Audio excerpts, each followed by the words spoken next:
Alright. So, the astute among you may notice we're not quite where we left off from. And there's a simple answer for that. I did just a tiny touch of grinding in the few minutes before stream start, basically. Like, straight up, I did like a minute or two. In case anybody's like, oh god, he did all the preparation. It's like, well, I really didn't. I didn't even gain a level. All I did was I went and bought one medium healing potion, made a little bit more money, and just did a couple random encounters, basically, to remind myself how to move correctly. Was half the reason I did that. But we're gonna take a quick trip, because I'd intended to get the other purchase done before starting, but one of the random encounters took a little bit longer than I thought. Oh, yeah, we're not actually gonna be able to shop there, considering that town seems to be slightly burned to the ground. For those that forgot, we did kind of end up accidentally participating in the unleashing of an ancient evil last time, and they kind of ruined everything. So I might not actually have another shop to go to. Actually, that's a good question then. How does the city of Alto look? Nope. At first it looked okay, and looks less okay now. Looks definitely less okay now. So yeah, we couldn't shop there anyway because they didn't like us, but yep, that's burned to the ground too, so that leaves us with two options, I think. One, I'm gonna have to find that random shop that's out in the woods again and see if Ruffy's wood shop is still a thing. Or just go back to the Isle of Awakening, which does not sell the small potions I wanted. I wanted to buy a medium and a couple smalls, and Ruffy's shop in the Isle of Awakening does not sell smalls. So it's very unfortunate as far as that goes. Hey there, Chaos Gaming Life. Hope you're doing well. I'm just rolling back through what I had done last time and what I am trying to remember now. Which we do have the recap. That is around somewhere. That's the monsters. That's not what I needed. Yeah, there we go. One of the demon lords is dead. The gods have revealed themselves to me and seem to have high hopes for me that I don't yet understand. Am I not their enemy? Ash's words still ring in my head. I'm supposed to destroy this world, and yet I slay those to whom I truly belong. I'm full of doubts, but I continue my chosen path. 2 demon lords remain. Understandable.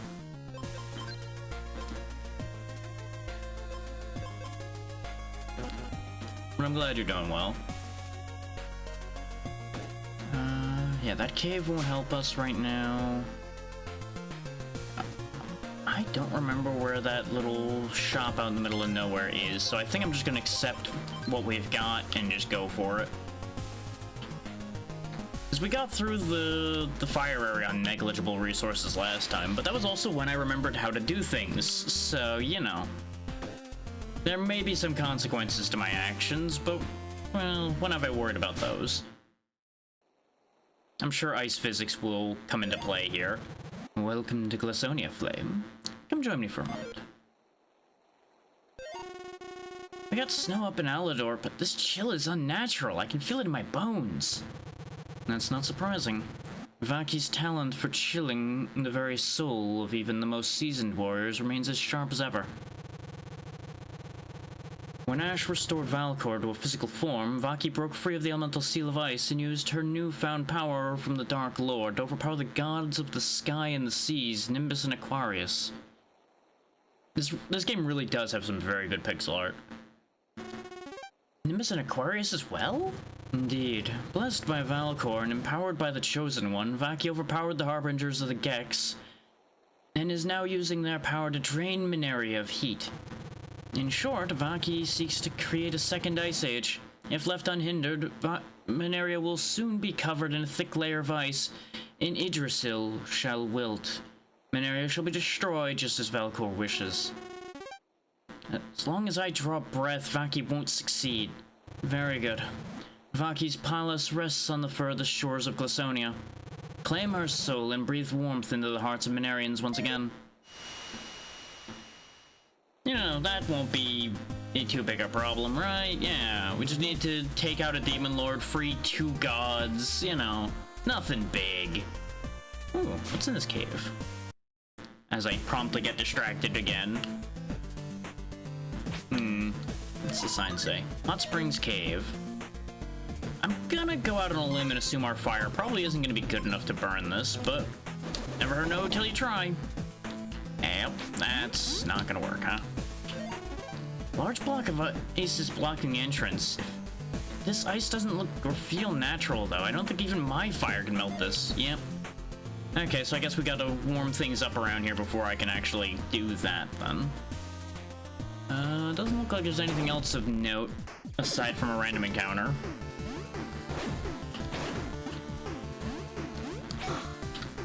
Nee. You know what? I probably deserve that. Oh, God. Ah, so they're gonna be freezing me. Your helmet protects you from getting downstabbed. Oh, that's got some reach, too. Thankfully, they're weak to fire. So we're good on that score. Okay, so with a little bit of a hint as to what we're getting into. Oh, one thing I did do while I was grinding that is going to be important is I grabbed a bunch of ammo for our sub-weapons off of the random encounters. So we actually do have full bullets at the very least. Didn't find enough axes, but we'll be fine. I don't use the axes that heavily anyway. I was giving the ads a second to end before I started the first proper stage of this area. Okay, even the snow has ice physics. That's worth remembering. Another traveler? Well, I hate to tell you, bud, but if you came here hoping to sled down the mountains, I'm afraid you're wasting your time. Ever since the Crystalline Queen returned, these frigid lands have been swarming with demons. And if that weren't enough, a lot of the earth in these parts has become incredibly slippery and dangerous. Got a curious gleam in your eyes, though. I don't suppose anything I told you has made a difference, right? Well, go on ahead. I won't stop you. Watch your step, you hear? Kid's gonna go get himself killed, and you know what? That's just not my responsibility.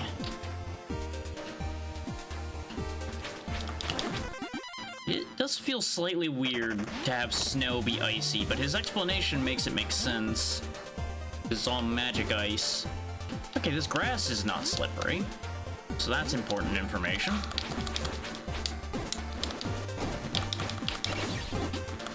Okay, some of the ice slimes will launch spikes. I'll need to remember that. Because that's going to be very dangerous to me.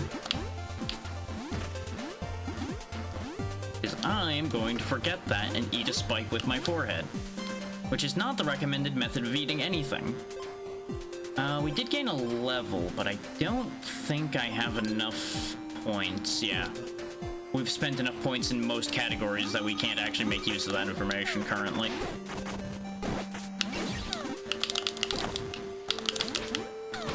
Because for those that weren't here for the earlier sessions of this, we are quite far along in this at this point. Like, I was not kidding when I said this is likely to be the last session. But having not finished this game before, I can't guarantee anything. Just like I can't guarantee even making it through a single screen, since it's been over a week now, I think, since we played this last. I forget what day I fitted in last in the schedule. Actually, no, it was last Friday, wasn't it? I should have checked. That one's on me. I should have checked the information before trying to prove anything logically there. It's fine. We will figure it out.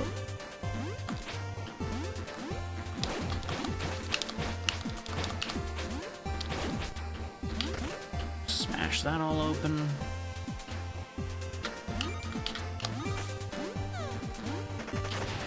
I need to remember that I have that dash again.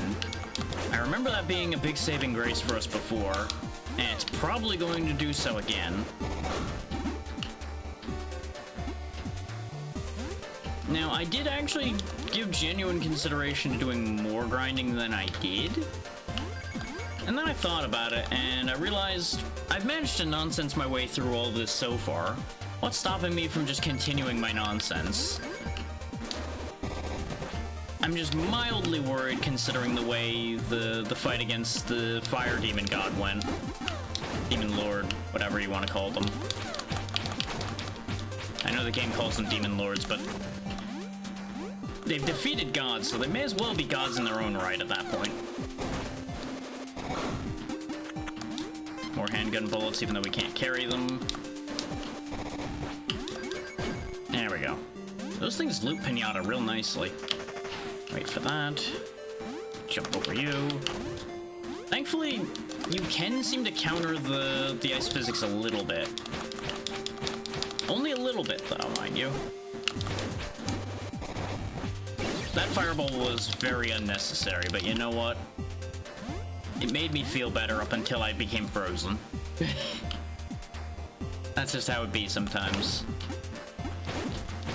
I'm not 100% sure how to tell which ones of the slimes are gonna explode yet. I think I've just not been paying enough attention, though.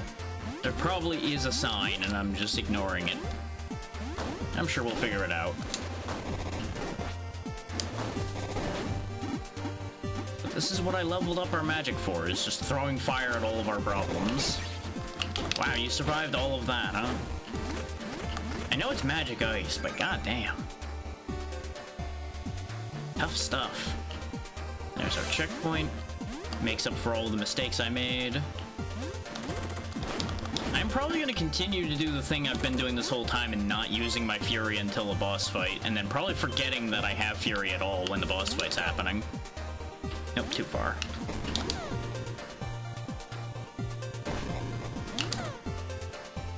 That one I think is too far again. I'm inching ever so slightly further each time I throw those, so I really need to remember to account for that. But this is what I went and got us more sub-weapon ammo for, is dealing with problems like him.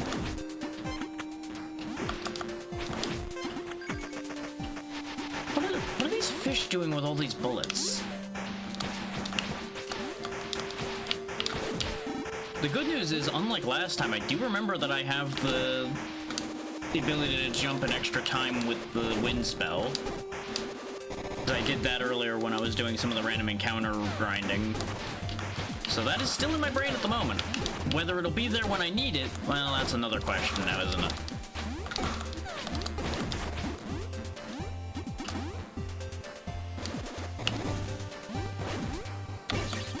Things I also learned is I can actually just scroll my fireball onto the screen to kill things. So that's as much I just realized that right now as anything else.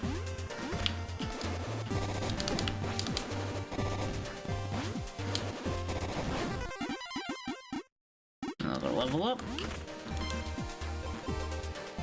Considering the level up thing there isn't flashing, we probably still don't have enough points for anything.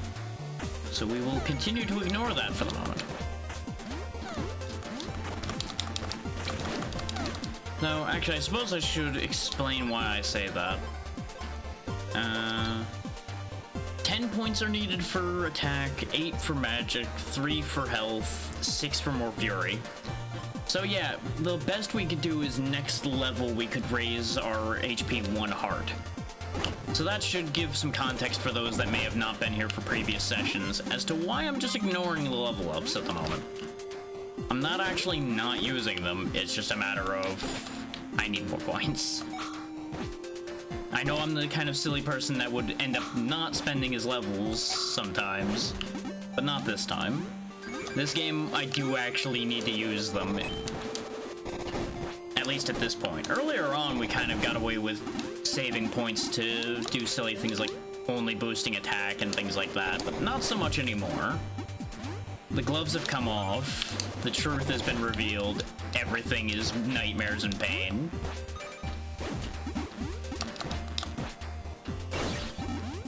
And I say that in the most positive way possible, if there is such a way as to make that sentence positive.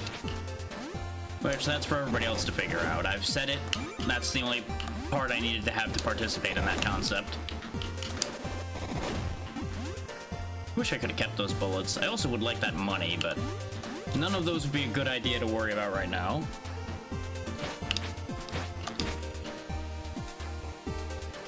Hang on. I realized I did a thing here.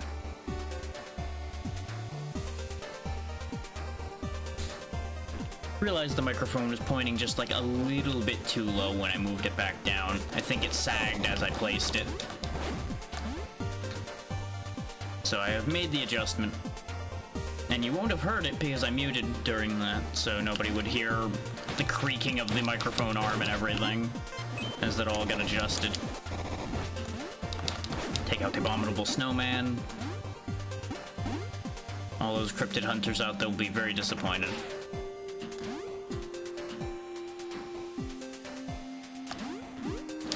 I see you hiding in the snow. You are not that sneaky. It was a good try, just not good enough.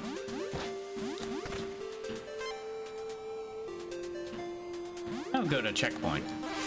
So all my item grabbing there was pointless. You know what? That's fine.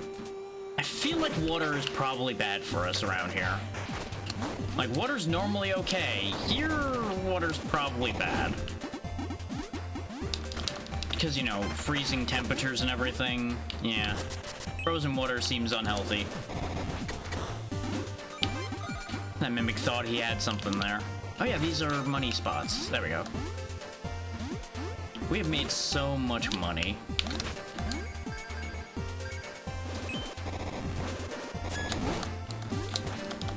I really should have actually just went into a stage instead of doing random encounters when I was grabbing some money a little bit ago. But I also didn't want to go to the future without y'all, so... And I wasn't sure if previous stages would still have money, the same amount in them. Slash did not possibly think that all through.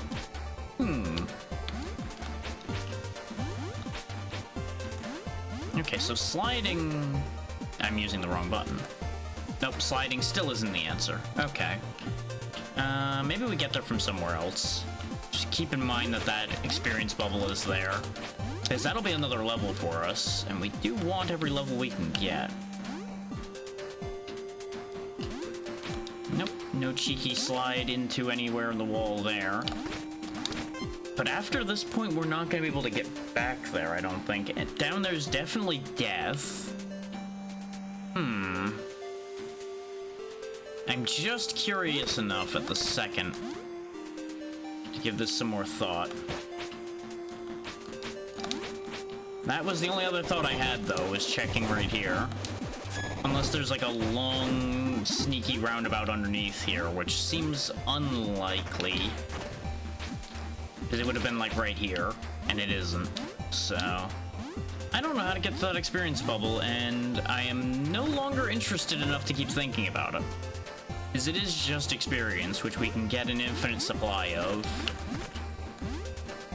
Technically, money is infinite in this game too, but more annoyingly infinite. Oh god. Well, this is an interesting bad loop. You know what's funny about that death? Aside from the death happening at all, I would have been able to recover from that if I hadn't pressed on the controller itself instead of on the start button. I missed the start button slightly. And I'm telling that because no one would have been able to see that. My finger was out of position, and it unfortunately ended up being exactly the time for it not to be out of position. But we made up all of the loss there already, so it's fine. And actually, if I really wanted the money grind, since that Mimic respawns, I really should just keep respawning it and make some money. This way we can get like one of those full heals and everything. Make the future a little easier on us. Especially since we're probably going to end up losing some money here and there anyway. Especially when I keep walking into random enemies like that.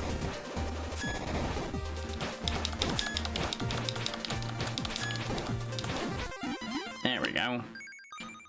That also gets us the level to make up for the the thing we weren't gonna go find. Oh wow, just obliterated it straight up. Convenient. Ow.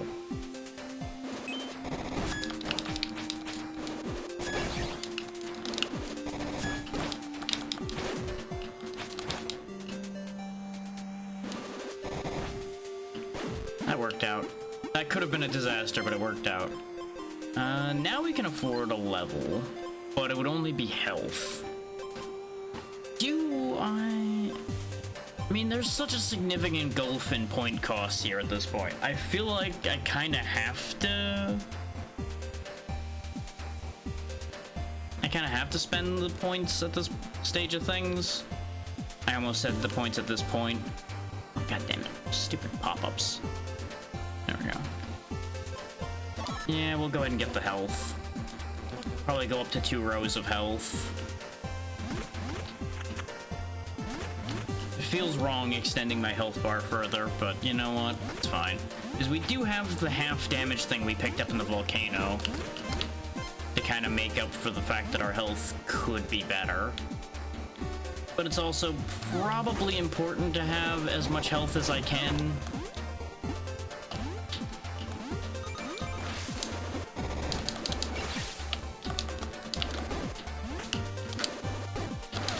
Okay, good. The platform at least respawns nearby.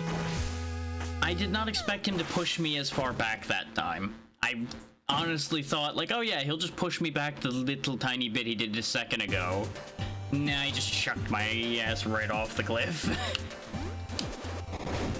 Which at the end of the day, you know, I guess I deserved that. I should have just left him alone in the first place.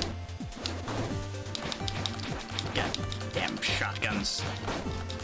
Not letting me throw fire at him.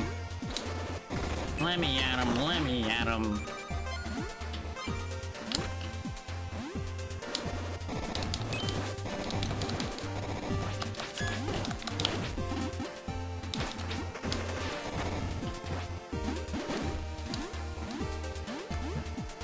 Alright. So we got lots of money.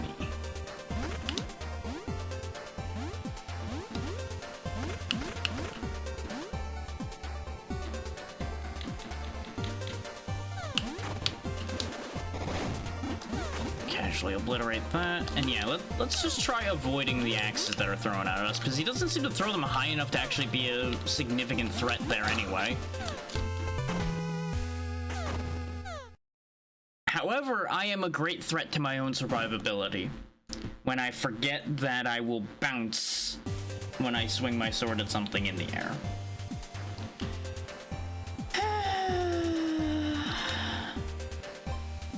No, don't switch yet. I was debating switching to the wind spell now, so I stopped fumbling the recovery.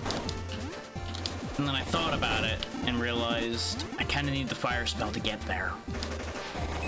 I don't have to have it, but it's way faster and way easier if I just burn everything in my path because we have enough magic to do so.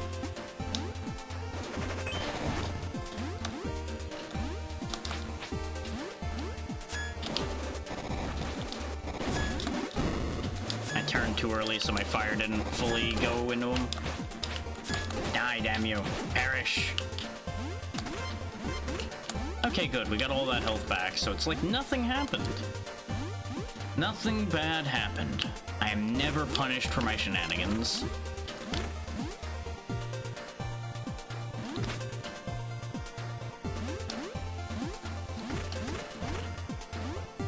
Okay, now that we're up here, now we put the wind spell on.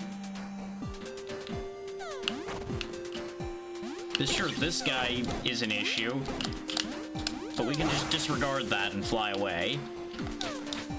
Later, sucker. I do really want that bottle he's guarding, though.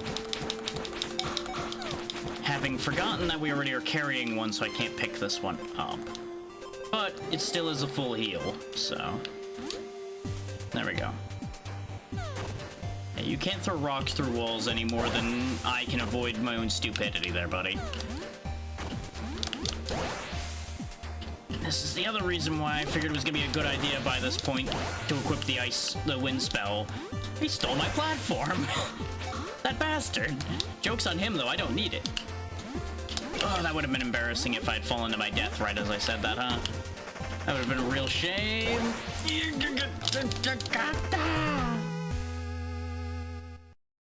You know, there's an irony there. If the moving platform hadn't been there, we would have made it to the edge and survived. So I was actually killed by my own moving platform.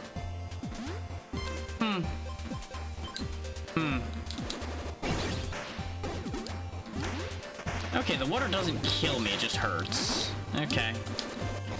Better than expected. At the rate things were going, I genuinely expected the water to be so cold as to be an instant kill. On the bright side, this game doesn't have lives to worry about. And we have genuinely been gaining money each time we die, so really, at the end of the day, who's really losing here? Me or the game? Every time I die? The answer is yes. We both are, really. But maybe don't worry about that part too much.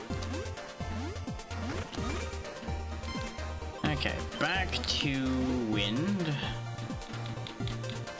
And to think, I thought I was so clever slamming both those imps across the way, forgetting the fact that they were gonna land on the platform and become a real problem. So I was just basically giving them a platform to shoot me from. But, you know.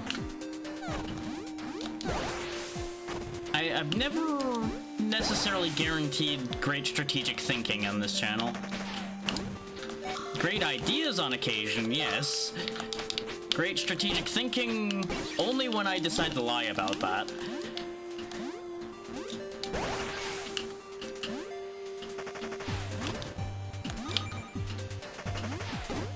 That's fine. I knew I was gonna make that. Just tank the landing. Of course the checkpoint was right after this. Of course it was. The only other thing would have been if that was the end of the stage after that. Okay, we got a wind gimmick here, is why wouldn't we in the ice area? Combine ice physics, freezing, and wind. Just go for the triple threat of nightmares here.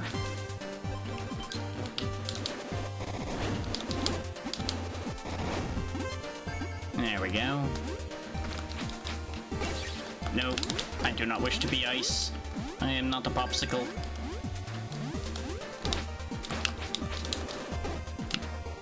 I was about to say, joke's on you, I've got a backboard, but unfortunately he almost knocked me up and over the backboard. Come on.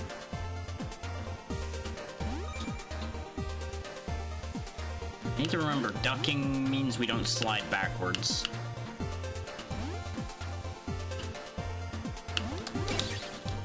Whew, I'm so glad that platform respawns quickly. Falling off of there was why I didn't just go for the fire shot immediately.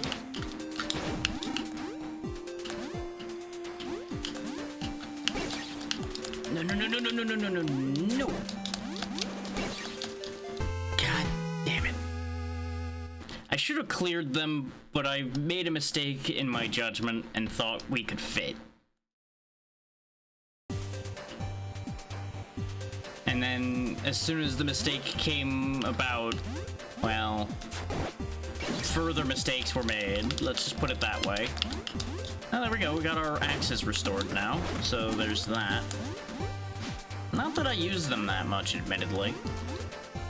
Despite being excited about them when we found them in the shop, I've not really made as much use of them as I thought I would. Because no sooner did we get them, did we stop having issues at the angles that the axes would be good for.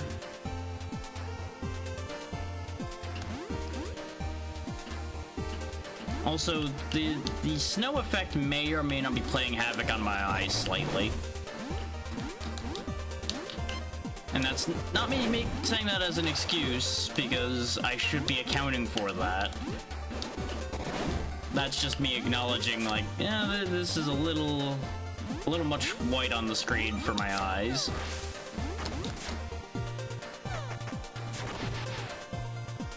Oh god, a Wendigo.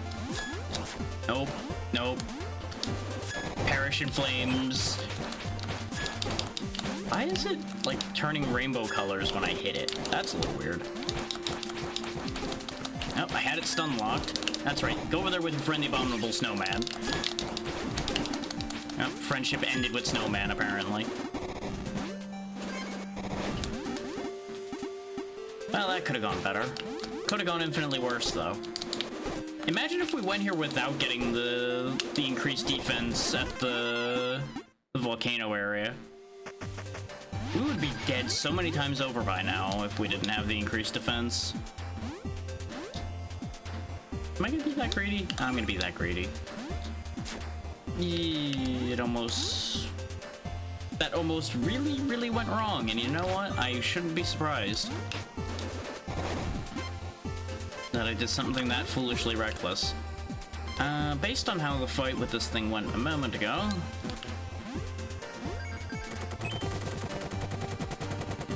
There we go. When in doubt, gun. Get some.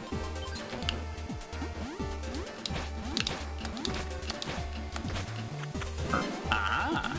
Secret rooms. What did I even pick up in there? Ooh, we got a revive bottle in there. Nice. Important thing to note, revive bottles will not save you if you fall off the map and die. And this may come as a shock to you, but that is not in fact how that works.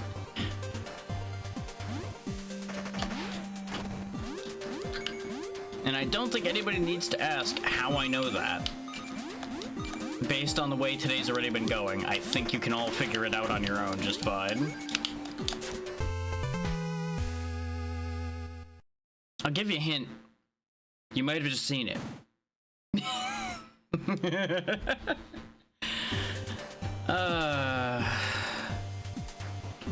You know, I had like 3 ways to save myself there, but I think I was just so incredibly disappointed in myself at that moment that I just could not react.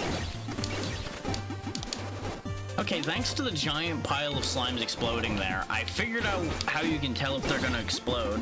The sparkles, I think, will give away whether they'll explode or not. If they're sparkly, they will explode. If they're not, they're disappointing and boring.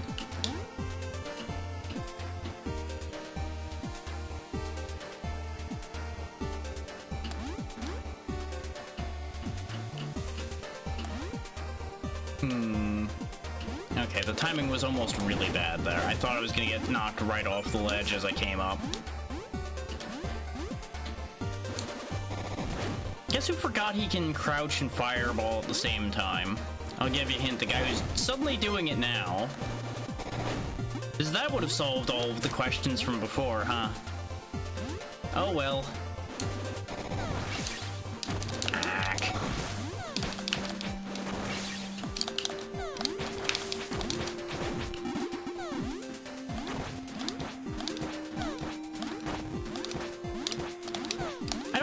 To do this is mostly just because I can. There we go. Just stab him in the feet until he ceases to be.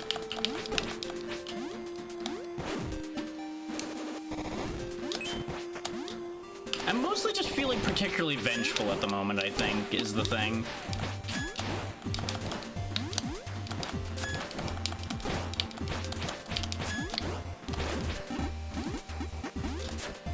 So, you know, just lashing out at the world a little bit as a treat.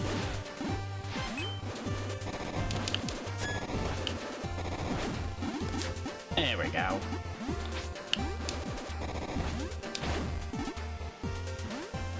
And we do need to make up the experience I just lost anyway.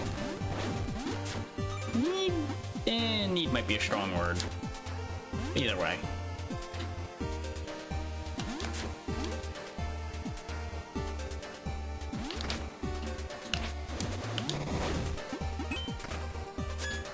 Can he jump?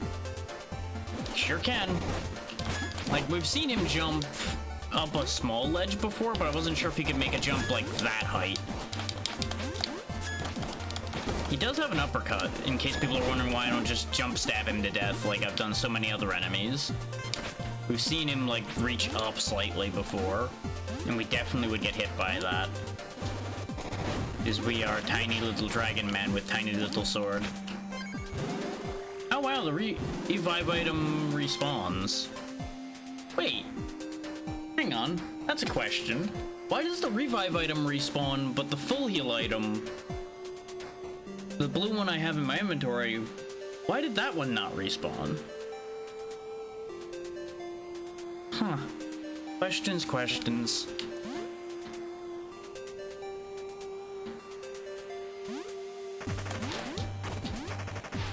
Like, it's kind of like a life loop at that point. Huh. I don't really know what to do with that information beyond acknowledging that that's a thing. Wow, that's still not the end of the stage, huh? Is this the end of the stage? Yes, okay. Hey, look, there's a big old ice castle out there. Neat. I'm sure we're going there, and that's probably where the Ice Queen lives. Crazy thought process there.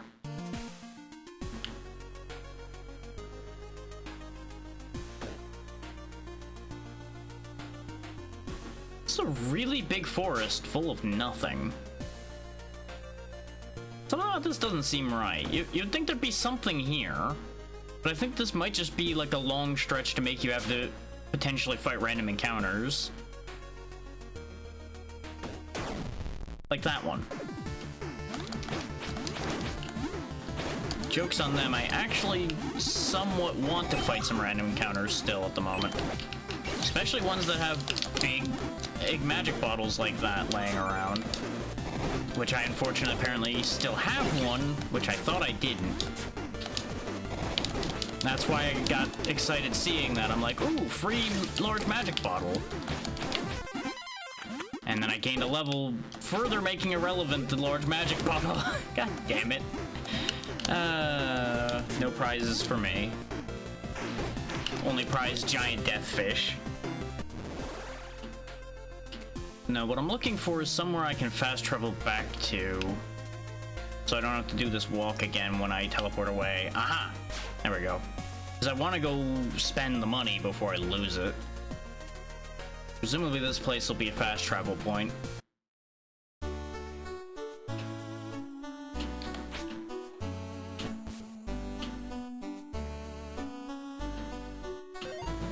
Hi there. Make yourself at home, dragon.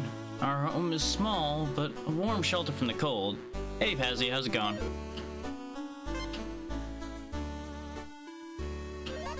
You're the legendary Soul Eater. I'd recognize that mark over your eye anywhere. Pleasure to meet you. I can probably guess why you're here in Glastonia, but before you continue on your way, would you mind helping out a few of your fellow beasts? Sure, let's hear it. You see, cursed ice summoned by the Demon Lord ruling over this region's been appearing everywhere, including over the entrance to the hot springs near the entrance of Glastonia. Yeah, we saw that.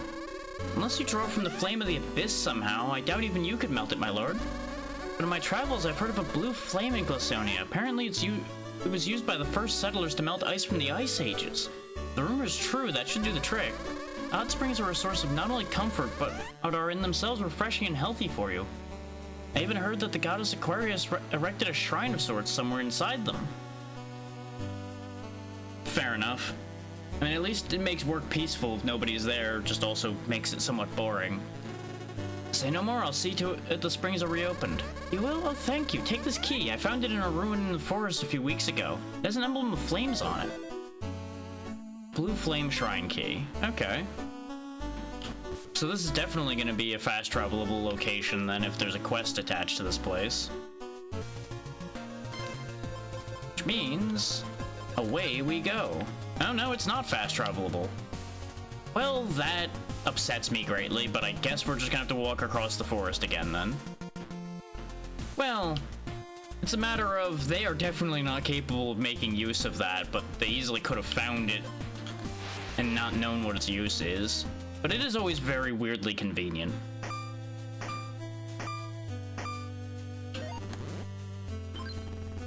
Do I want to upgrade anything, or would I rather spend my money on consumables? More ammo would be nice, but that's very expensive, and we won't be able to get triple shot with the amount of money we have currently.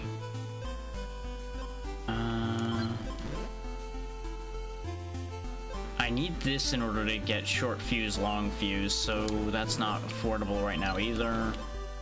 Piercing rounds is affordable, but we're at a point where I think the piercing rounds on the pistol isn't necessary. I think I'm better off spending my money elsewhere. As soon as all the villagers get out of the damn way of the door. There we go. We already have a revive and a full heal, though. And we can't carry another medium bottle, so maybe there's actually not going to be anything I can spend my money on. Oh, I do have room for medium magic, so we'll take that. It was fine. Hung out with the family for a bit and then went about my business. Nothing too remarkable, but it was fun. Hopefully yours was good. We don't really need burn cream, especially not out here in the ice area. I don't really see myself getting cursed that much. We already have the throwing axes. Yeah, I think the shop's not actually that useful to us. Which is unfortunate. I wish I knew where that shop with the small bottles is, if it even still exists. What is this upgrade? Oh, Flame Trail. Actually, yeah. Flame Trail sounds like a fantastic idea in the ice area. And that'll make the axes more useful. Good to hear.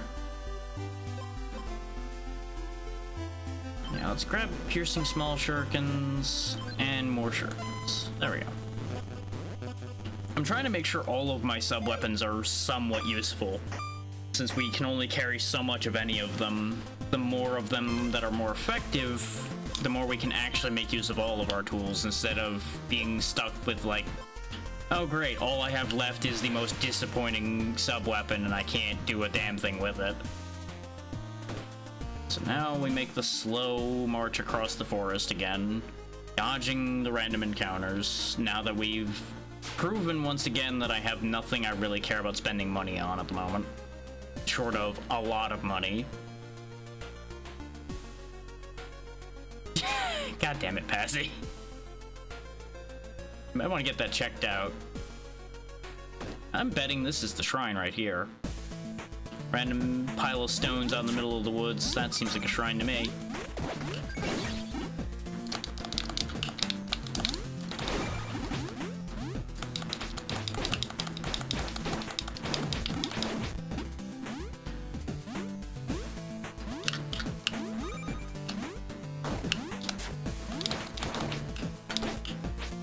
Wait, yeah, I can just stand underneath him, except I can't actually hit him when I'm underneath him, either.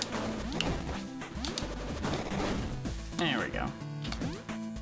And yeah, there's a wall there, so that's probably a locked door on that wall. Yep, there's the key.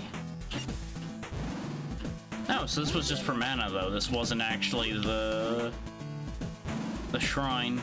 Still worth going to, though. 25 mana goes a long way.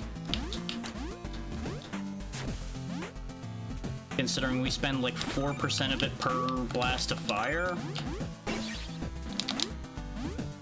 So technically it made our costs go up. But it probably means we get an extra cast or two regardless. Ooh, that might be where the shrine is actually, because remember they said it was in a hot spring. That's a hot spring over there if I ever did see one. Anything down here before I commit to that though? Nope, doesn't look like it. Unless there's something in the woods, which there have been, but usually there's like a clearing or something to indicate there's something there. Nope, this is just a healing spring. A statue of Crystal's ancestor, the Oracle, praying. Despite having lived thousands of years ago, it's incredible how similar she looks to my Crystal.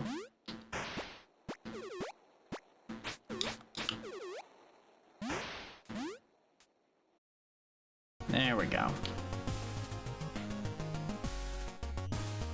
Is that a fast travelable place? It is. Okay. And random encounter. That's fine.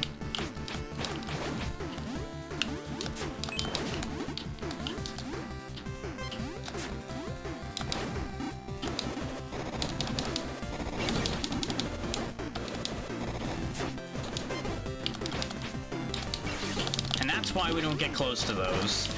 The ice breath is mean.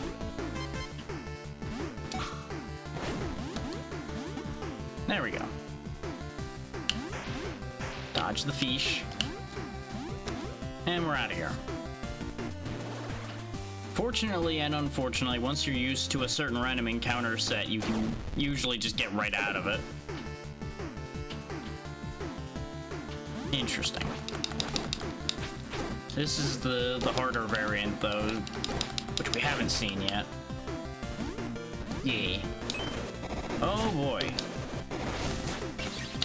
Oh wow, that ice breath always reaches further than I think it does, every single time. Cut it out with your snowball. Rude. Go back to peddling subpar microphones. Ah. Anyway. Snowbound Showdown. I like the statues in here. Not really sure why they look like they're wearing welder masks, though. That seems strange. This must be the Ice Queen. Narcissist. Now. We don't know that she built the statue, or had it built. It just happens to be in the castle.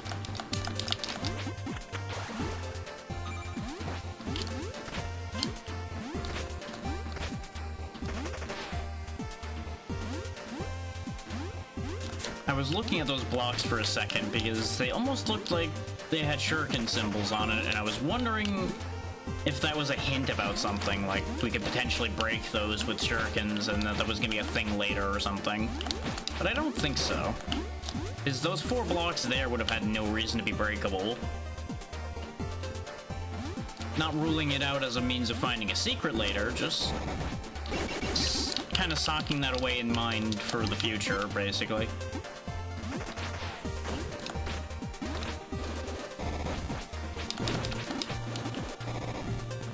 Knock him away like a curling stone and then blast him.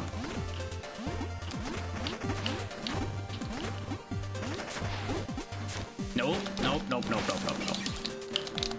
I have no desire to go down that pit, sir. Especially if you want me to go down there.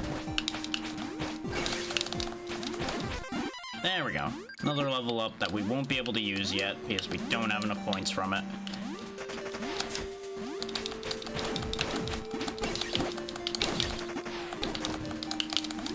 Well, hope you enjoy me being frozen, because I feel like we're going to be frozen a lot. Because I'm not going to care enough to dodge half of that. Because they're just not doing enough damage for me to care. Or unless they knock me down a pit. It's amazing how complacent getting increased defense can make you, huh?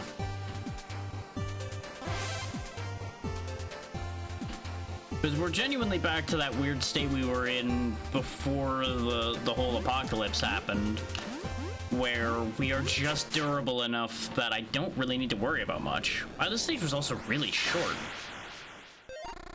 What worthless creature dares befoul this crystalline castle with his presence? Ah, but of course I knew you would come. You can expect no warm greeting from me, Soul Eater.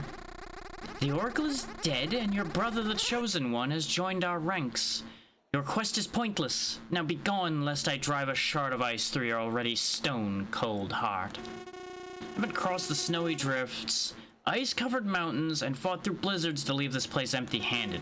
Your soul is a key to unlocking the path to Elysium. A narcissistic usurper such as yourself has no right to such power. A foul-mouthed defiler. I was gifted this power by the almighty Valgan himself. The power to encase the world in a thick layer of ice, that it may be pure once again. You are a traitor to the rightful gods of these lands. For this there can be no atonement. I shall take great pleasure in mounting your frozen carcass on my wall.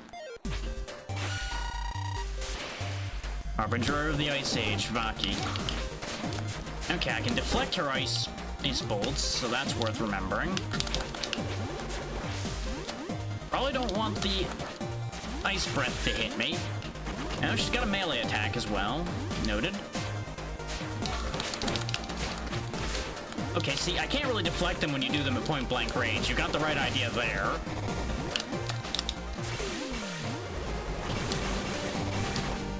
So far, she's not that much of a threat, and I'm a little worried about what the consequences of how this fight's starting is going to be. Unless maybe I was supposed to fight her first. Uh-oh. Nope, there's the catch. Ice physics be everywhere now. Second phase time.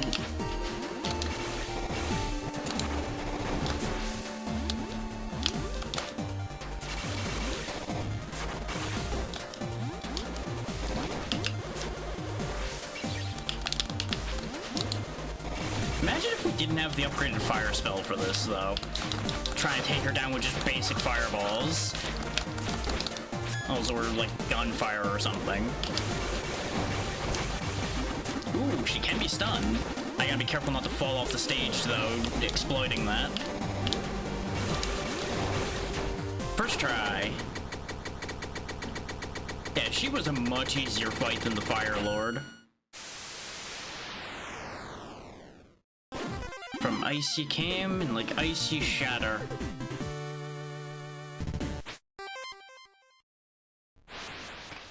There we go. We get the seals of wind and water all in one.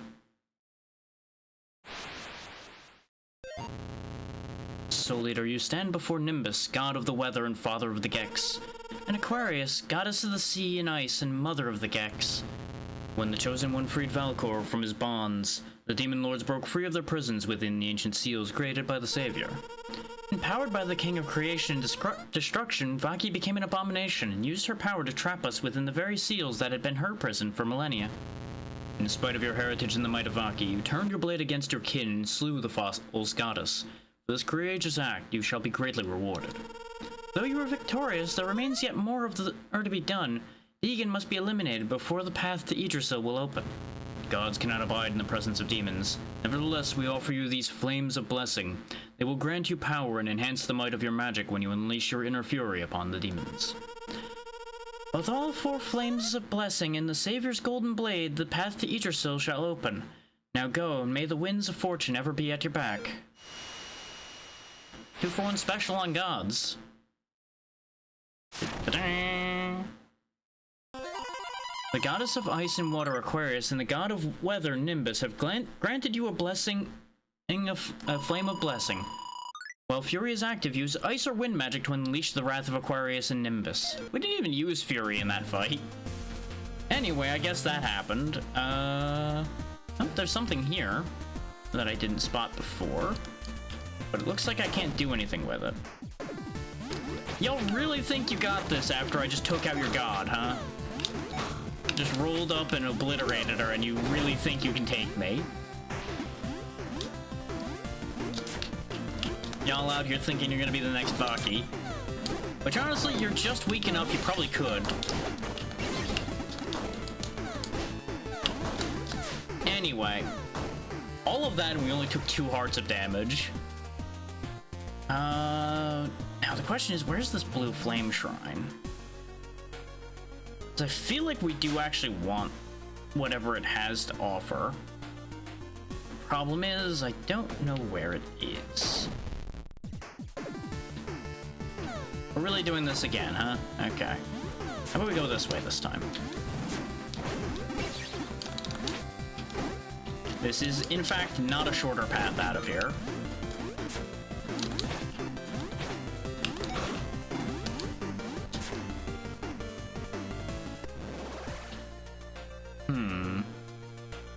Did they say where it was? I don't think they did.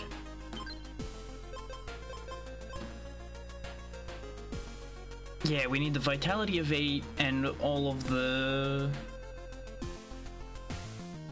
Yeah, and it says Hidden Sword Technique, so I really should go back and check that.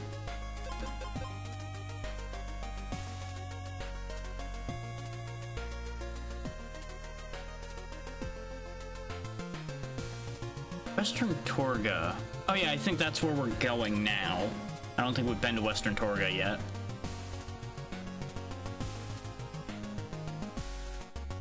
Yeah, the blue flame is hidden somewhere in this frigid wasteland. Okay, so it is here somewhere.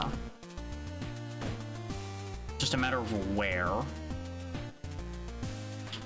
It's probably in this forest over here somewhere. Why else would there be just like a huge expanse of nothing, right?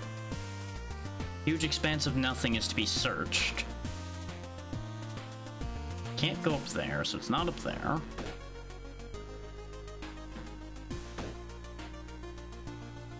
Not having any luck so far, though, so I'm doubting my theory. Unless it's like dead center somewhere, which is rather silly, but entirely likely. We're just gonna thoroughly check, just in case. God damn you. You lot are just a waste of my time. Which, you know, if all you're trying to do is delay the world being saved, well, good news, you're succeeding. Bad news for you about literally anything else you think you might be accomplishing. Anyway, that happened, I guess. Yeah, no, it doesn't seem to be out here in this forest.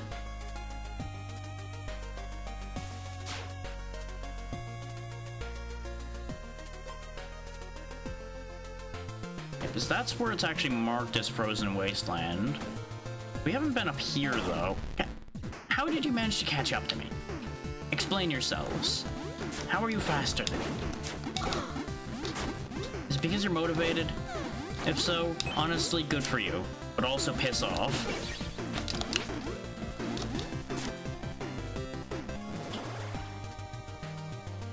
Bingo! Hey, gee, I wonder where the blue flame shrine is. Could it be where the blue fire is? Nah, that'd be crazy. You know, I really don't know why they never grabbed this. It's literally just, like, right here. Blue flame acquired. Okay. I was curious to see if it, like, would turn my regular fire blue or something. Because that would have been neat. Oh, guess we're going back over to where we saw the other thing. And I'm not gonna walk there because we keep getting harassed every time I try to go anywhere. There we go.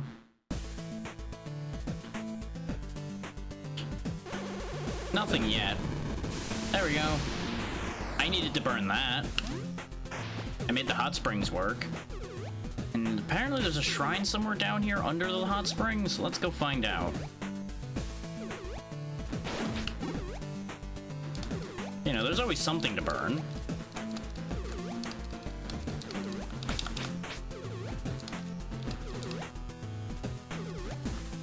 Ah, upgraded ice magic, I presume?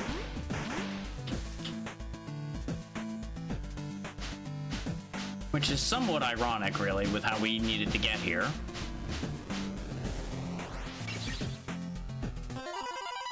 You've learned a new ice spell. Manipulate the air to create 2 small pillars of solid ice, acting as throwable shields that hover before and behind you.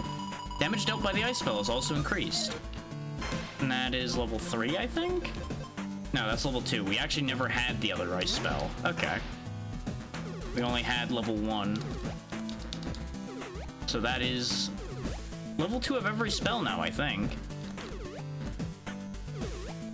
And will I ever use it? Probably not. We already did the fire area, which would be the place where we'd be most likely to use that, probably. Though, who knows, maybe it'll be important to a boss fight somewhere, or that we have the ability to do that. And we can't fast travel to where the quest giver was. Our closest place is the Oracle Spring. So we gotta waste our time walking all the way across all this again.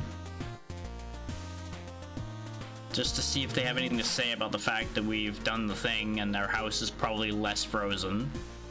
Ignoring the fact that, you know, killing the evil ice goddess probably will warm this whole place up a little bit more than activating the hot spring does anyway.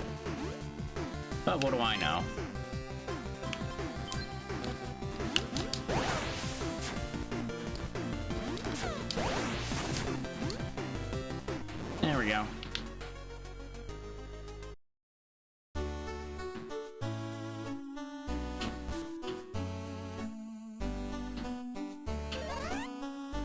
If it weren't for my recent cold, I'd go looking for the blue flame myself, but I don't want to risk it. Try searching somewhere in Western Glasonia. Great. No reaction for me having saved the day, huh? Great. Thanks, guys. I'm so glad I bothered to walk to your house. Your house might get suddenly much warmer, by the way, because you know this blue flame I got? I don't really have anything else to use it for, so I might just leave it on your doorstep. Just saying.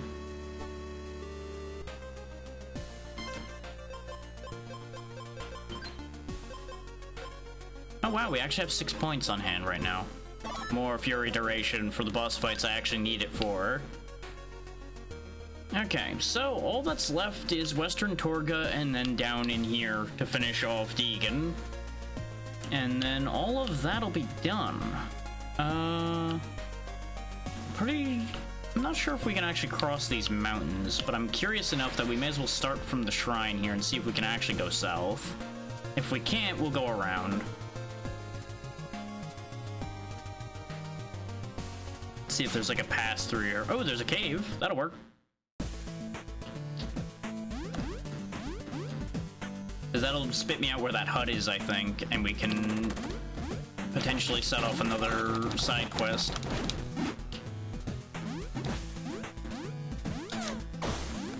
Oh, these are the gas grenade guys. I'm just not dealing with them. They're immune to their own gas, so they just make awful noises when you knock their grenades back at them. Which just makes them officially not worth it. Why are the things in this cave so weak, though?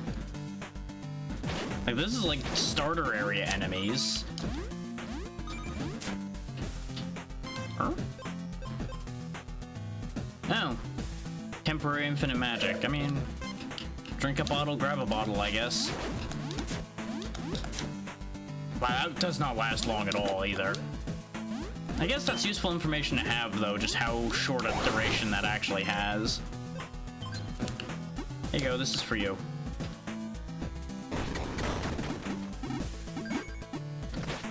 I don't think he appreciated my present. Well, this was worth a lot of money, but it wasn't worth actually coming down here at all, really.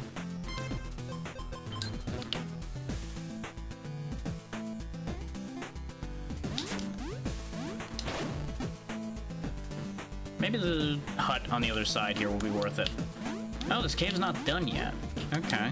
I kind of figured it was done. Now it is probably? No, another room. Okay. I was lied to by the light I saw at the other end of the door.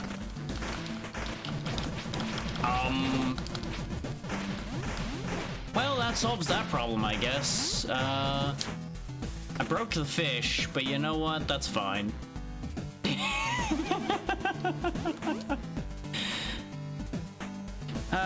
It's not a stream if I didn't break something, right?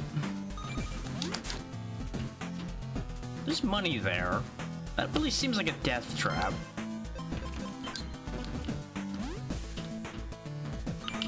No, no, this whole room is just that tall. Okay. That just makes it a nightmare to return through, I guess. Does this actually go up somewhere? Nope. Just drops you eventually. Which, the fact that it drops you is kind of rude, but also kind of great. Yeah, trick I need to remember more often. You can actually recover your boost jump if you stay on an enemy's head long enough. Because it's a timed recharge, not a per touch to the ground recharge like it would be in most things like this.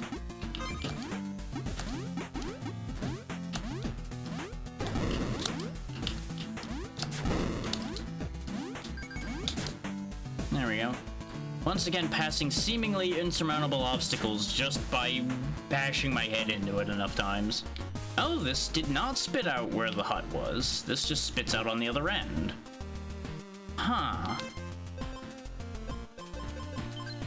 And we checked for alternative passages in there, so I'm not really sure how you get there unless that looks like a cave as well. Maybe that spits out over there?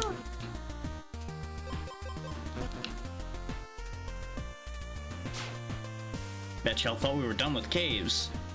Joke's on you. So there's a graveyard over there too, and we were told to look for a graveyard for something. So I will look into that here in a moment as well.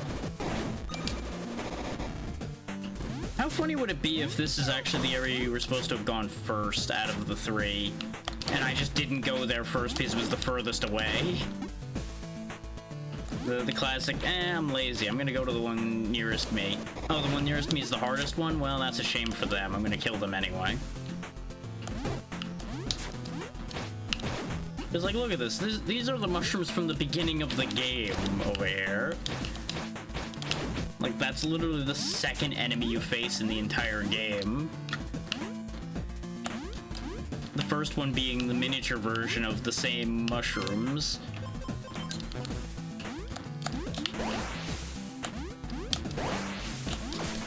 Oh no, the stink cloud. What? Why is this here? Well, I guess we have level 3 ice now. Huh. Okay.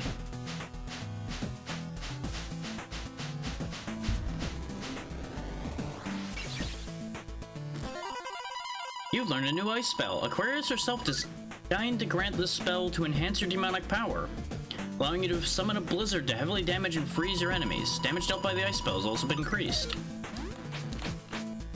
You would think that would be the one that would have been in Aquarius's shrine, but I think that's actually my fault. I think I grabbed them in the wrong order. Like, it's intended that you would get Aquarius's spell from the shrine, but since I didn't explore over here till after doing the ice area, it ended up being weird. But again, if they didn't place this area further away from your starting point in this section, I probably would have been here already. It is what it is, though. At the end of the day, we have it. And I'm interested in this graveyard. Because somewhere around here might be the thing we had a hint for a while ago. Oh, there's this. Is this a thing? This is a thing. Apparently a decently significant thing, considering there's more than a screen worth of stuff going on here. For those that were stuck in the ads, you didn't miss much. We gained level 3 ice out of a random cave, and that's about all that happened during that time frame. It's otherwise been a lot of exactly what I'm doing here. Oh, I think this is potentially the thing we got asked to do by a Mechos. I think this is the demons that were blocking the supply trucks, considering all the supplies laying around here. You know, I really... Okay. Bang, bang, bang, bang, bang, bang, bang. I was gonna say, I'm not sure I need to use my SMG here, and the answer is, well, I don't. But the pistol probably was a good idea, just for efficiency's sake.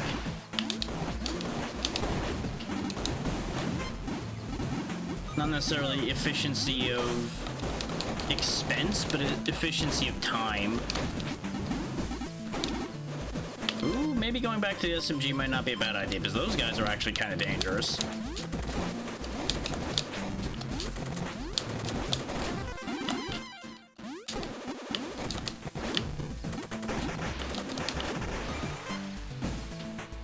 Money! Yep, clear the supply route. Food completed. Nice and easy. Slaughter a bunch of demons, you got it, boss.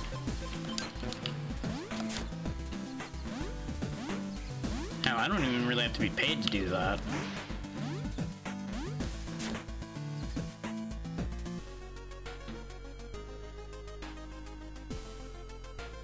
Apparently none of these random graveyards are the thing I'm looking for. So that's disappointing. Oh neat, they got blue torches that... Spooky. Maybe this will be where the graveyard I'm looking for is. You made it. Come, Soul Eater, and behold the Hollow Mire, the great burial grounds of Mineria. What a gloomy place. Deegan is here? What's with the darkness? It's not like the dark of night or even a cave. It's all part of Valkor's end goal. Deegan is using his power to shroud the land in darkness, much like he did in the First Age, only on a worldwide scale. In the first age, a necromancer named Deegan sought Valcor out of awe of his power. Pleased with Deegan's offer, Valcor made him a mighty demon lord to raise up an army of the undead. With power over lightning, shadow, and death itself, Deegan was a force to be reckoned with, until the Savior sealed him away at the end of the First Age. When he broke free after Valcor's return, Kodrek, god of the underworld and the night, sought to destroy the Lord of Shadow for disturbing the dead. But Deegan's might was that of a god. Kodrek was fallen too? Indeed. Deegan has trapped him within the Seal of Darkness that your brother kept secret from you. Without the complete soul of the Oracle, Valcor can't destroy Mineria in one fell swoop, and so instead he's using Deegan to shred out the land and shadow. If left unchecked, all of Mineria will be covered in thick darkness that will block out the sun, starving the earth and Minerians of its healing, replenishing rays. There can only be one god of shadow in this world, and it isn't Deegan, that fell demon lord be consigned to the void. Spoken like a true knight of Alador. You will find Deegan's castle on the southernmost edge of the Hollowmire, where the darkness is thickest. Now go and shine light upon on the land once again. So we're gonna have a darkness gimmick, okay. Oh, it's getting darker just walking down here. God damn. What's with this one random grave up here, though? Nope, not a thing. Okay. None of this is fast travelable near where we've been. So I wanted to go turn in the supply quest. I'm gonna go ahead and do the stage, and then we'll fast travel back then. So I don't anticipate this stage being that bad. The Haunted Marshlands. Oh, it is definitely fucking dark. And crumbling and nasty, of course. Oh yeah, there's a curse removing item. We're probably gonna need those here, huh? Okay, so hitting those just makes the light slightly bigger. No good, it's not, at least not always hella dark. That would have been annoying.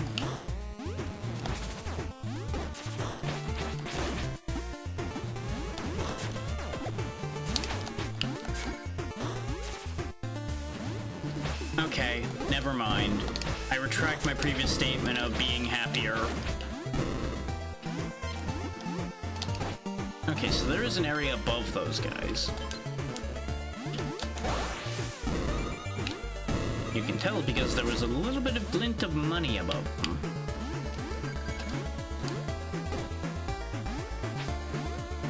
I do like the song in here, though. Ignite the dimmed torches and guide the lost back to rest. Okay. Burn. Ding. Ah, that's how we open the door. Okay. So that was actually required. I was kind of hoping that was a bonus thing.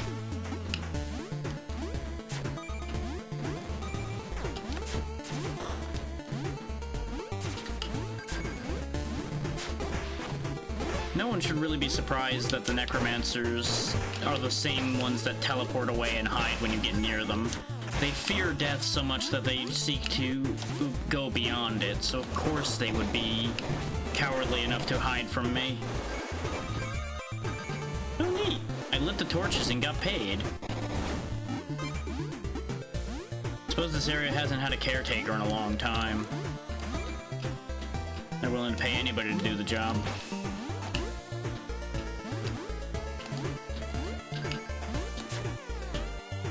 So far, this area's not that bad, though. Genuinely, I think the fire area might be the hardest, because we were struggling just to get through the first parts of that area. Like, area equivalent to this area.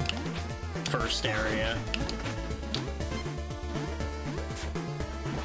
But I think it was partially, like, zone transition issues, since we had just started that section of the game. And just simply, the defense boost is that strong. Because, like, even at the end of the last section of the game, where we were primarily fighting Mekos and his men, we were starting to have some real trouble with taking lots of damage and just dying constantly. is there were just not enough checkpoints for the amount of damage we were taking. Oh no, random hand thing, why? You've turned green and become evil.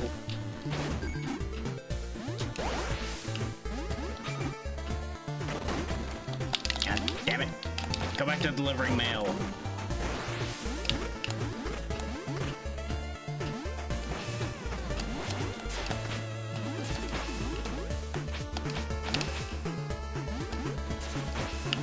Oopsie.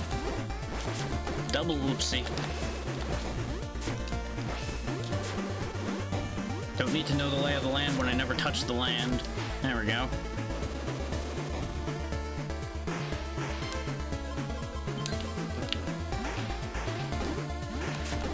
Eep, oop, ah.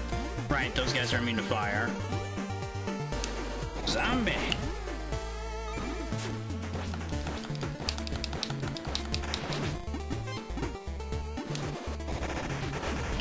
Apparently this is like the B-movie horror area. We got a creature from the Black Lagoon, we got weird spooky hands, we got zombies, we got crypt keepers, we got all kinds of stuff going on here.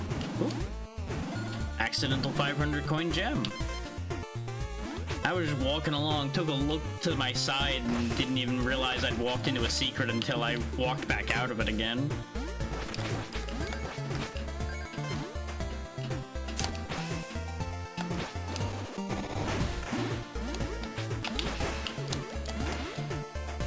Okay, so the poison water doesn't...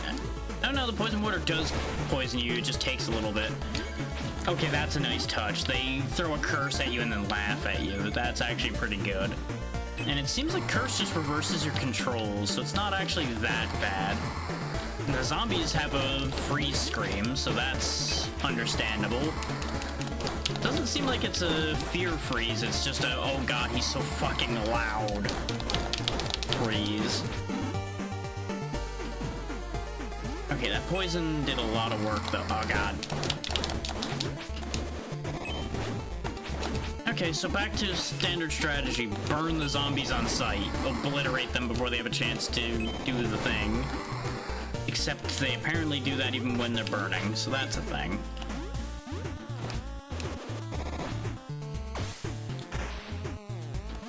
Yeah, you know, this really checks out for a place called Hollowmire. Just nasty, smelly, poisonous nightmare. Yeah, poison's really not that damaging, though. Especially since we have a poison cure on hand. There we go. Just swim through the poison water to get where we're going. Now we got white dragons. Bone dragons, whichever one you want to call them.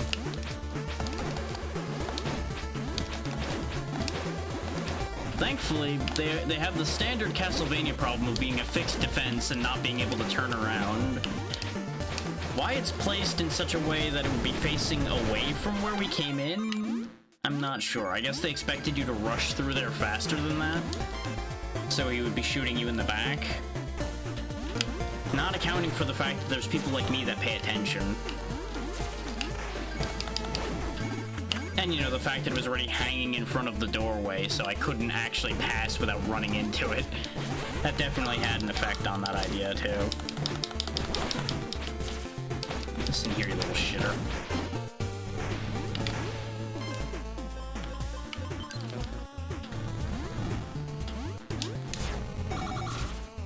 Okay, so he's immune to those, which makes sense because I was throwing fire axes at a fire or wizard. You know what? Mind your eyes, folks, because this might flash the screen. Nope. Okay, so if we're gonna do an AoE spell, we're gonna do the ice one, because it doesn't flash the screen like the lightning one does. As much as I would absolutely rather use the lightning one. Just because of preferred styles. Since that doesn't make a flash on the screen, I will use that. At least until we find the fire one.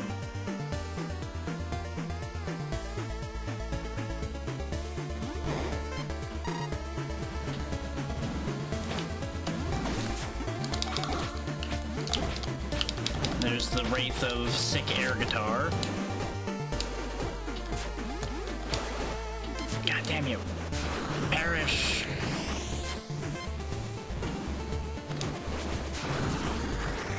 Yeah, that spell is really powerful. And I guess it technically does flash the screen, just not in as bad a way as the lightning one did.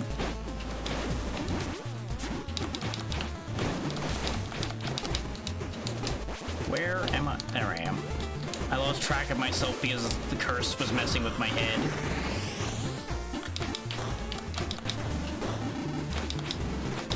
Oh, he is dead. He just was frozen, so he was still hanging about, technically. Just fireball duel over here.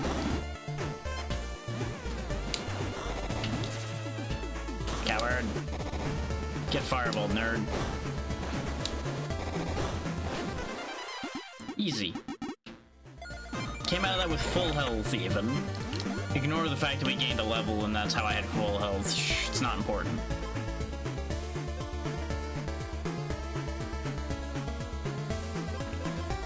Still not enough to do anything with. We do still have our revive as well. Okay. That's what I wanted to check. I wanted to make sure I didn't accidentally burn that in my reckless nonsense I was doing in that fight.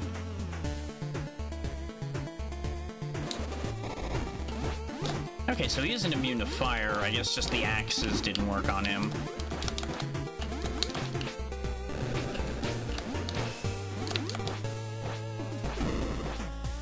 Now, of course, you're stuck down there now. You know what? You do you. You just go your own way there, buddy. Oh, that's mean. Wind wizards that push you into the spike blocks. Or off cliffs, in this case. So mean. Oh, there's a fancy gem up there.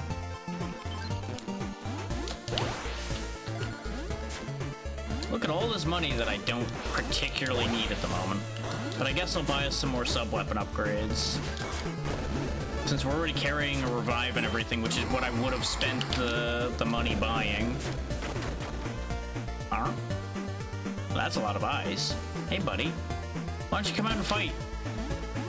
Rather than running from me. I assume we're gonna fight it up here, though. Up in a more open area, probably.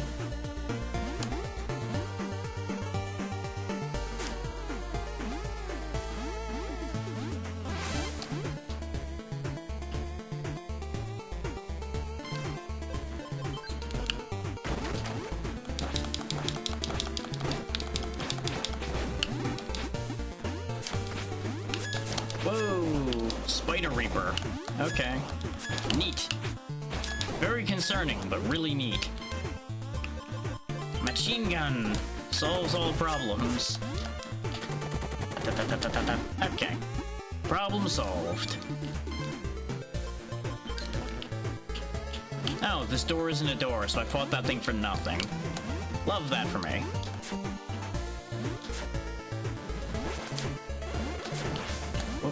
Huh, well this sucks. Especially since that guy cursed me. Ah, use their own hand shenanigans to my advantage. If he's just over there vibing, I could probably just leave him alone. Or he can just do that, I guess. Yeah, you know what, that's an option. That saves me having to deal with him. Speaking of not have to deal with him, I'm just not dealing with that guy either. Yeah, we wandered into Mario again because we got the Mario dropping spike pillars. They're just the wrong color.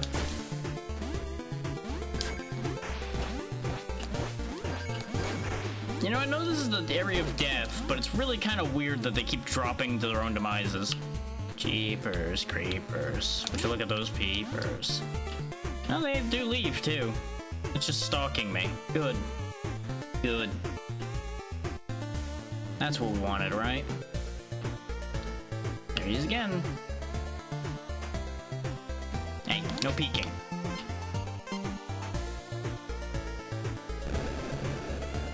I assume that's also what's making this place shake. So it's probably something pretty big.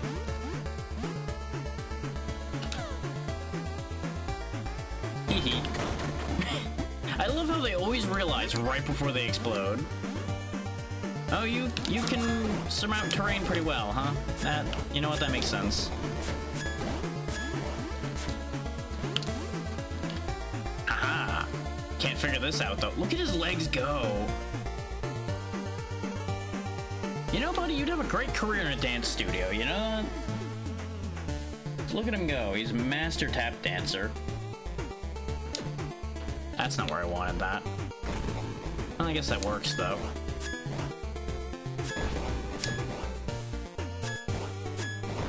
There we go.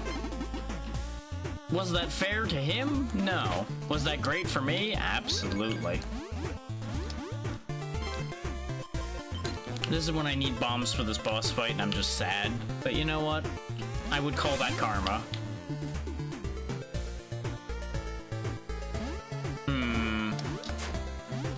I have a bad feeling about these bone piles. Running segment, perhaps?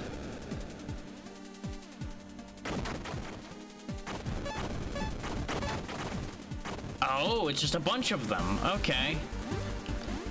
I was right, though. This is a running segment. Full of lots of skeleton knights, and fire, and mummies. Oh my. Well, this is getting upsetting, isn't it? Thankfully, most of them are stupid and keep falling off. Bye, dummies. You can't get me. I'm waiting for the screen to scroll. I ain't stupid.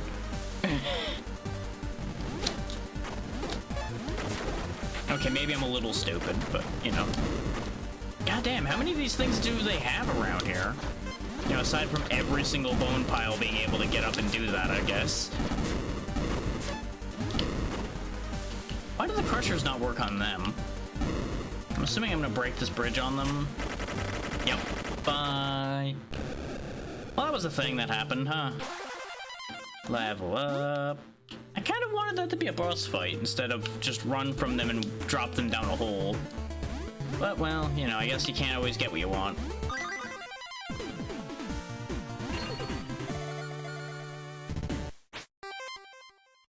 You've done it!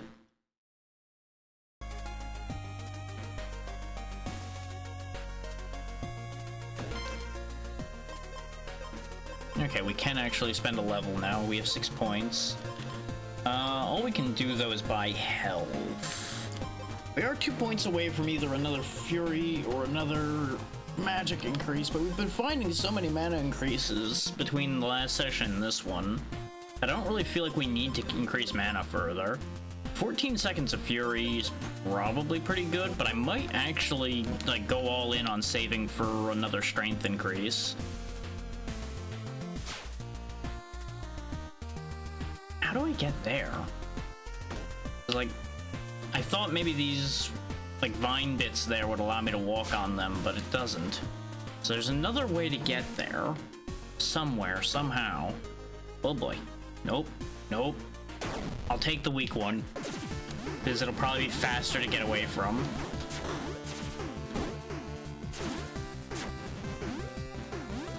Also, apparently we have 7,000 gold after all that.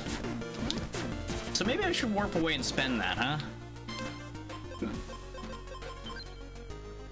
But unfortunately, we don't have a fast travel point in here anywhere. So I'm gonna go up to this town-looking area here first, and then we'll warp away. Or we might spend money here if this is actually a functional town. I'll give you a hint, probably isn't. But a man can hope.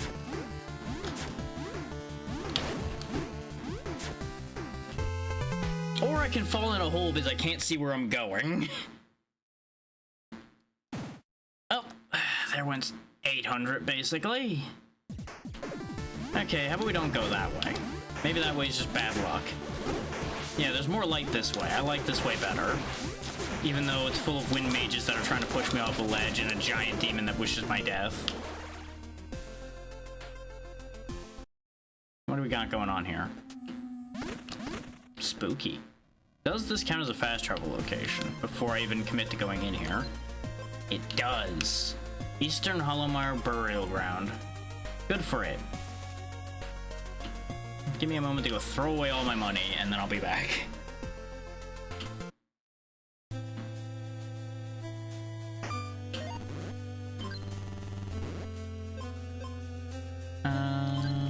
So this would be a good time to get short fuse, long fuse, potentially. That'll be all of my money.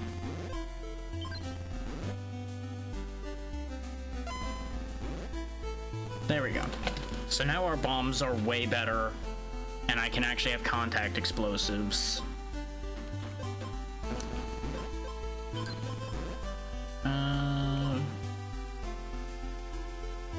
Ooh, that could be really good. Alternatively, we can get the ammo drop for the machine gun and start working toward triple shot, but no. Let's get shuriken piercing, because I really do like the idea of Razor Rain. For those that didn't know, the shurikens break into 4 mini shurikens every time, just about. So as soon as the shuriken breaks into 4... Actually, no, it's the main shuriken breaks into 8, so it just doubles the amount of shurikens it breaks into. That's still good. I just misunderstood that at first and thought it was going to be the shuriken breaks into 4 and then the 4 break into 8, which would have been crazy. Would have been real cool. But, you know, it is what it is. You can't have everything. Now, having spent enough money that we won't lose thousands when I start dying again, now we'll go take a look at the burial ground. Since I'm presuming there isn't a shop here, since there's enemies.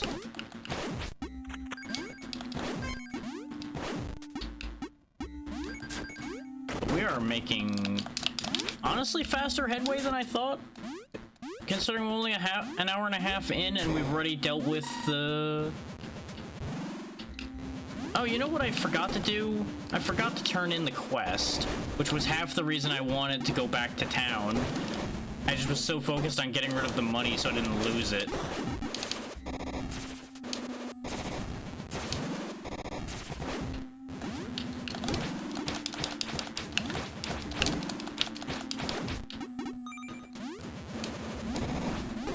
But yeah, just an hour and a half in and we've already taken out one of the 2 remaining demon lords we need to worry about other than taking down Ash.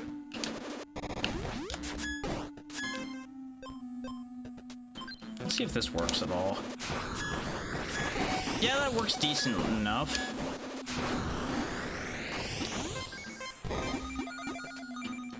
And that gets us whatever this is. 1 of 2 golden flames. I assume those are important. So we probably should track down the other one. And since that's the eastern burial ground, that presumably means there's a western one. That just makes sense, right? There would be no point in making a distinction if there wasn't more than one. Which means there must be a western one like over here. Probably this thing right here.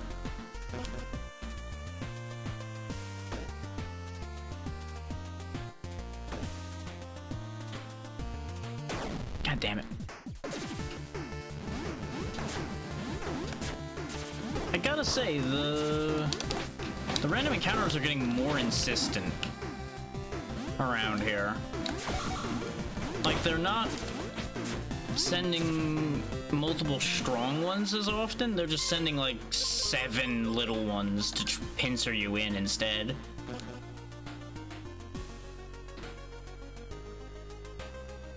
So you can't just keep ignoring them. Unless this is where we get the golden flame. That's most of a skull above my head there. Interesting. Oh. This is a similar situation, so maybe this is where the other golden flame is.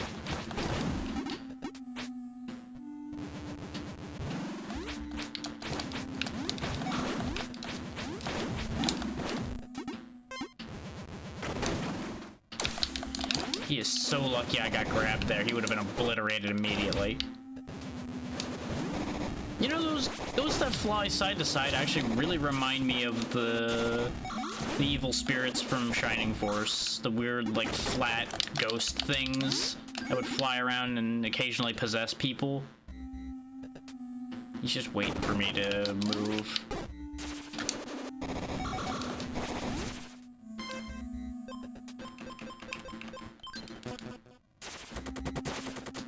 Okay, he resists that. You resist boomerang. You do not.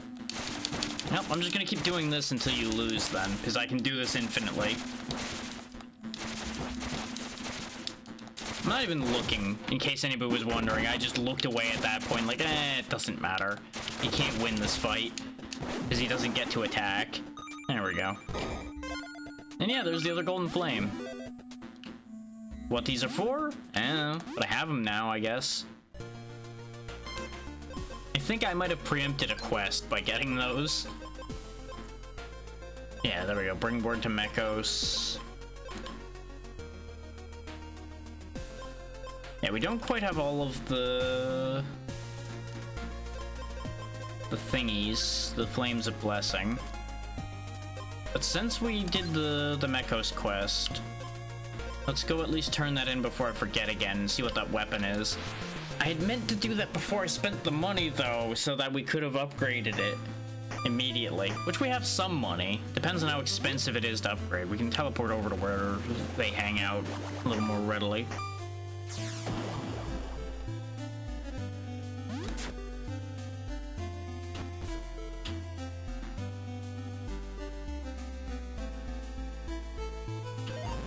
Well, the deed is done. Your men may return and gather supplies whenever they're ready. I see. Well done, Soul Eater. It appears our Grace's faith in you was not misplaced. You have saved hundreds of lives by doing this. Take this as a token of my thanks. Ooh. Shotgun acquired. Okay. You know what? That was probably worth turning in, and it will probably be worth upgrading that. I'm kind of surprised with the amount of animation those doors have. Just as a random aside.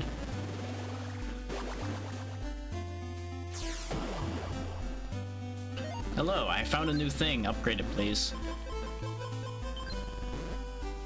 Extra ammo, power increase, extra ammo, wider spread, increased ammo drop rate, and combat shotgun. Ooh, neat. Yep, go ahead and give me some more ammo for it. Ooh, all the upgrades are pretty expensive on it other than the ammo drop rate. So that's probably not getting upgraded too heavily at this point. We're still missing a couple sub-weapons somewhere. And we might just not even get them.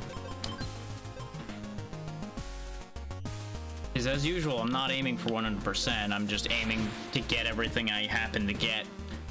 And feel drawn to grabbing along the way.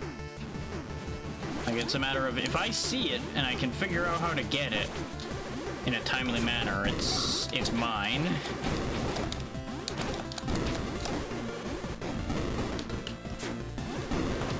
God damn. They mean business with some of these encounters, huh? Real shame for them that they can't lock me in, though, so it doesn't matter.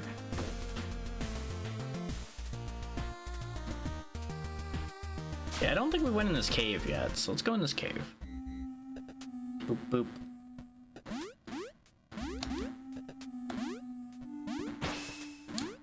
Cave of Mystery and Make-Believe, otherwise known as Death.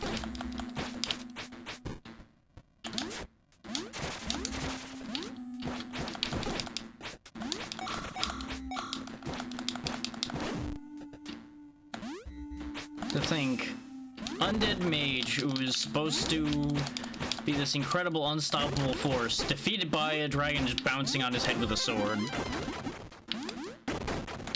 These fucking hands, man. They're everywhere. Let's just equip this to be on the safe side, shall we? Which I do have the wind dash, which I could upgrade to. Which might have been better for a situation like that. Oh, the music changed. You know, we didn't use the shotgun at all yet. Oh, this is a tall room, apparently. Bang.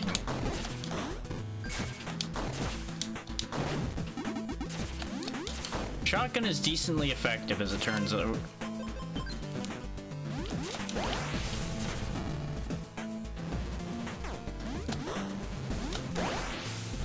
I ain't sitting there like a sitting duck. You don't hear me quacking.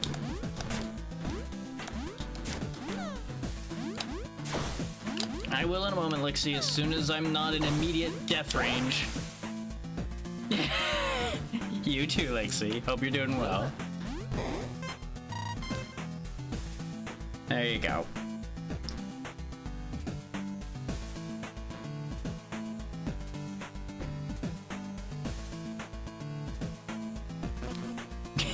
So that's a thing that happened. Drive-by care package.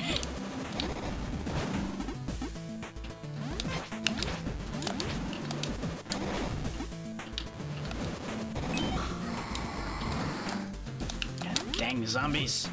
Stop screaming at me.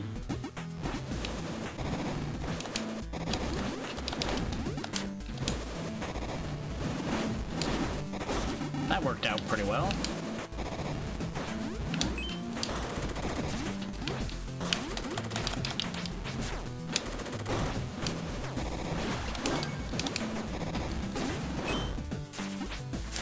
Okay, the Skeleton Knight's gonna be a slight issue. Oh wait, he's got a friend.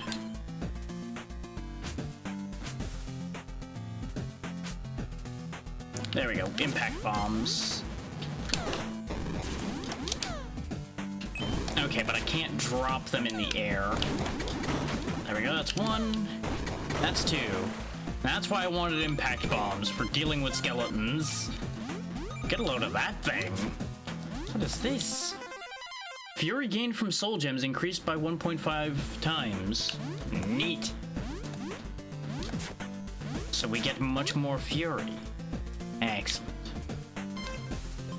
I think this is just drop off safe point area? Yeah. I don't know why I doubted that. Probably because this game's trained me to doubt all falls and expect them to be death. Back in the spooky cave. Full of evil zombie hands.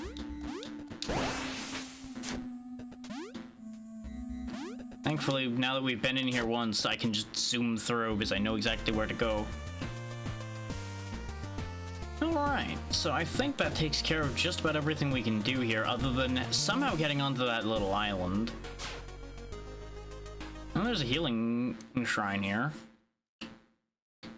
Looks decidedly more concerning than the usual ones, but it still works.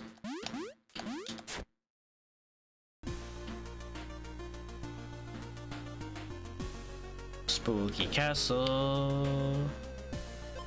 Moonlight Duel.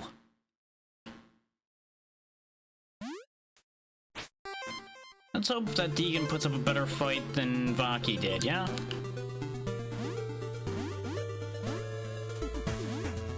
I'm also taking this castle over once this is done. I just need that to be known. This will be my castle.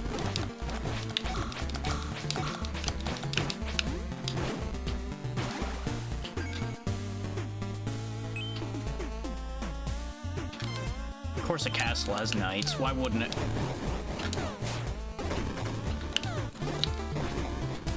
Didn't kill him, huh?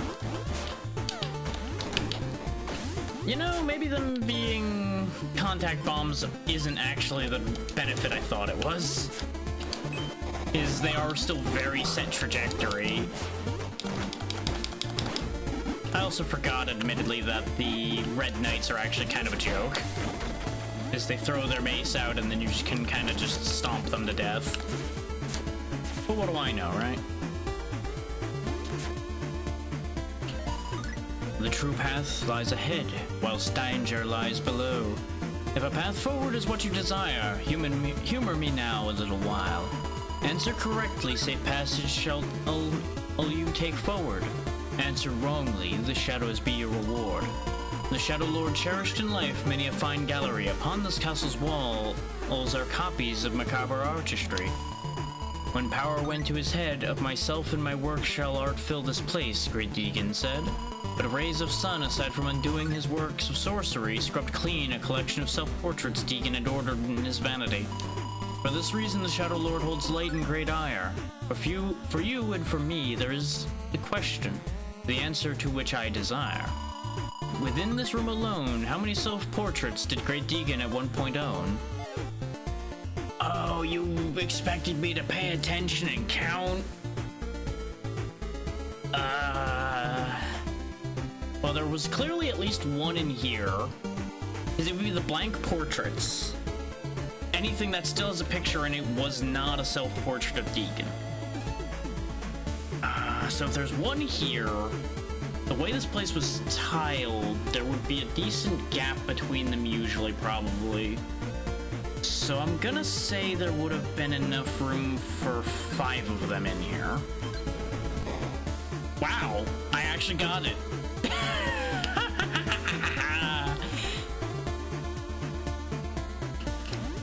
Artist memory pays off again.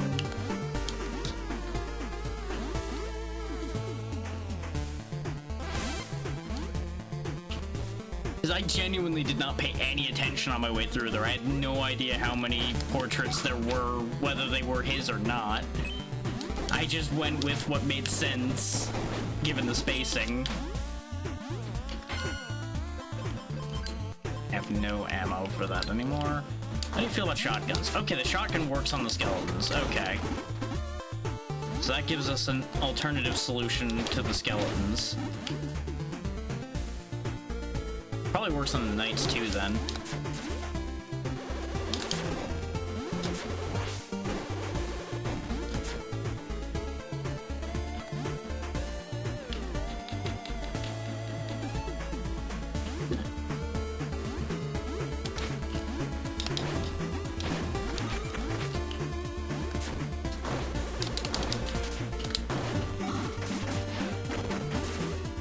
I do not appreciate that the lightning mage had a chandelier drop on his head and didn't get hurt by it. I don't care if his body's technically not physically there. Would have been great comedy if he just got clobbered with a chandelier immediately.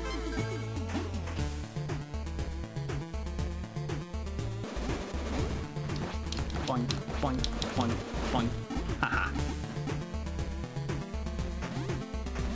And of course this bridge is crumbling. He's too busy getting commissions of his own face made that disappear in the sunlight. Why would he pay for proper stonemasons to make a real bridge?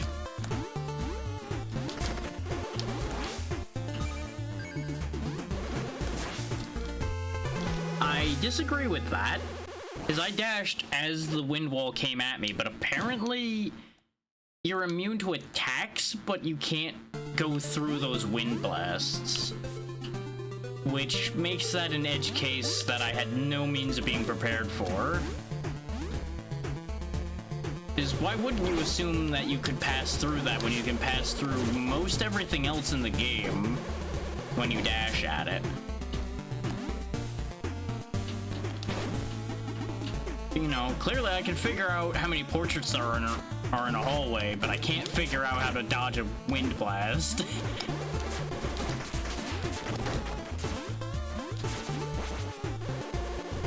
I really thought I was gonna get hit by that fireball as it was just trailing me the whole way.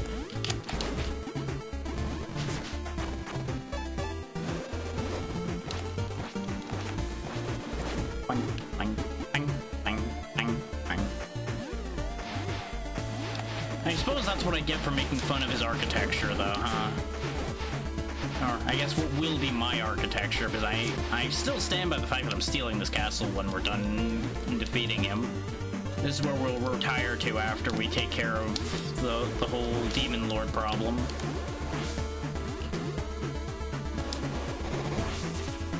Okay, that wouldn't reach him, huh? No, it does reach him. Burn in hell, you lousy green bastard. I see you down there. You're not sneaky.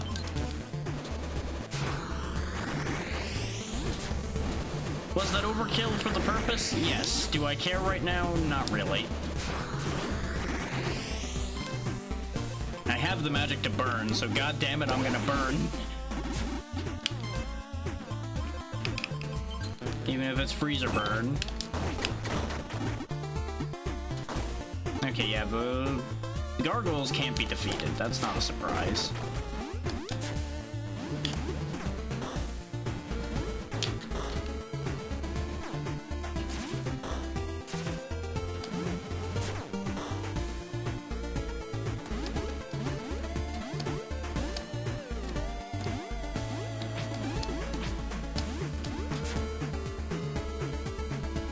How much further do I have to travel before I can kick Deegan around?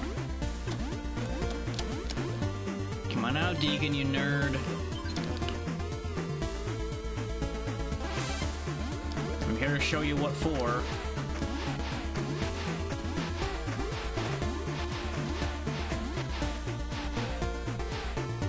Gee, I wonder where he could be. Could it be behind the ominous ribcage door? Nah. This is where the mid-boss lives, probably.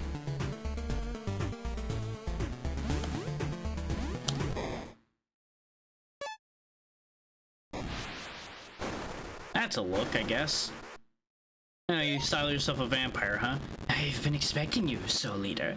Don't be a fool. You are on the path to sure and utter destruction. Our God reigns supreme and his chosen enforces his will. What my brother does or doesn't do is a topic for another time. Right now, my only concern's for Crystal, and you're in my way. Such a waste of potential. You're the Soul Leader, Dragon. Power like yours is something a demon such as myself could only dream of. Imagine with your power alone, you could cover this entire world in shadow in seconds. Weeks of work, and I've only covered fractions of this land in darkness. The great King Valcor created you, blessed you with such power to summon darkness, eat the souls of your enemies, destroy worlds even. And you would turn against all that, against him and his lords? I have taken the souls of two more of our kin who said the same thing. More proof that Valcor is nothing more than a usurper and a fraudulent overlord. Insolent traitor, if you will not lend us your strength, then I shall bring about darkness in my usual way. Slay the Soul Leader, snuff out the flame of hope these foul Minarians had, and spread the shadow of hopelessness across this world like a plague. May the night swallow you whole, Soul Leader. Impressive speech. Now let's see if you're at all even up to that task. Oh, don't tell me you're just like a reskin of the Mechos fight so far. Oh wait, there you go. You've engaged Dracula mode, throwing bats at me and teleporting around. And at least you can aim your shots. You got sickles, okay, those are cool.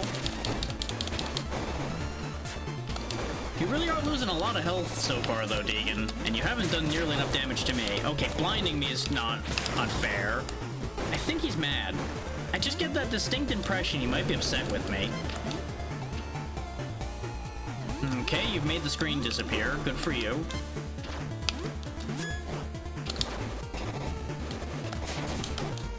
Okay, so that's how we play this game now, huh?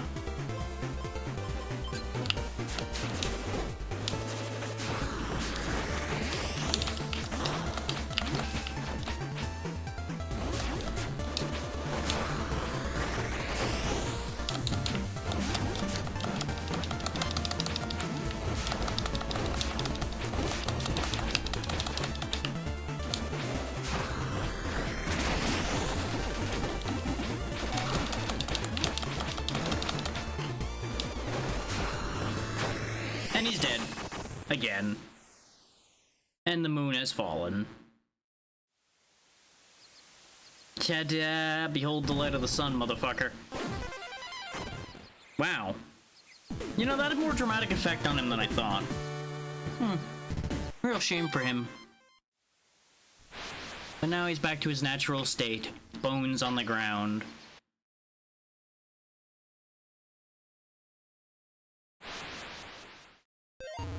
Soul Leader, chosen by Valcor.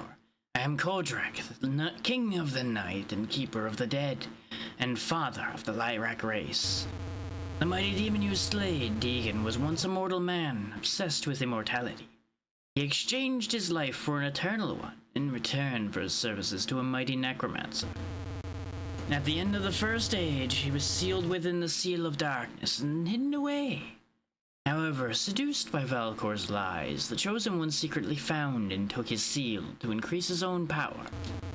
When Ash restored Valcor to power, he released his lords from within the seal, and Deegan, with Valcor's blessing and the divine power of the Chosen One, became a god in his own right. With the power of shadow and lightning, Deacon became a foe in might that equaled that of the gods, and he trapped me within the very seal he himself had been bound to. There was much fear of your power among those in Elysium before Valkor's return, but despite what his deception led you to become, you have turned your powers against him and his armies in the name of peace.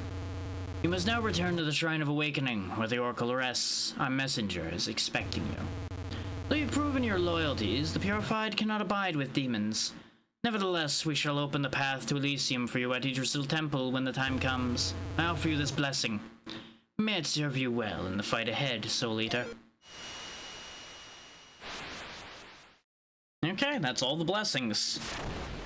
And all the demon lords aside from Ash himself, torn down and thrown to the ground.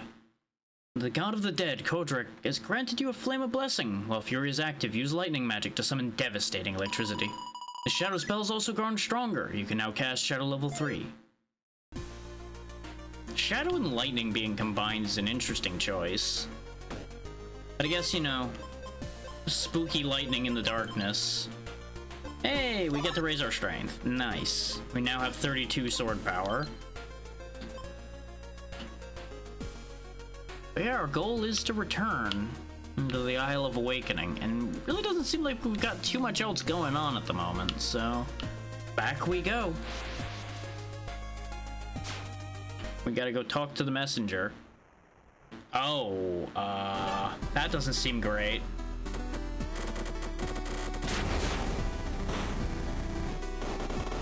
Ash, I presume? Yep. Wrecking the whole place and coming to claim the Oracle. My king and queen, I'm relieved to find you safe and whole. I have come for the body of the Oracle. Hide yourself, Olgos. He will not tolerate you with the blood your hands have shed in the past. Blood for which I must atone. I will turn my backs to the other races no longer. I will defend this village and the Oracle with my life. Lay down your arms, Ash. By order of your queen, you are not permitted to enter this holy place. Not allowed? Me? Who are you to deny me, the Chosen One, entrance to this temple? I have not spent the last 6 months scouring this world for my crystal, only for some pathetic mortal in a crown and robe to tell me what I can't do. You dare insult the queen in front of me? You, don't be a fool, human. You have no chance against me with the power of Valkor at my command. If it weren't for my fool brother, you'd be dead already. Stand aside and Valkor may forgive your insolence. Until this world is safe from you and your god, I will defend our grace until my last breath. I see. Well, that can certainly be arranged. My brother isn't here to protect you this time, General. This is the end. Well, joke's on you. We are here. Ta-da! You thought I was dead, didn't you? Flame! Was your first experience with death not enough? Valkor ordered death to all Manarians. As the Chosen, I must save this world from corruption. Must have Crystal. You will not stand in my way. Come to your senses, Ash. You're attacking innocent people. Zargus and Syndra, they're our rulers, our mentors. Mekos has made amends for his crime against us and has been protecting them. Lies. No mentor or ruler of mine fraternizes with the enemy, nor keep the one most important to me hidden away in secret for 6 months. You have no idea how crucial it is I take her to Valkor. 6 months trying desperately to find her body, to find that little last piece of her precious soul so I can save her. And then I learn you. Filthy Soul Eater, you have it. There's no other explanation. You still live. She offered to you that cursed gemstone and you took it. You took part of Crystal's soul. But no matter, this time is different. I have the power to save her. Valkor showed me. I lost her once before, but never again. I will save the Oracle, my crystal. You're talking nonsense, Ash. How could I have known that gemstone she gave me had a piece of her soul? And what's this my crystal? She's mine, brother. You know this well. What are you on about? I mean, you're both being kind of stupid in that regard, but you know what? You do you. Oh, time for more flashbacks. Okay, hey Crystal, I was just passing by and... No, that's stupid. Gods, why is this so hard? We've been friends for 16 years now. Yeah, and you know, the whole just passing by and you happen to have a bouquet of flowers thing really wouldn't have worked out very well. Slain hundreds of demons, faced dozens of knights, but this is just... Come on, Ash, get it out. Flame, what's he doing out? I thought he said he was sick.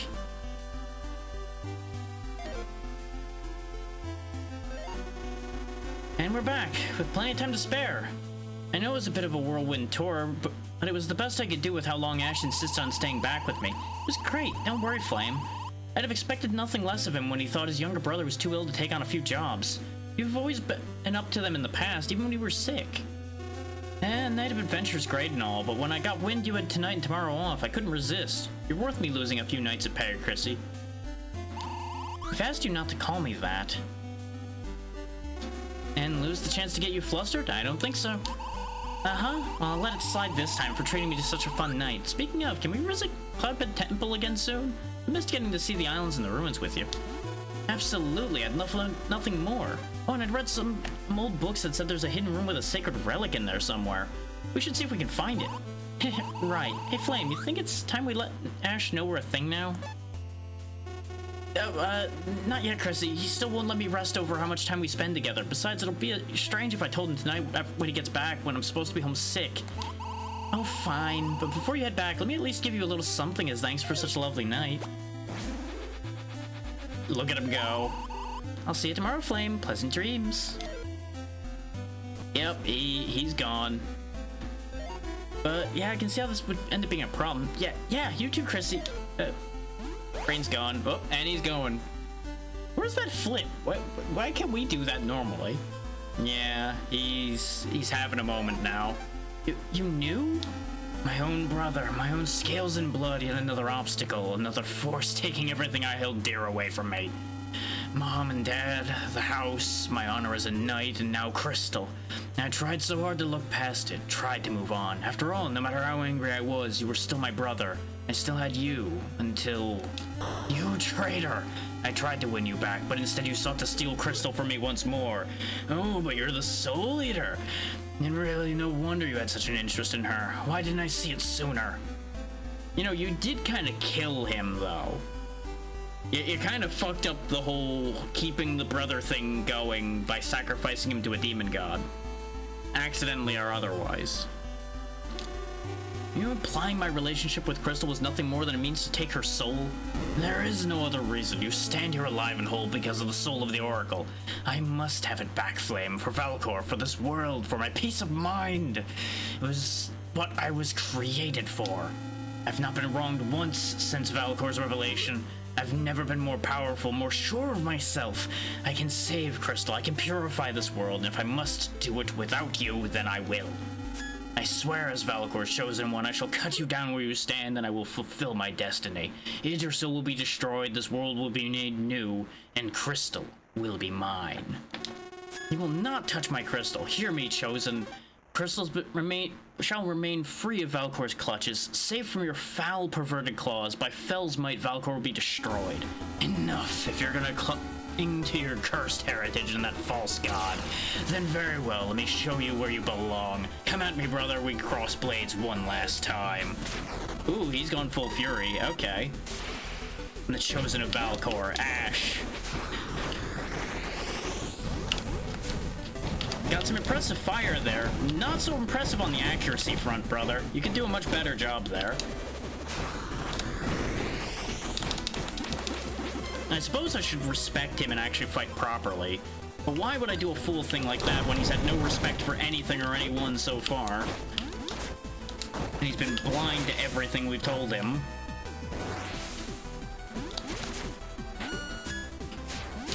Oh, his sword has gone all evil. Neat.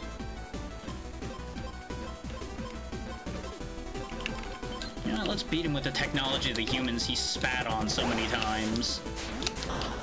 That seems fitting. Oh, you have shadow magic. You know what? That makes sense. Thanks for punching me straight up to the healing item, though, buddy. Good job. You good? Just kind of hit a whole lot of nothing there. I didn't even have to try to dodge that. Okay, out of bullets. Now for the pistol. No, he's got, like, crazy light-looking magic, too, though. So that's a thing. wasting a lot of time and energy firing all this crazy magic that's not hitting anything, though. I took the sacrifice trade there because I figured I'd get more health than I lost, and I was slightly wrong, but you know. We're not gonna be able to kill him with guns, unfortunately, but we did a lot of work with it. Oh no, he set me on fire. Oh no. I really am disrespecting this fight, and I know it. But honestly, this man's been a fool his whole life. I can't really give him the respect they make it seem like he deserves. Because he's been getting played for so long. And I feel bad for him, don't get me wrong about that. But that's about as far as I go on that one.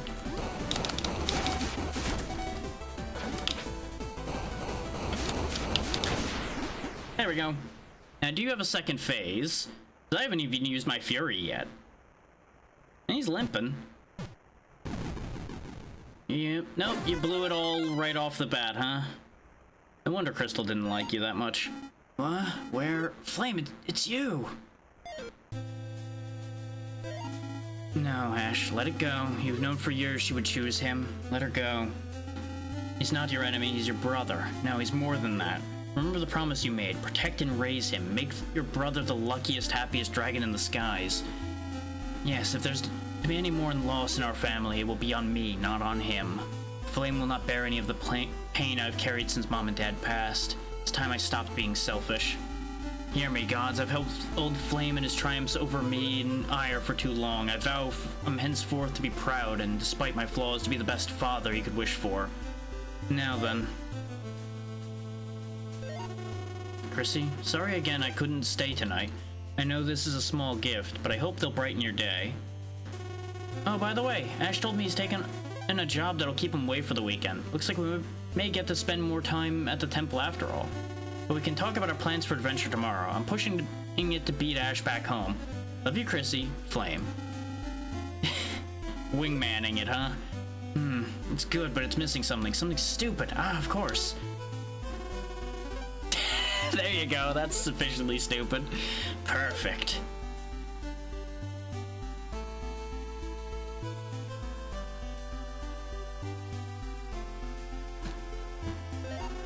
I had no idea you were so torn apart. Why, brother? Why didn't you tell me? You know I would have done anything for you. That's exactly why. You couldn't do it, Flame. You were so happy. Crystal, you were a new dragon around her. I couldn't take that away after everything else you'd lost. But Father, he twisted my visions, convinced me you wanted her soul, that Minarians were a danger to all existence. When he revealed the truth of Minaria's ancestry to me, I fell right into his trap. Father, our ancestry. You'll learn soon, just as I did. Don't make my mistake, Flame. The Minarians are demons, but it isn't our heritage that makes us what we are. Just look at Fel. Look at you. If not for you, I would still be his puppet. I'm so proud of you, Flame. You can save this world. You can save Crystal. Ash, promise me. Rescue Crystal. Save this world and the people she loved. Live for me. I will. I love you, brother. And away he went. The last bit of color gone. Flame? Flame, come with me. You did well, Flame. The chosen four of Valcor have been destroyed and your brother is at peace at last. With the gods free of Valcor's forces, access to Yggdrasil is once more possible. The moment you reach the great tree's base, there'll be no turning back. As it was written, a new era will be imminent. New era? An era of light and prosperity, or an era of shadow? Ash, he was the chosen one, and I killed him, my own brother. If Valcor could get to him, oh gods, what would Crystal say if she knew what I've done? Wait, I just thought of something. If Crystal was the reincarnation of the Oracle, and she was to aid the Savior in fulfilling the god's plan... Okay, I didn't get to read all of that because he went too fast. Calm yourself, Flame. Yes, your brother was the chosen one, but the gods didn't expect Valcor's influence to have grown so strong, especially while still bound by the seals. All Minarians being demons is but a fraction of the truth. You must remember, Valcor is the father of lies. You have the benefit of knowing this. Ash did not. Unless that's another lie. But I sensed conviction in Ash's voice. How could Crystal, the reincarnated oracle, be a demon? If there's some truth to it, why would the god of demonkind want to destroy us all? Are you still blind to the truth, Soul Eater? Do you not remember? Clearly so. But no matter, just a little while longer and you'll see. Now come, answers to all of your questions lie ahead.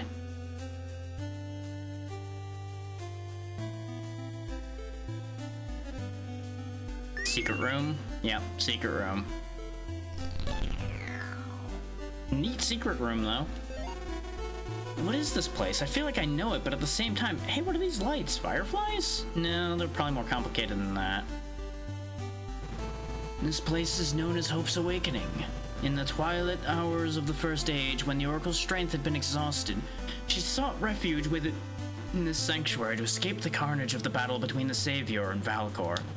Fearing her champion's safety as the world shook, the Oracle could only offer prayers, which were so fervent that her tears manifested as vibrant embers, which were said to have granted the Savior the strength to succeed. Whoa, and they're still here to this day? And when Valcor was defeated, there was no need for the Oracle to pray. No, Flame, these tears are the manifestations of the prayers of your beloved Crystal. You're wondering how this could be? Do you know why she gave you the gem that you wear around your neck? She didn't understand it at the time, but one night 2 years ago, she experienced a nightmare that foretold your death at Ash's hands. In tears, she's prayed all night to your god Fel that he would protect you.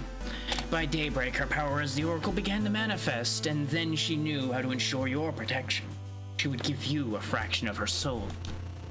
Though her knowledge was still incomplete, she continued looking into her new powers and your heritage. And once the Oracle learned of your destinies, her only concern was that you would emerge victorious and safe once again. Once again? Why won't you speak plainly? You said answers were in here, but I still don't know what Ash meant by all Minarians are demons, or what he meant by comparing me to Fel. And what about our destinies did Crystal learn? I see, it is apparent I must start at the beginning. But no matter, it will serve you well. Listen, Flame, to the tale of origins and the legend of the Soul Eater. In the beginning, the world was naught but an endless void of swirling thunder and chaos. There was no land, no sea, and there were no living souls. But one day, emerging from the chaos of the void, came a being from beyond time, a being of terrible power known as Vaughan. With his otherworldly strength, he sent the void to another dimension, separating it from the elements that are pleasing to the senses, wherein he planted great gardens and built a grand realm for his own honor, the realm of Elysium. One day Vaughan planted one of his own trees outside of Elysium's gate. To his surprise, a new, more grounded realm, which Vaughan named the Physical, was formed from the great tree's roots. To tend and care for this physical realm, Vaughan filled it with angels in his own image who would watch and maintain his rapidly expanding dominion. However, in the course of time, the angels found that the great tree produced a powerful essence known as mana, which granted them immense power, power of the elements, the power of creation. Seeing that the weak and inferior angels now shared power he saw as his alone, Vaughan in his greed and self-importance was greatly displeased. To prevent the angels from gaining independence of him and losing his worshippers, Vaughan stripped them of their immortality, citing theft of divine power. Some argued and others rebelled. For their hubris, Vaughan destroyed much of the physical realm and banished the rebels to the void. As punishment on the angels who took of the power of creation, the Creator transfigured their appearances to bestial, humanoid, and amphibian shapes to separate them from those who obeyed him, though he also gave these appearances to a chosen few who remained loyal to him to act as their patron gods. Having done this, Vaughan ordered the creation of a new physical realm, and thus the world you know as Minaria was conceived. Elor, a mighty god, refashioned the earth. Nimbus and Aquarius, wise gods who valued the ambience of Elysium, reformed the weather and controlled the seasons. Kodrak, who enjoyed the peace of evening, kept watch of the night, and Fel, as Vaughan's own created son, would shepherd the dead. Vaughan would be the world's god of light.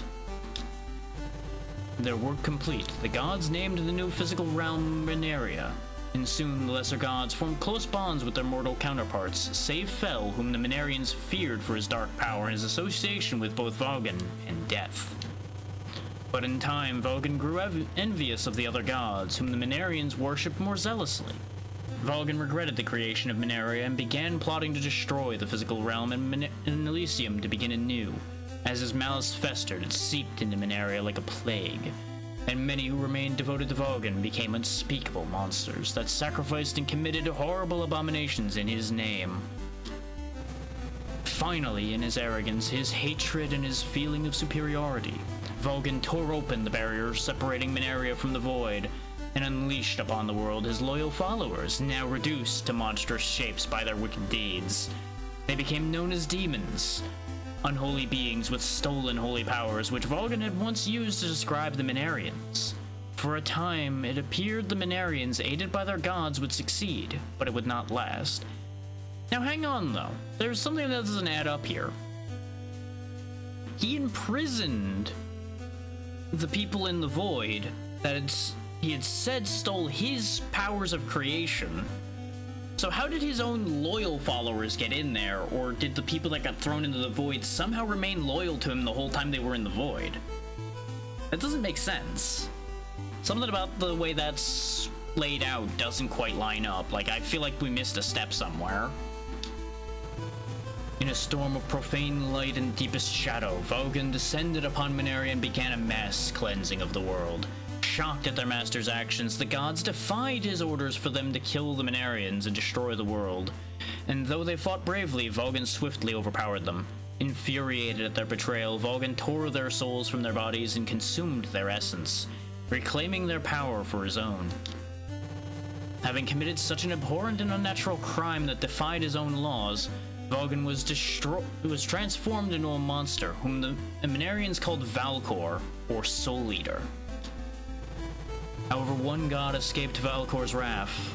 Fel, the then patron of the dead, was spared for his loyalty and for claiming the lives of the Minerians in Valgan's name. And though Fel was treated harshly, he nevertheless obeyed his father's orders to cleanse the world without question.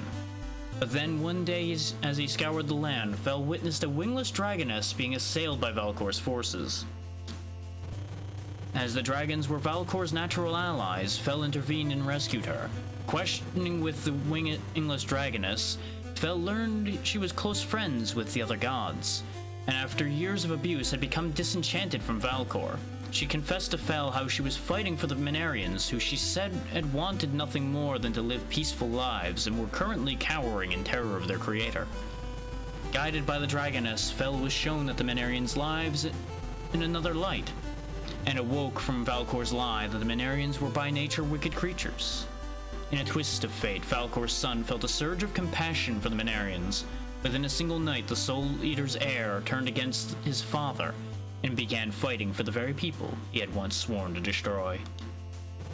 Having convened with a god, swayed the dragons to her cause, and relayed Fel's message of deliverance to the Minerians, the dragoness became known as the Oracle, and with knowledge she had stolen from Valkor, she forged a sacred blade that could withstand the god of demons.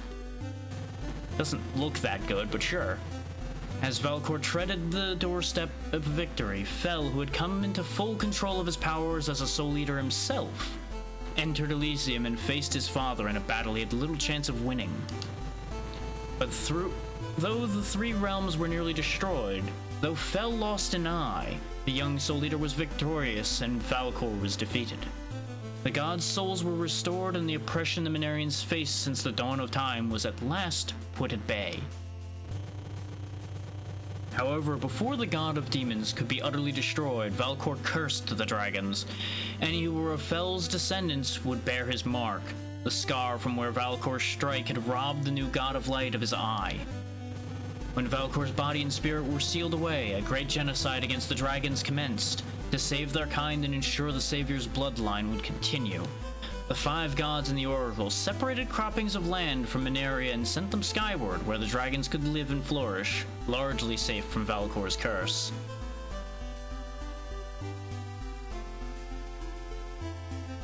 another bit of a missing step there, I feel. I don't really know how we got to the Dragon Massacre along the line here. Yes, the dragons were Valkor's chief bully squad for the most part.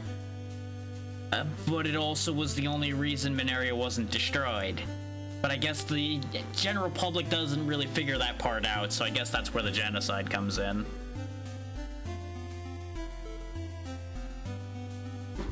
Yeah, that seems about right. Knowing Valkor would one day return, Fel and the Oracle performed a sacred ritual that would ensure their spirits would reincarnate in the souls of two worthy dragons when the years of twilight descended upon the age. The world now safe and their work done, the gods returned to Elysium while Fel and the Oracle vanished from all known planes of existence. Thus concludes the legend of the Soul Eater and the origin of life. You mean Fel was Valkor's son? Our god is a demon prince? Well, the line between gods and demons tends to actually be much thinner than anyone would like to think about, really. Because in a case where one being is like top god and it creates everything, well, it kind of has to end up somehow creating demons for demons to exist in some way, huh? So, you know.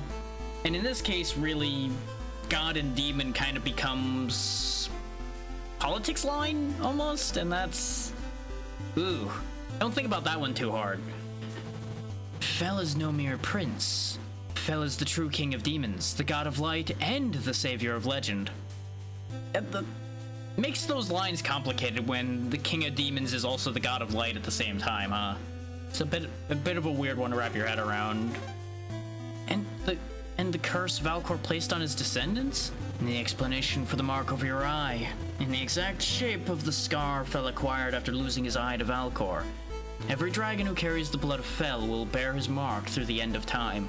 Such was the curse of Valkor. But that means you are Fel's heir, the last surviving dragon in his bloodline. But that means I have Valkor's blood. Valkor ate the souls of gods. I ate the souls of his demon lords. What if I become like Valkor? It isn't our heritage that makes us what we are. Fel, the son of the demon god, and a soul eater like yourself, inherited terrible power from his father. What did he do with it? He saved lives, gave Mineria a future, and became the god of light. You too were blessed with great power. What have you used it for? The ice Vaki made it stem from Glasonia has receded. The seismic activity in Kalidor has ceased, and the dark shroud emanating from the Hallowmire has dissipated. The Minerians see you as a hero. In his final moments, Ash realized who you are and offered encouragement. The Oracle sacrificed her own soul to keep you alive. She defended you from Mekos when he misunderstood the prophecy. She believes in you, Flame. These tears, these prayers of the Oracle are proof of it. Believe in yourself. Crystal remembered. You must too. Remember who you are, where you came from, and what you must do. You are Flame, the Soul Eater, Prince of Darkness, and Fel's chosen vessel. This Flame is what you were created for, the very reason for which you live. His spirit lives within you. You have his memories. You must remember. Remember? But what am I supposed to remember? Probably a lot of things. Fel, my herald of light. Crystal? No, you're... It matters not to me if you come from the vilest, darkest corners of existence. You are this world's savior, my savior. Have faith in yourself. You can save this world. Remember who I am? Oh, complicated transformation sequence, go.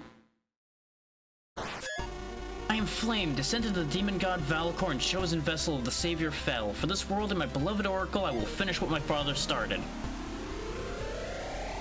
We missed a little bit there, but we got the point.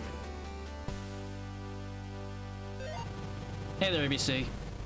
Your father's blade is transformed into Fel's sword. It is the very same blade the Oracle forged for the Savior to stand against Valkor. You truly are the God of Light, born again. Well, that explains where we get the golden blade from. I was wondering about that one. You know what you must do now, yes? As the heir to the Holy Throne, Elysium's gates will not deny you. You must now make for Yggdrasil Temple, present the gods' flames of blessing, and ascend Yggdrasil. Once at its peak, raise your sword and the path to Elysium shall open. Only you and you alone can enter the unseen world and stand against the god of demons. Now go, and may the gods be with you. Yay, our sword has turned to butter. I'm sure it's fine. I'm sure it's helpful. We have 8 points. Let's go ahead and get more Fury. That's probably a good idea. I suspect I'm actually gonna need Fury against the Demon God.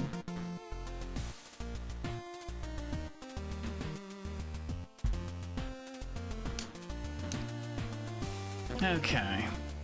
Do we have any money? Not really. Alright, good night, ABC. Just a quick hello and goodbye.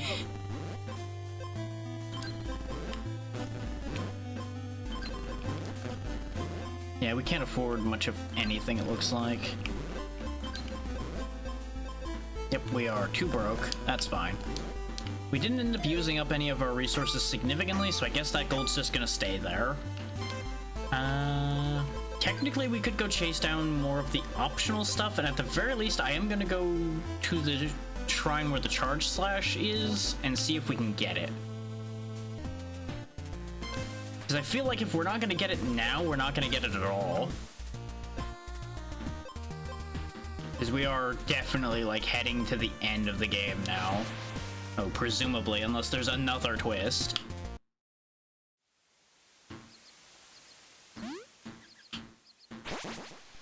Oh, neat, we have Sword Beam now. Yeah, master the 3 hidden sword technique. So we are missing a hidden sword technique still.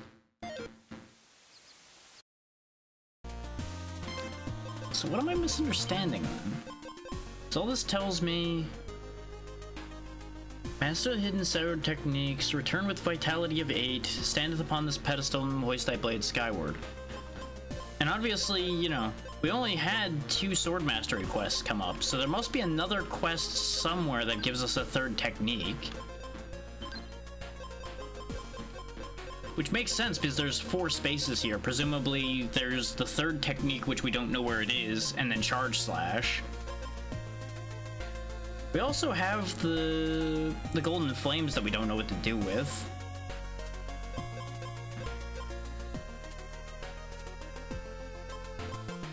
Unless...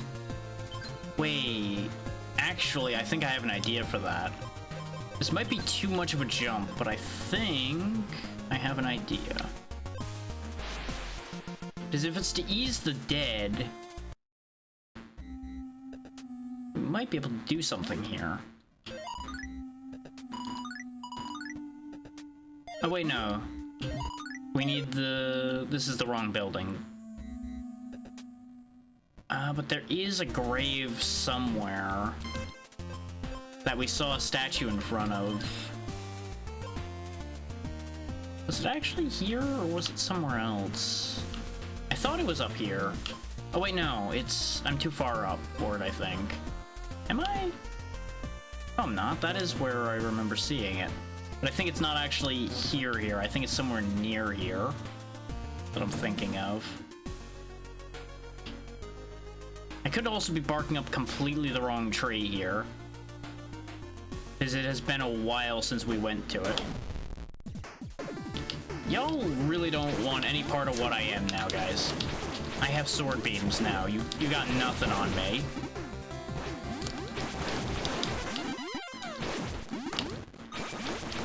Like, I don't even need magic to deal with y'all. I could just throw magic out of my sword.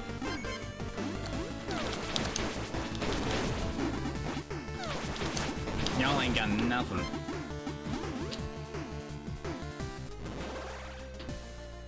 Yeah, because this is where we crashed the train.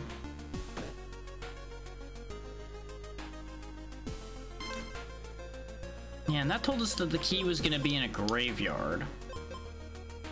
Which is why I thought that the Golden Flames had something to do with opening that. And I remember seeing a statue in a graveyard somewhere that looked like we could put flame on it. I thought it was that graveyard, but it's clearly not actually a graveyard.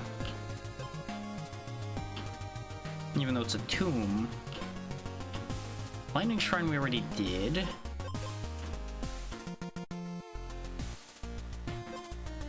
I'm trying trying to remember where else there even is anything that isn't marked.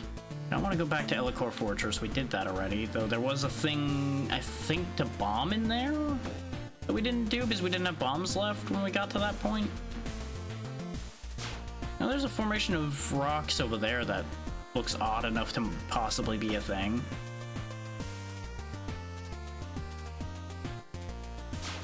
And if you're thinking I'm stalling so that there's more time today, you'd be right.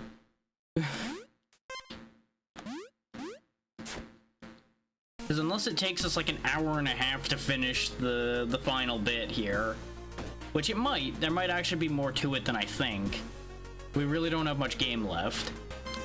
But I'm not ready to be done with this yet. Oh, there we go. Kadora Graveyard. That's the place I'm thinking of, I think.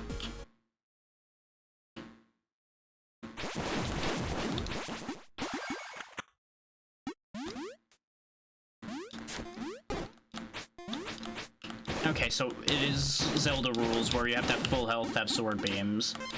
The Savior protects this place of resting from vengeful spirits. I thought there was I was kind of hoping that I could just interact with that statue and something would happen, if I'm honest. But apparently not.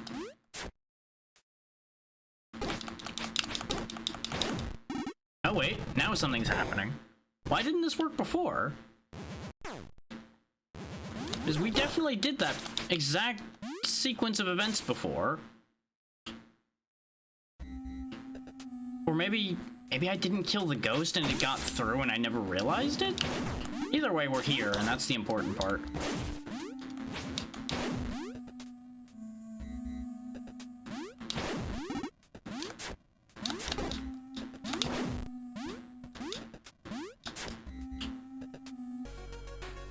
Which brings us to this little island out here with a little hut.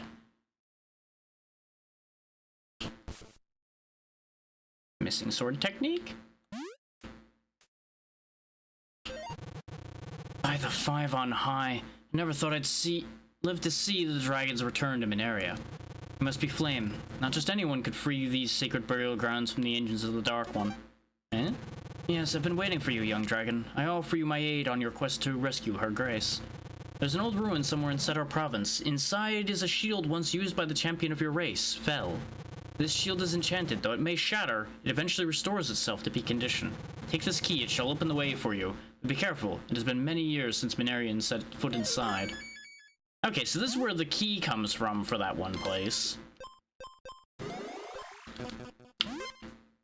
And this is where we get a shield. That's probably one of our missing sub-weapons, I would presume, then. Is you would use it in place of a sub-weapon to defend yourself instead of having offensive capabilities. But that at least takes care of that little island. And this key is almost certainly for this tomb here. Yep, there we go. There's a note. Dawnbreak Tomb. We'll read that in a bit. What I'll probably do is like read all of the stuff we've picked up, all the notes and everything before we go into the final bit. Go in with all of the information we can possibly have.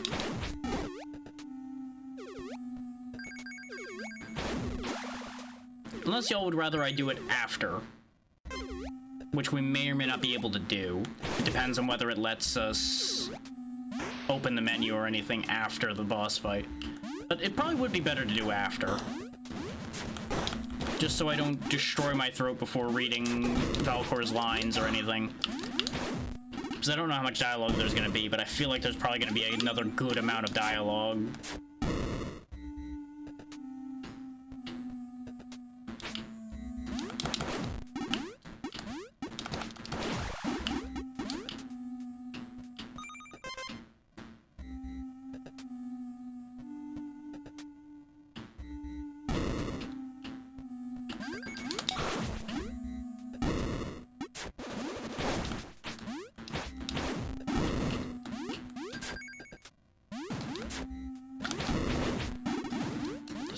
got another whole pile of undead. I've made mistakes. Thankfully this time I actually caught it in time instead of being flabbergasted at my own failure.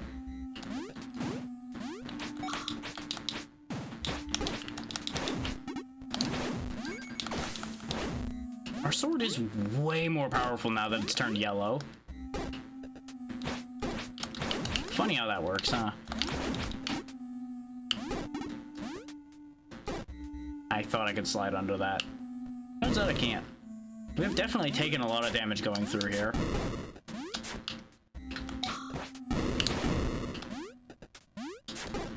Imagine if we went back into that training grounds area now that we're this strong. Just obliterate everything. Somehow still fail.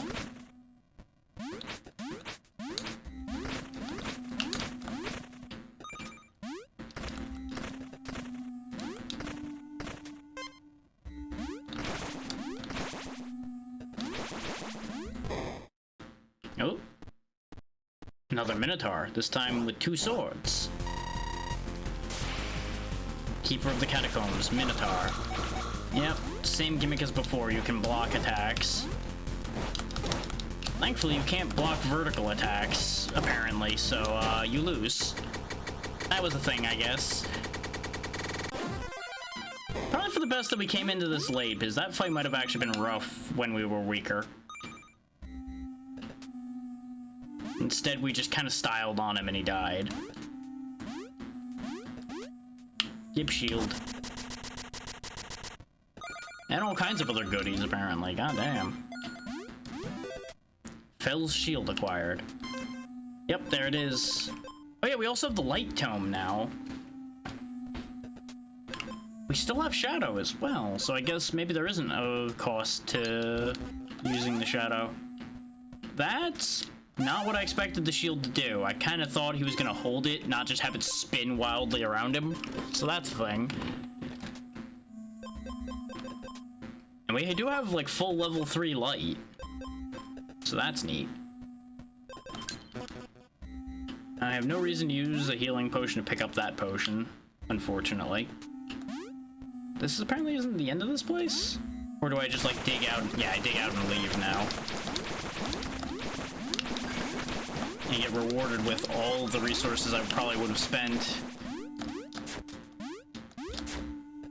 And butterflies, yay! Okay, so that's another side quest cleaned up. Is we now have the Sacred Shield, which wasn't properly marked on our quest list before because we only had pieces of the information. But I don't think that accounted for the Divine Flames, because we didn't use them. Yeah, we still have them, so they're not accounted for still. Hidden power once wielded by Fell. That seems like something I want. Also, apparently the Soul Crystal is gear, and we're missing one piece of gear still, too. We've almost cleaned up everything, though. Almost.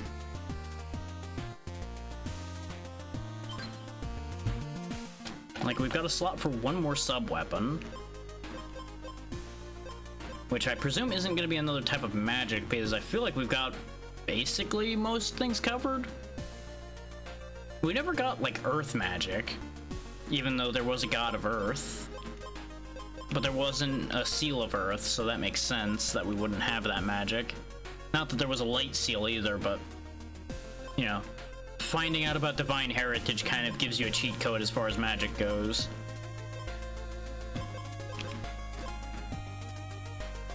Just ignore the fact that he couldn't do it before.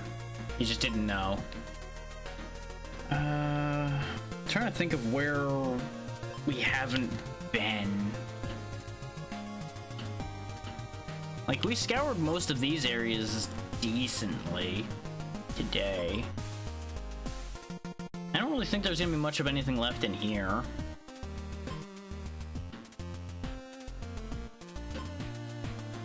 Actually, did I do anything with the Calidor training site? Or did I look at this and leave because I didn't have money or something? Yeah, there's our missing sub-weapon right there, the flail. Defeat all 20 enemies in 3 minutes. You can use any weapon in your arsenal. Only 500. Do try to bedazzle me, won't you?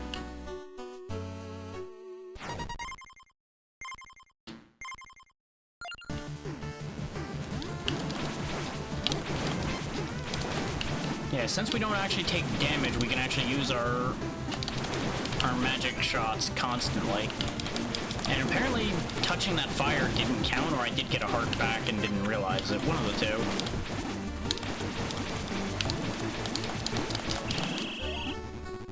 I apparently either... Did I get hit too many times? Because I thought I had one heart left. Yeah, I did get hit too many times. Okay. It's easy to lose track of what's going on in there with all the red.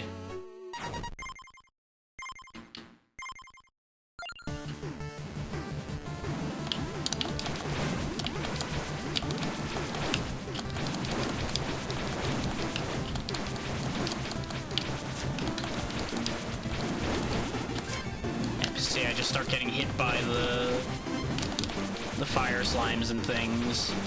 So I'm just not paying enough attention to avoid it. Thankfully, they dropped a bunch of hearts this time for me. Oh, burning is actually taking hearts. So let's get that cured. I think that's what actually ruined it for me the last time.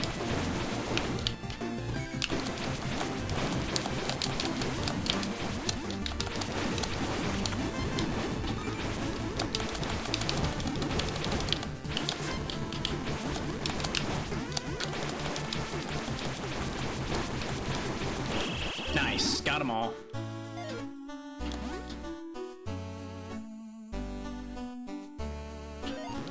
That was quite good. Take this for your efforts.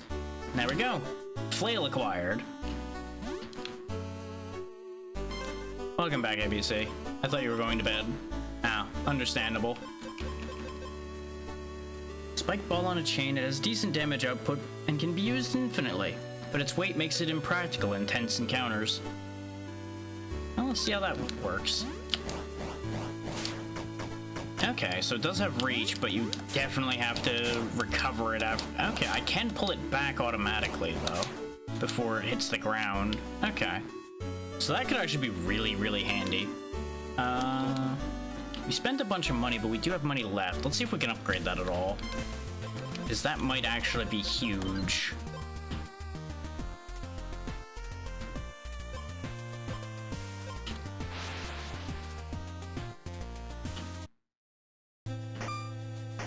I'm betting it's going to be pretty expensive to upgrade with how late we get it. Increase damage and increase damage. Well, we may as well increase the damage once at least. Okay, everything about it is just hit harder. You know what? I can respect that. And the shield lasts longer, lasts even longer, and heals faster. Okay. But that's all of the sub-weapons accounted for. We just have Sword Mastery to figure out and 2 unknown side quests to figure out. Problem is, I didn't see anybody else with exclamation points over them, so either people have gained exclamation points somewhere along the way. Which, let's check in at the castle and see if anybody's got a exclamation point there suddenly. So that seems like one of the likely places people would need something done at the end here. Nope, nobody has any exclamation points, nobody has anything notable. Like, they might have dialogue, but I'm not worried about that, I'm just looking for the quests. I'll look around for a little bit, and if I don't find answers, I will just move on, and we will not finish the last couple quests. We're being attacked! Not really, we're just hanging out in town. No, the town's already been attacked. It did work, it just is a thing. Yeah, you two have dialogue bubbles, but that's not an exclamation point. Let's see if somebody in the shrine has something.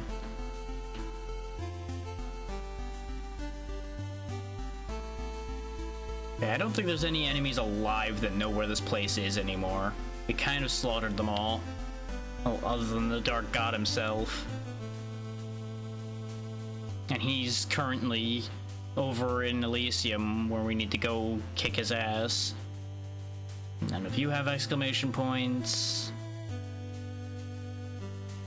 You're still staring at a wall over here. Yep. He's just gonna keep on staring at that wall, I guess. Okay, so none of this mattered either. I have no idea where the remaining quests are then. They're probably out in the middle of nowhere somewhere.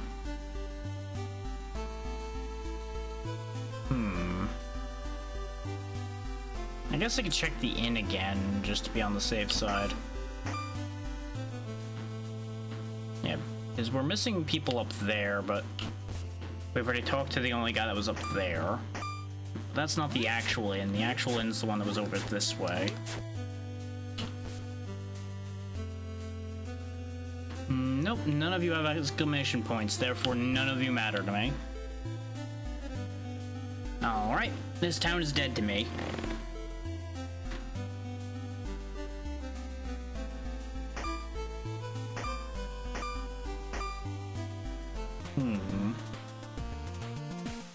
I have, like, nothing that'll lead me to anywhere right now, then. Other than the end of the game. Because this cave is how we got off this island in the first place. Did I ever check what this teleporter over here did? It's about the only other thing I can think of. I feel like I did, but I don't remember. Okay, yeah, I did, because this was the teleporter I looked at and went, huh, that one's weird. Because it mentioned the end of the world and everything, pretty much. Pretty sure I've been here before. Yeah, this is the forest with the deadly secret that we blitzed right through and had no care in the world. There's the end of the game, presumably right there.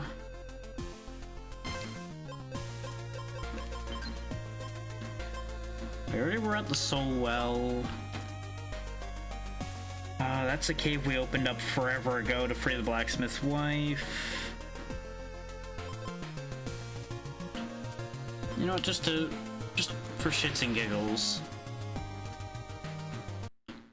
Let's double check in with Garachi. Did you learn anything suddenly? Nope, you have nothing for me. I didn't think you did. He's the one who taught us downstab before, but the guy who taught us upstab also didn't have a new exclamation point, so I'm like, well, maybe we go back to the guy who taught us the first thing. Maybe he'll tell us where the last master is or something. Wait, there's an oddity here. We also didn't check this place as thoroughly as the others. Yeah, because like there's this cave here. Did I go in here? Because I know we kind of were having a rough go of it, so I zoomed through here a little bit. So maybe I missed things. But I feel like I went in here already. This feels familiar.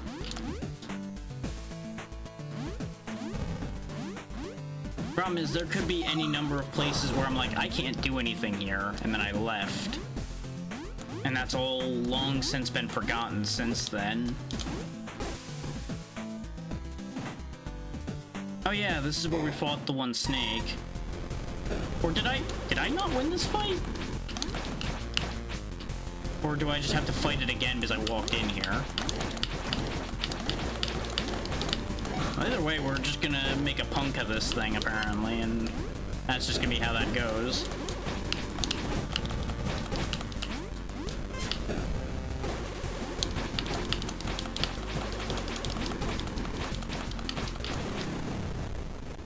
So that happened, I guess.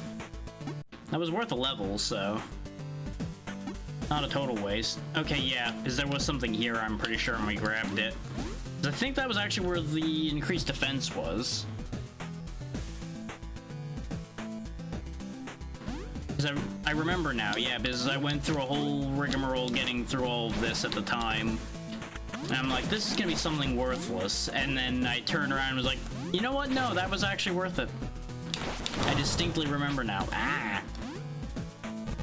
Bastard ogre. Bastard man.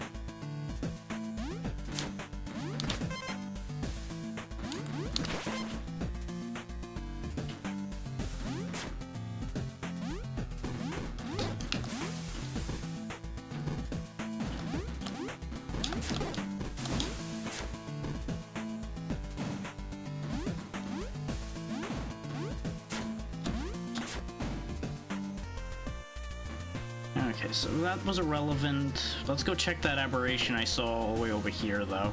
So I feel like this would be out of the realm of where I would have went. Oh no, that's where a healing shrine is around here. Which I think I did know about that too, and I just forgot. Taking damage won't matter as long as I don't die because we're going to the healing shrine, so...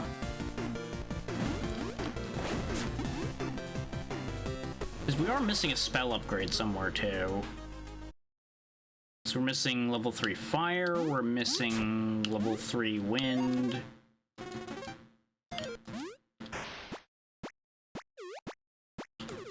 There we go. Imagine if we could drown in healing water. That would be really weird. And also probably like the most unfortunate way to go ever. You might not even die from that. Oh, there we go. We found a thing. There's a skeleton clutching a charred note. I can still make out what it says. Behold this golden bracelet. Though a seemingly harmless relic, there dwells within a fraction of the life force of Malok, placed there by the demon lord himself. Though my men and I set out valiantly to destroy it, our mortal bodies are no match for this intense heat. And so the task falls to you, Soul Eater. Should you find this cursed bracelet, I implore you to destroy it, for Melok's power will be great so long as it exists. You must bear it to the western volcano. It is where the bracelet was forged, and there alone may it be destroyed. The gods bless your path. Oh yeah, the Mount Doom equivalent we found.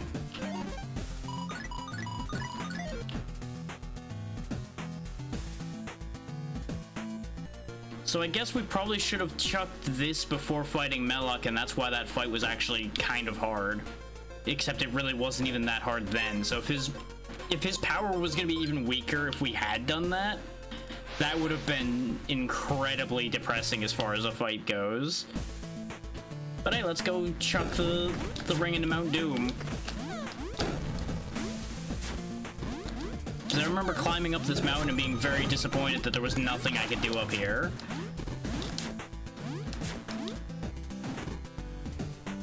I'm glad I went and looked around though, because we would have missed that whole sequence.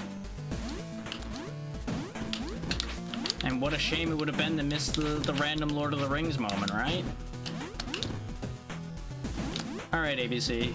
Hopefully you'll be able to sleep this time.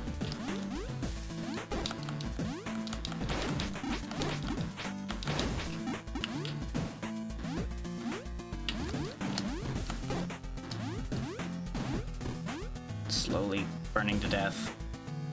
This is nothing but a shame.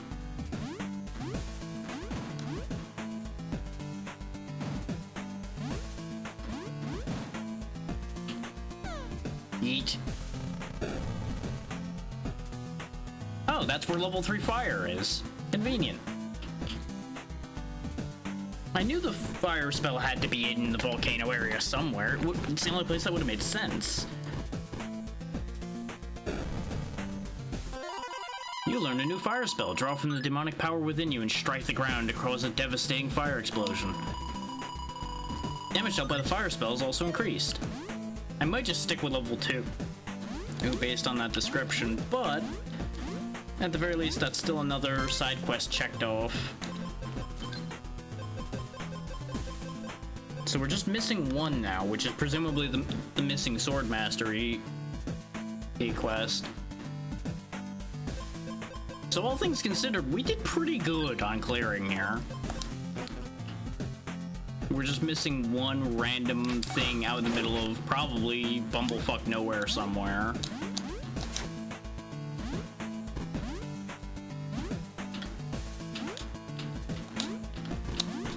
Because we know where one more thing is, but we can't do it because we don't know where the sword mastery thing is. And if I was worried about getting 100% completion, I would just look up where this thing is, because at this point, I'm really out of ideas as to where to go, or to try to find it.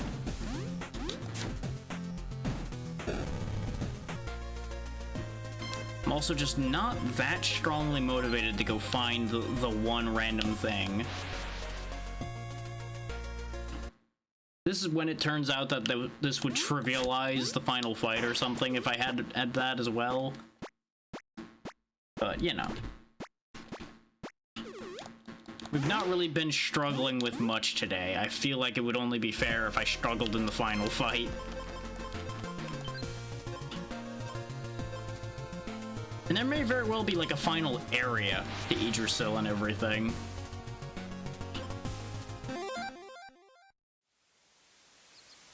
Get ready!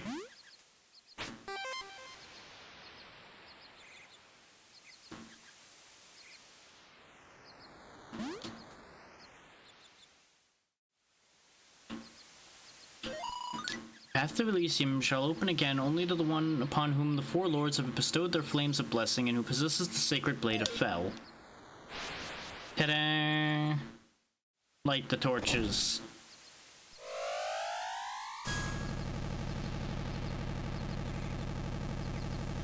That's a big door.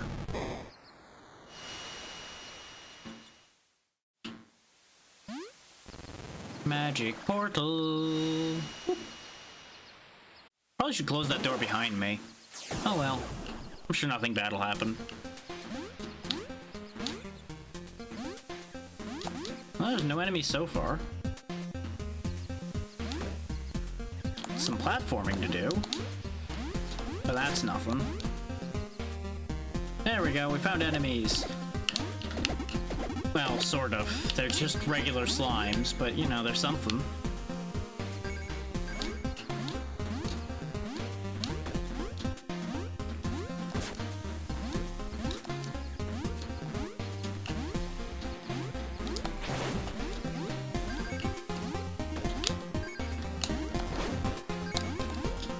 Oh, there was nothing there. The squaring on that tree looked just weird enough that my eyes thought there was a platform there, and just all of that smooth movement just to splatter myself on the floor below. How about we re-equip our wind magic, shall we? This way, in case I do something stupid like that again, we're prepared. At least I don't have to open the door again.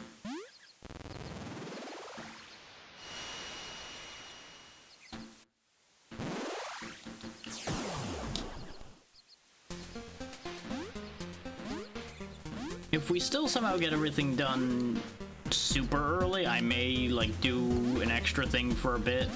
It'll depend on how I feel by the time we get done and how long this takes. Great, this is going so much better where I smacked my face into a slime. This is the attempt where we'll make it, though, somehow.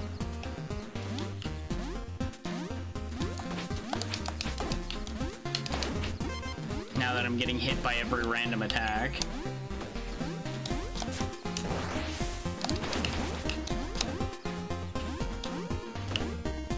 Things work weird around here with these trees moving up and down. What? We got tree men that throw green flame and stink gas. Interesting. I would like to get to have control of my body again in the end. Thank you. Because since we kept going back and forth up and down the screen, I just genuinely couldn't get control back to do anything about that situation.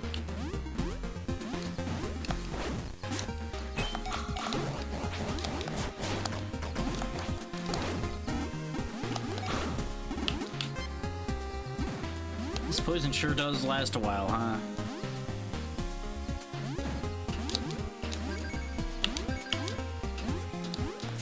Don't even know why I bothered grabbing money. I don't think we're going back to spend it anywhere.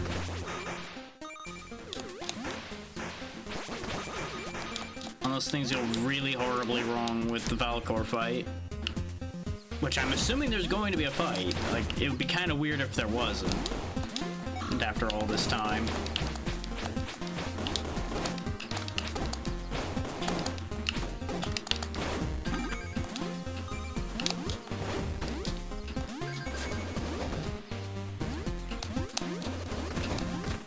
He really doesn't have much left if he's just sending the pleb squad like this to try to stop us.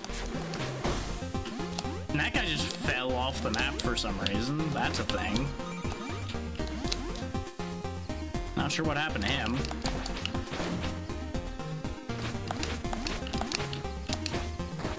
Been a while since we saw the bomb plants.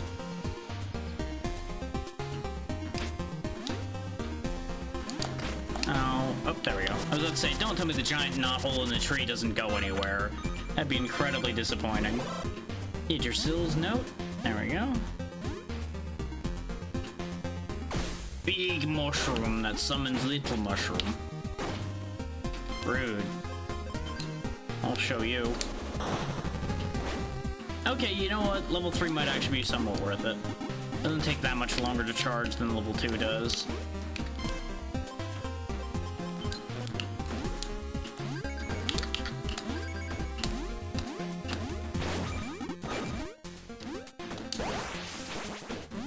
They really can't give me triple jump and expect me to follow the rules of how their platforming works.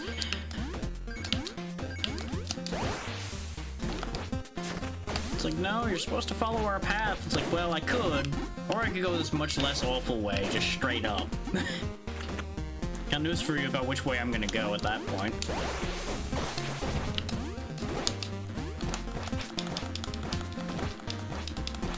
Flow like water. Take the path of least resistance.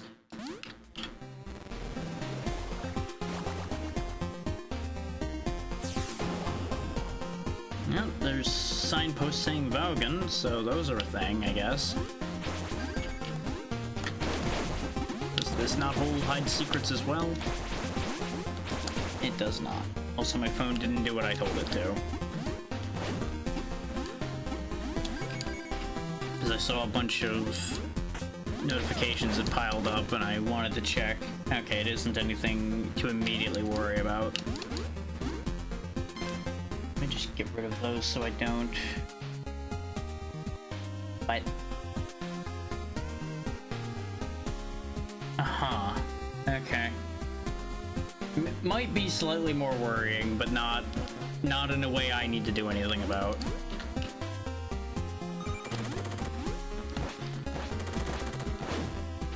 He sure showed me, standing there shooting his gun in a direction I didn't come from.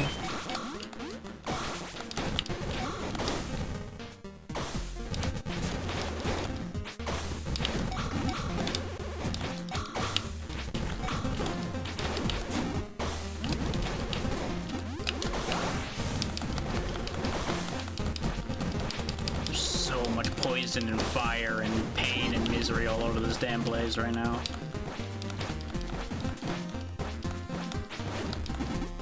Why just standing on their head makes them unable to do their thing. They wave their hand at you, but nothing happens. It's very strange. More statues to the gods.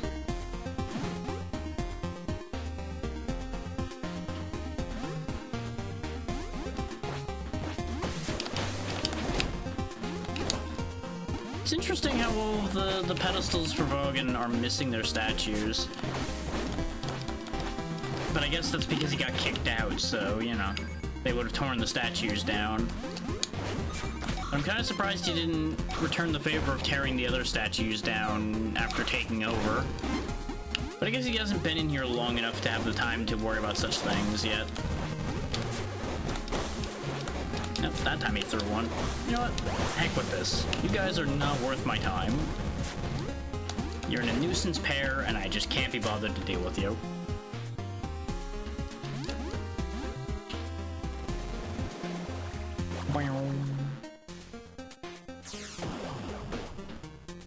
Random gem. Go ahead, shoot again. Now shoot again, but better this time. Idiot. I kind of want that 50 experience, but not enough to jump over a death pit for it. If it was triple digits, I absolutely would go for it. Double digits, though, not enough. Hi, Shotgun Man. I know what you're gonna try to do, and it's not gonna work because I'm too fast. I am, however, fast enough to throw myself off a cliff. I kind of expected there to be another break in the platforming. Well, he's dead. Real shame. He will be missed. Yeah, that did happen. It was unfortunate, but not surprising. Yep, the ads are still happening. Interesting that she saw the death happen well enough to catch it with the timing, but are still stuck in ads. Huh.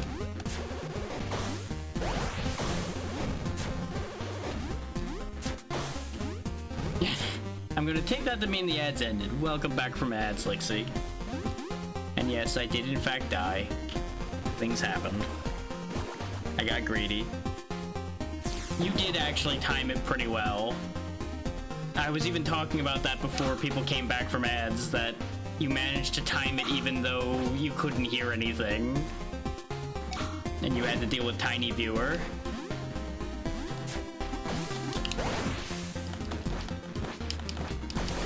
There we go. Well, good news, we're up with all the gods right now, so it works perfectly.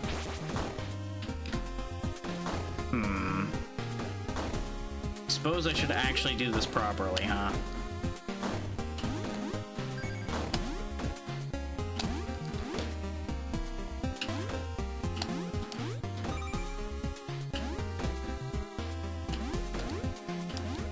There, you made me be patient, game. Are you happy now? Because I'm not. At least I'll never have to do that again.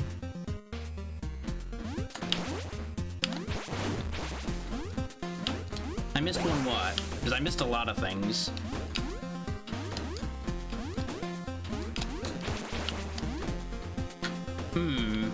There's a box up there. How get box?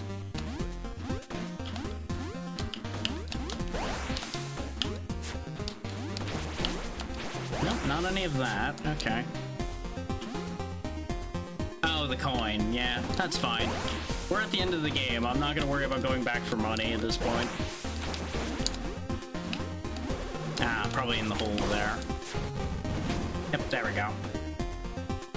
I will, of course, take the secret treasures, because I can. Oh, good. Look at all these large healing items that I can't carry. Thanks, game. God damn it. This dragon needs to get bigger pockets.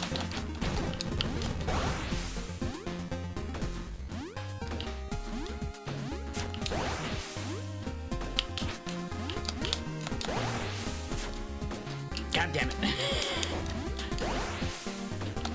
I know full well that I'd be done if I just did this properly. But when have I done things the way they expect me to do them?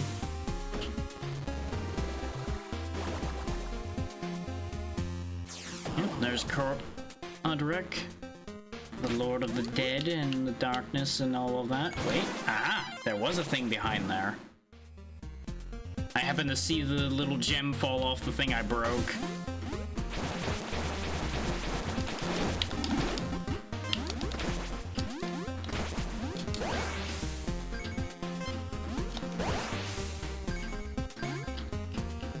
Oh, hey, the engineers are back. Look at them with their little hammers and their death.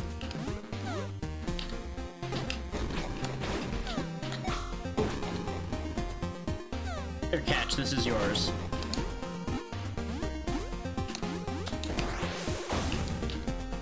Nope, thing I can't have there. Got more tree men being problems. Got a knight who just sent himself straight off Elysium.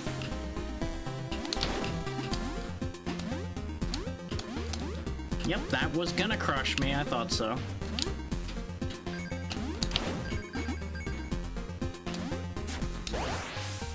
There we go. Next checkpoint. How far up this tree do I have to go? Presumably far, but you know.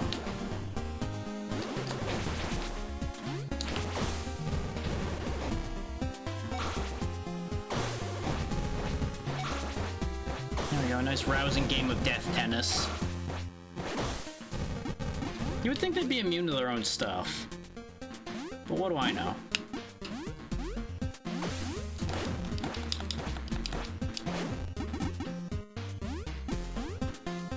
Something seems just very wrong about how much easier this place is compared to a lot of the stuff we've been through on our way through this game so far. I'm just waiting for the trick, you know? There's gonna be a catch somewhere.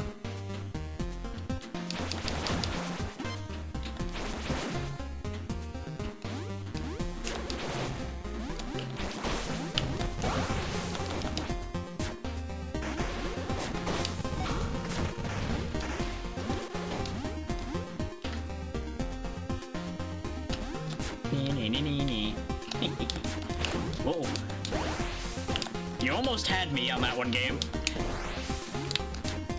Let it be known, you almost had me. If I didn't keep the wind spell on hand at all times in here, I would have died to that. But that's why we keep the wind spell on hand.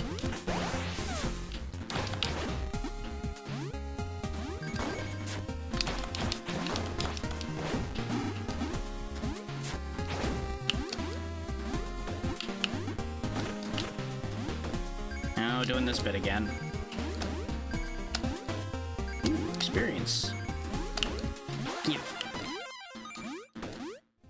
I want it, but not badly enough. Oh. Ah! 3,000 more experience. All the experience in the world. We have 9 points. If I wait for 2 more, I can raise my attack again. Am I gonna get 2 more before the final fight? If I keep finding experience points like that, maybe. We'll save it. Worst case, we spend it right as we find Alcor, and we don't get what I wanted. There's the statue of Fel. Halt, trespasser. Lord Volgan has ordered us to guard the entrance to the realm of Elysium. Turn back or suffer the Father's wrath.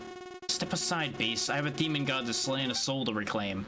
You will not stop the descendant of Fel, the true god of light, from finishing what his forefathers started. So, leader, we have but one command concerning you, to lay your corpse at the Father's feet. Good for you. Griffin Sentinels. Wow, you got a lot going on here, don't you?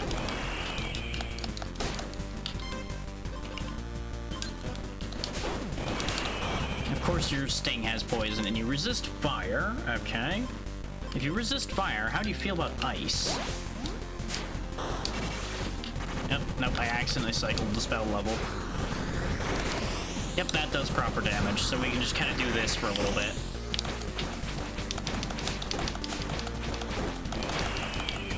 One down. Okay, so they are separate entities. Which also means I can heal off this corpse. Joke's on you, game. I figured your shit out. You're gonna lose. There we go. Don't forget to clean up the goodies. Because this is worth cleaning up. That's all he left to stop me from getting through, huh? Just a pair of griffins?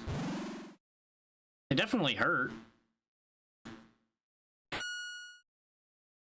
Time to ascend the tree further. Or just open the branches. I guess that's a thing I can do too. With our fancy magic sword.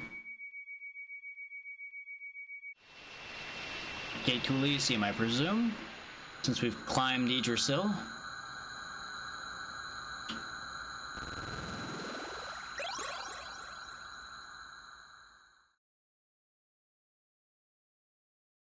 Welcome to the home of the gods.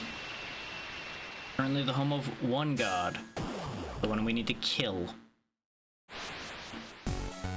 The source of all of our problems.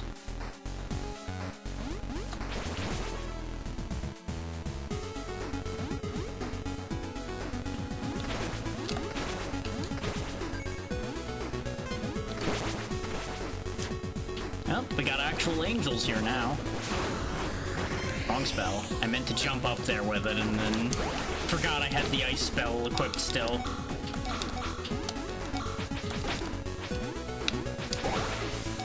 How do I hurt you? Well, that works, I guess.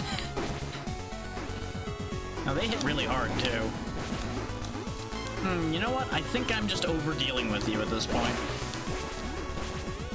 You've been brought low, that's good enough for me. Goodbye.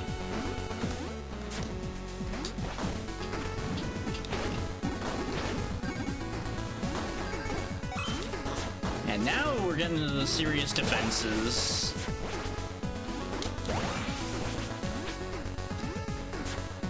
At least more serious.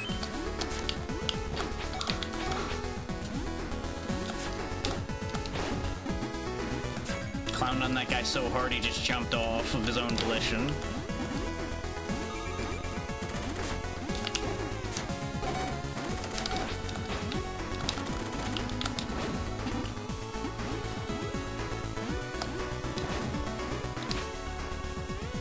There we go. And I figured there was gonna be a checkpoint, that's why I didn't bother healing. Nice and smooth.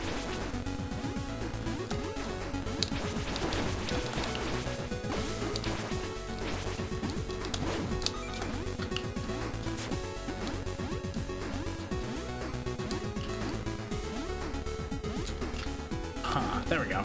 I was like, what am I supposed to do here? Do I just, like, leap of faith it?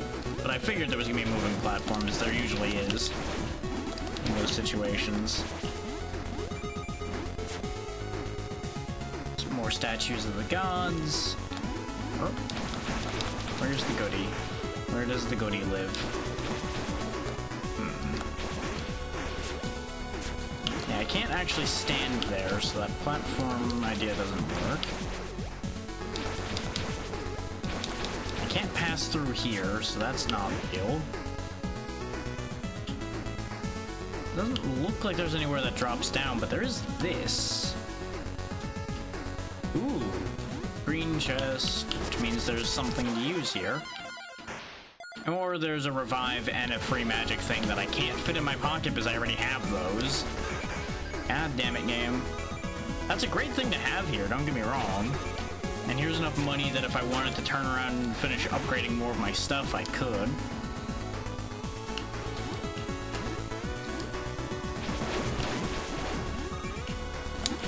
But at this point, I'm very interested in just powering through to the finale. If for nothing else, but to at least see the finale happen. And then we could always do more.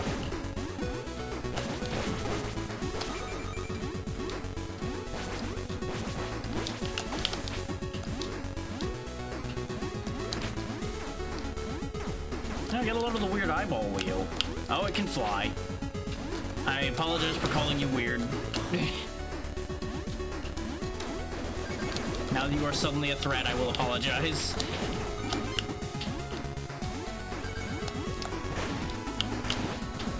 Got more fishmen. It's gonna be a constant thing until I kill it, isn't it? Oh, I'm cursed. Great.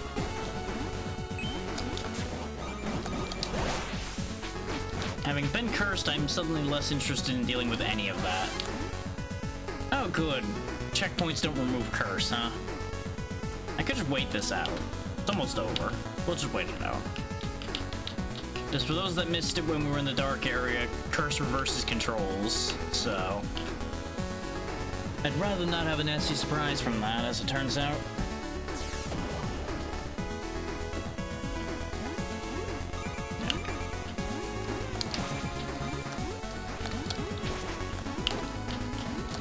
Really thought that that shot was gonna hit him. That's why I just kind of moved forward.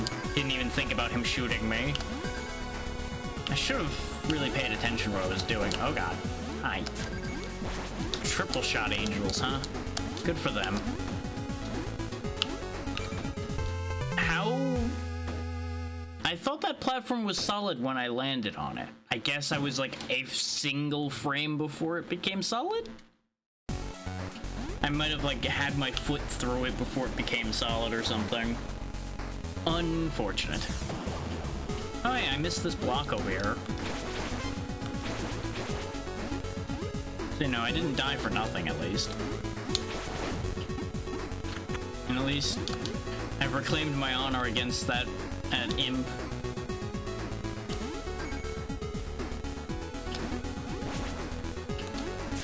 Through here without getting hit by the angel immediately, at least.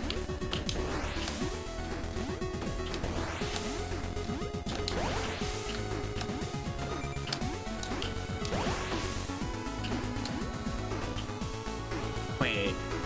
No, that's not a real branch. That's definitely a trip. You can tell because it moved with me when I moved.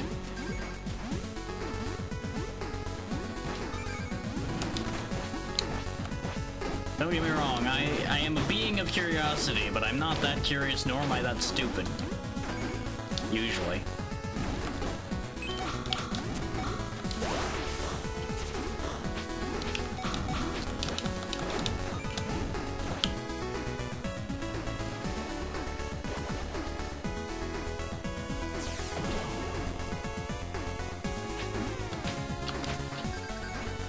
All the shiny bits. God damn these angels. Quite literally, actually. Oh, get a load of that guy. We are in a slightly awkward position here. Using this will be less of a loss than using my revive up would be. Because remember, we do still have that revive, and using it would be a tragedy.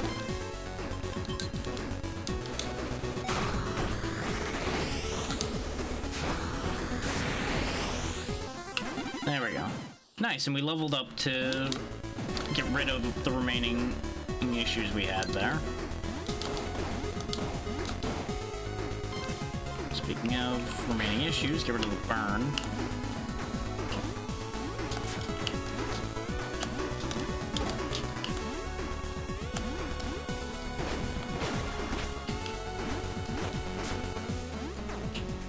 Okay. That almost was bad.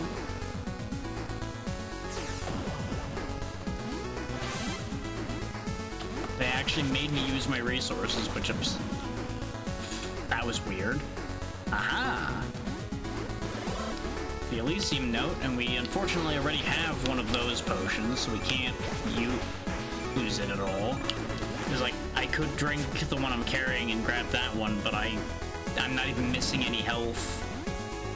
That one would give me ammo back, but I'm missing like 4 bullets. I think that would be like a supreme waste of resources.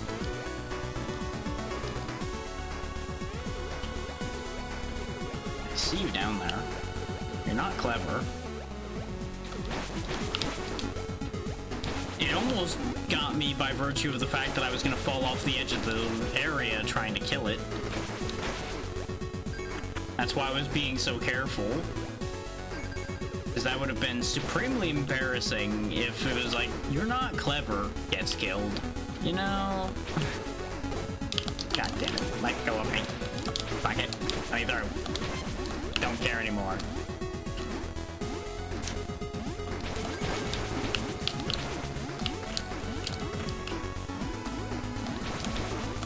No, you get back here. I will show you what for.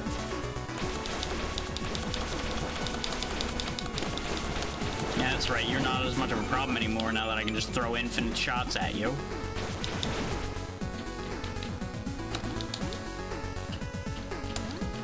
Okay, the platform does move down. I was like, do I have to, like, duck out of the way of that? Eek. Cool, boy. You perish.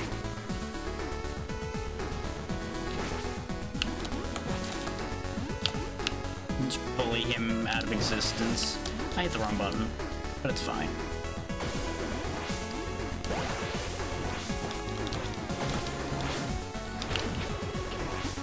If I just had one more tiny little bit of health, I could just deal with him without having to worry about getting pushed. Oh great, you're back. Okay. Freeze, please. Oh, he managed to set me on fire again. You bastard. Setting people on fire is my shtick. How dare you steal my bit?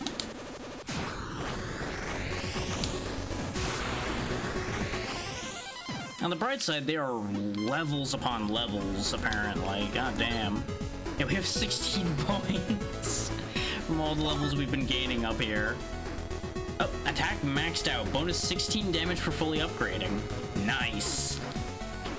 We are powerful. I'm glad I spent the time fully upgrading the sword, then.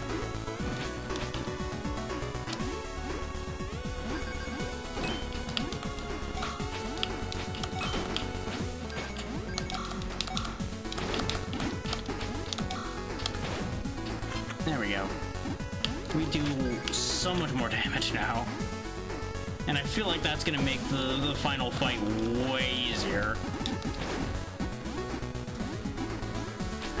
I'm kind of worried I might end up trivializing it by being too strong.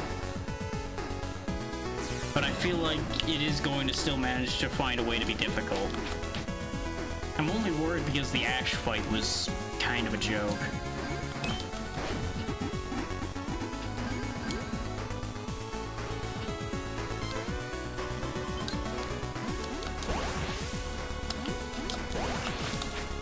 Nothing up there, huh? Weird. Don't like that.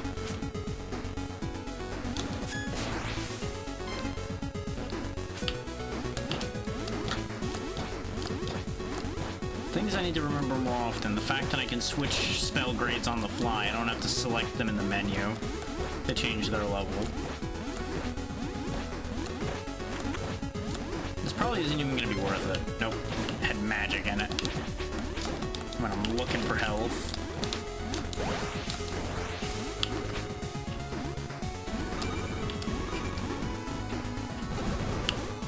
Right, I forgot that's the nonsense you do. No, you go somewhere I can kill you properly, because you deserve it now. There we go.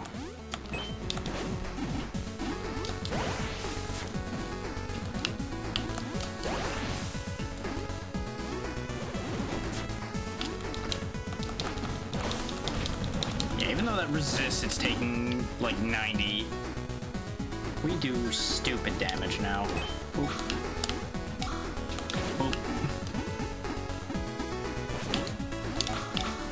Yeah, if these guys didn't just, like, block everything, I'd be far more interested in fighting the angels. But the moment you start blocking, like, 9 attacks out of 10, I just lose interest in that idea completely. Because they just become tedious to fight at that point. Kind of like the skeletons and such were before we became strong enough to actually deal with them without needing to use sub-weapons constantly.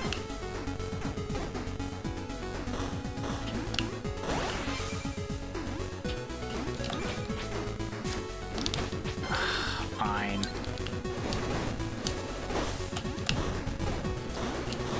Okay, this just sucks. Hang on. This whole situation is awful.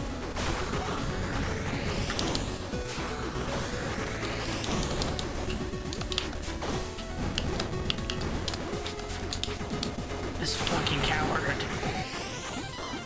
I was gonna give him the respect of killing him with my sword, and then he kept running like a bitch. Get rid of that thing too. That one wasn't a threat, but that was a nuisance. Now I'm just at the point of lashing out at everything around me.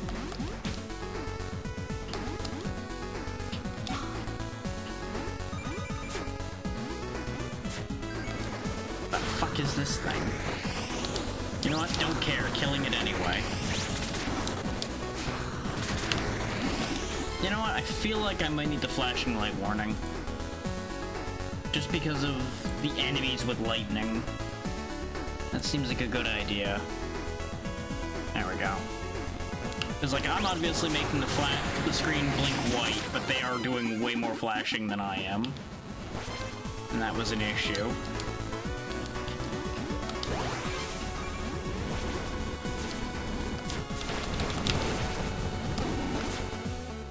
I'm getting very tired of getting set on fire.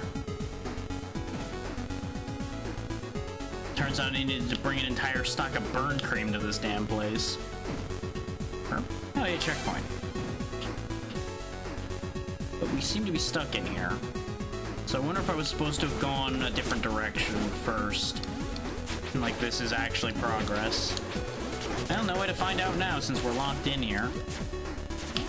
In two ways, actually, because we're locked in because of the checkpoint and we're locked in because of the door.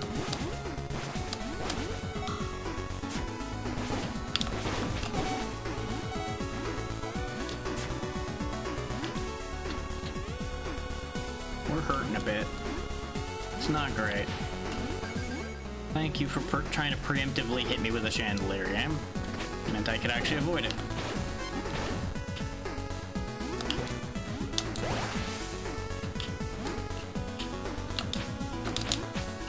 You son of a bastard. There we go. What you gonna do? Really, you're just gonna stand there like that? Now, if you're gonna stand there like that, let's have some fun.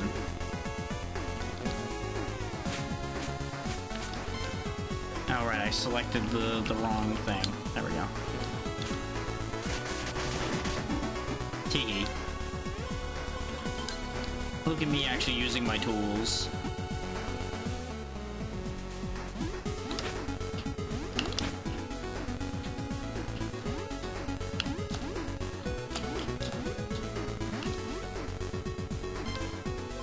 Speaking of tools, this guy.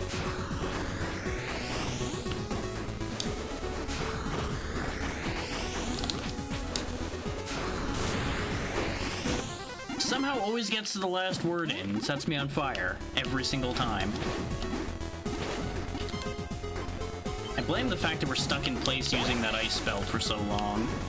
But it seems like it's the only good way of getting rid of him. Okay, just random key right above the door. I guess probably because we dealt with the flying snake man. Oh, but there is a path without the key. Huh. Well, this needed a key, so I'm assuming this is a good idea. This was a very good idea. Curiosity rewarded.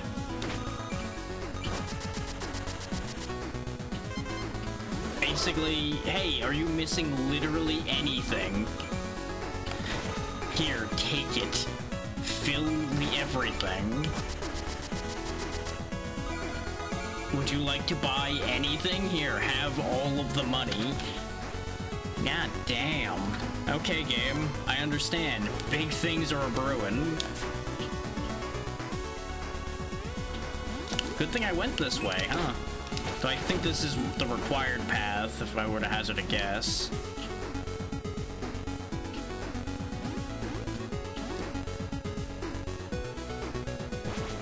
Rude.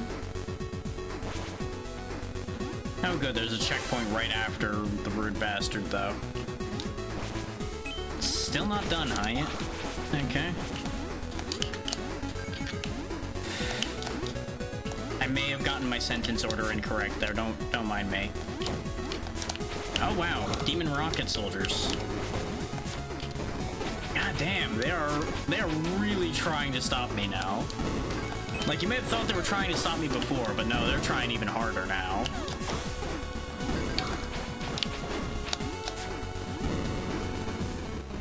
They had nonsense left, and boy are they using it.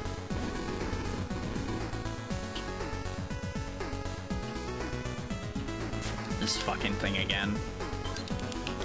You're not any better than the weird snake man. As you try to blind me and the audience. I don't appreciate either of those. Perish. Okay, the flashing monster's dead now. Everybody can look again.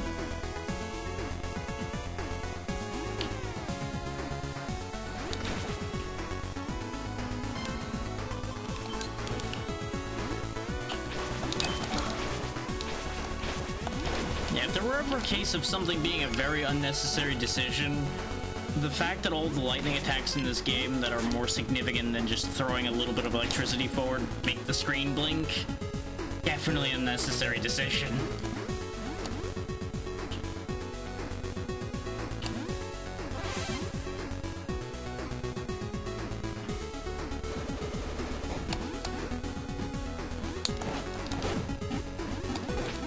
God damn, how long is this stage? Like, I get it, this is the finale, but Jesus. You could have at least divided this into 2 stages instead of, hey, how about the longest stage in the game here at the end? Especially with how many times they're repeating a bunch of the same enemies and things. I mean, don't get me wrong, I'm happy to be getting, like, all of the levels in the world here, but it just seems kind of silly. Because I can't even say that they're a remarkable threat at this point. They really aren't. They're just in the way.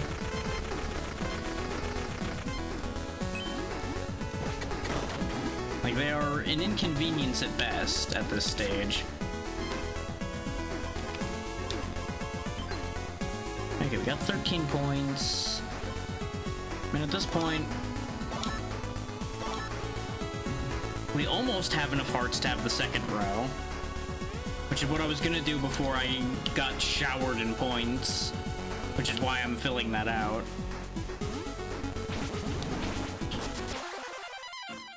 Is that enough points suddenly? No. That would have been very funny if that was exactly the level I needed to get the last heart.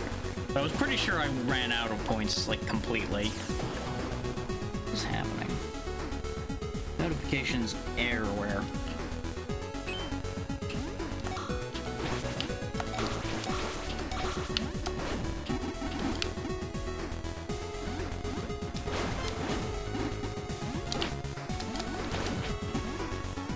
This is how powerful we are now. We're destroying these things that I needed to hit with magic in order to even hurt before in a single hit.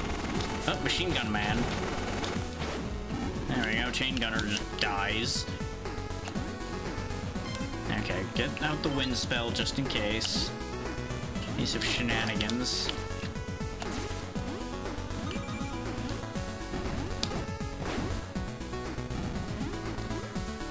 Like, I appreciate the fact that there's, like, every enemy in this area, because it basically is representing, like, the remnants of everything he has left to defend himself with, everything he's got to try to delay things. Try to stall me off from coming and killing him.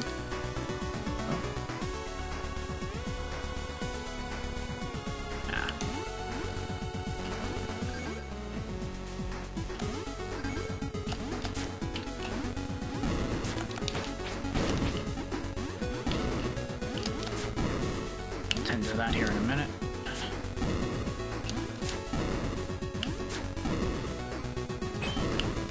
It's like, it makes sense to try to stop us with quite literally everything. And the mixed nature of his forces definitely is indicative of the fact that his plan is kind of in shambles at this point.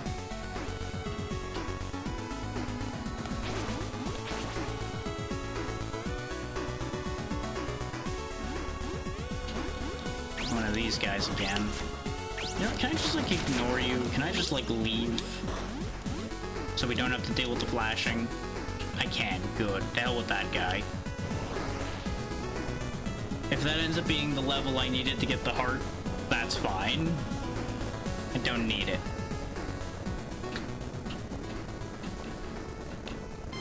Actually, I need to know now. That would not have been enough to get me either the last heart. Because I would need one more level after that, and he would only give me one. But considering the music stopped and we went up a long elevator, I'm going to assume... Oh, we get one less shop. Ah, yes, I was expecting you, Flame. Ruffy, what are you doing here? What self-respecting merchant wouldn't wish to aid the heir to Elysium's throne in giving the fallen god a good thrashing? Fair enough, I suppose. I appreciate the help, though how the hell did he get here? Not at all, not at all, my dear friend. Now, do take your time. This is your last chance to prepare for what lies ahead. Well, I'm going to buy everything. Because I don't know what I'm going to need, so I'm going to buy everything. Because I got the money, I may as well spend it, right? Can't carry any of those. I know I can't carry these. This is the defense boosting one, right? Yeah, 3,000 for half damage. Sure, why not? Like, this is the level of nonsense I'm doing at this point, is I'm purchasing protection against, like, everything. Because I'm sure he'll somehow set me on fire. Like, he's probably gonna be, like, wielding every element or some nonsense like that. Let's restock on bombs. We don't need any bombs. I'm pretty sure I have every bit of ammo of every kind.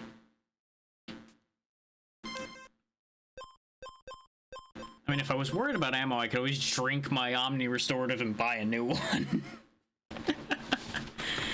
But I don't think that that's going to be that big an issue. It's unfortunate that he's before what I presume will be the final checkpoint. So, you know, there's going to be a whole issue there of the fact that we're only going to have what we buy here. We're not going to have anything else to work with. So I need to be kind of sparing the first go around, just to make sure that I don't burn all of our resources. Wait, the checkpoint's here, and I can scroll back, so presumably I can go back and buy more things if I absolutely need to, so I'm less worried now. It's a long damn hallway, though. Had to have a statue to every god one last time. Let's do this. First plot, then murder. The prodigal son has returned. Welcome home, Flame. The dawn of the third age is nigh. Will the sun rise with the first Soul Eater's son at his side? Or will the rays be reflected off the pools of the last Soul Eater's blood? I didn't cross dimensions and traverse this palace to listen to the ramblings of phantoms. Show yourself, Valkor. Did you really just draw your blade? Foolish boy. Hey, what do you know? The same glowing presence we were fooled by earlier. What do you know? You're not really that impressive. At last we see each other face to face. Now, sheathe your blade lest you feel the wrath that is kindled within me since Mineria's inception. So long as my sword remains clean of your blood, it will never leave my hand. Do not be a fool, Flame. I have the soul of the Oracle and an age's worth of time to have pondered the errors of the past. Come back to my side, my son. I will forgive your transgression against me when you slew my lords. Your destiny calls you to a different path than the one you have chosen. Oh, but I am on the path. The path you ordained for me and fell. Those demon lords, they were your replacements as the next gods, weren't they? I slaughtered them and took their souls. Isn't that what soul eaters do? Consume the souls of gods? I'm doing exactly what you created me for, but there's still one god whose soul I require. Such arrogance. Not even Fel, that traitor, with the power from the Oracle, nor with his 6,000 years of training under my wings, could part my soul from my body. This is not how it was meant to be, Flame. Fel was my commander, my shepherd of the dead. He was to raise me an army of the undead, with whom we would purge the world of those blasphemous thieves and create the true utopia that the physical realm was intended to be. We call them blasphemous thieves, but they acted only from curiosity. You never warned them of mana, or even gave them a chance. Their depravity goes further. After losing their immortality, they abused the curse of death in their physical bodies. They murdered, stole, and continued to study mana against my command, trying to regain their immortality. I granted power to the lesser gods so that they may monitor the Minerians, but instead the foolish mortals turned to and began worshipping them rather than me. For this blasphemy I will not forgive, and I will not forget. Did you ever at any point consider, since the lesser gods were taking care of the people and they were seen by the people, that of course they were going to worship them over you, who was presumably never seen and only was known in the books as punishing them? You got rocks in your head, buddy? Are those horns sticking out really just stones that are replacing your brain? Or have you just been locked away for too long to have common sense? But for you are still my son. You are always to be a god. It is your destiny, Flame. This world is mine, and I give it to whom I wish. We will destroy this world and begin anew. You say all these horrible things about the Minerians. While some of it is true, there are far, far more that are good and honest people. It seems in your rage and your arrogance you've overlooked this. What about the atrocities the Demon Lords committed that you approved of? Melloc, he consumed the firstborn children by your orders. Vaki almost caused a second ice age, which would have killed millions of innocent lives. Deegan cursed and resurrected the peaceful dead and made them commit all sorts of atrocities. And Ash, you yourself turned a rage-filled, jealousy-consumed dragon. A dragon who changed his ways from the most selfless and generous person I knew into a monster. You act as though your deeds are justified, but you don't want a relationship with your creation. You only want our dependence and whatever we can offer you, while offering nothing in return except cursings and punishment for disobeying or even forgetting. You did all of this and you don't see why the Minerians abandoned you for the other gods? You are no god to them. You are merciless. You care only for yourself. You slaughter without thought or care. You are a foul, self-righteous, narcissistic demon. I will not bow to you, and I will take back Crystal's soul, no matter the cost. I will fight so long as you will speak no more. As a Minerian you choose to fight, as a Minerian will be. You are to be my chosen vessel on this world's salvation, but no, you worthless creation. Doesn't even give me a chance to finish him being angry. You know what? That's fine. Wow, I did a lot of damage to him with that one hit. That's gotta be only a first phase, right? There's no way that this is gonna be the whole fight and he's just gonna die like a bitch. Of course he resists the magic of the gods, why wouldn't he? He does hit really hard, I'll give him that. But fitting of a narcissistic fool like him, all of his magic is overblown, bombastic, and easy to avoid as long as I'm paying attention.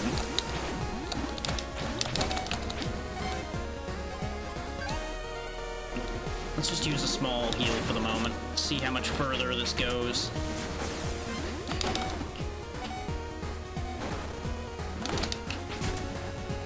If I'd stopped just taking contact damage on the chin, he'd probably be dead already. Got him. First phase down.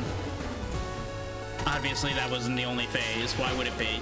The god of demons, Valcor. Yeah, there's gonna be one phase for each element, I presume. Which is why I held back a bit of healing. This seems like a phase where I'm gonna take a lot of damage, so let's get the defense boost up and then get our health back. And just go ham on him, because this seems like it would be a really annoying phase. These are the freezes.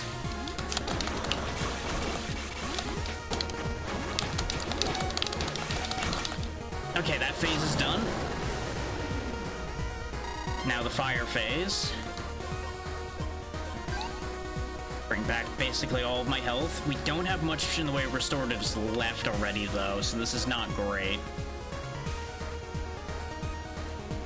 He's in fire mode now, so presumably fire magic's not gonna work.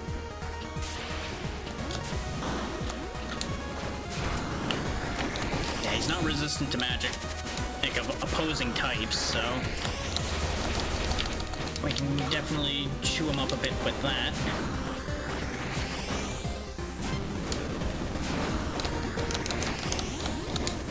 And I can just use the iframes from using this spell to dodge his spells.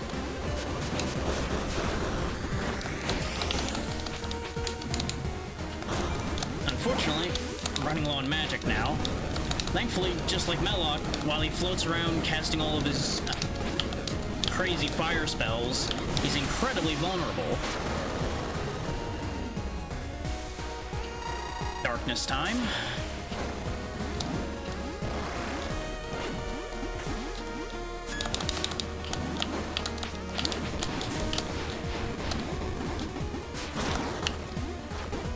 Remember, we still have Fury in the pocket, too.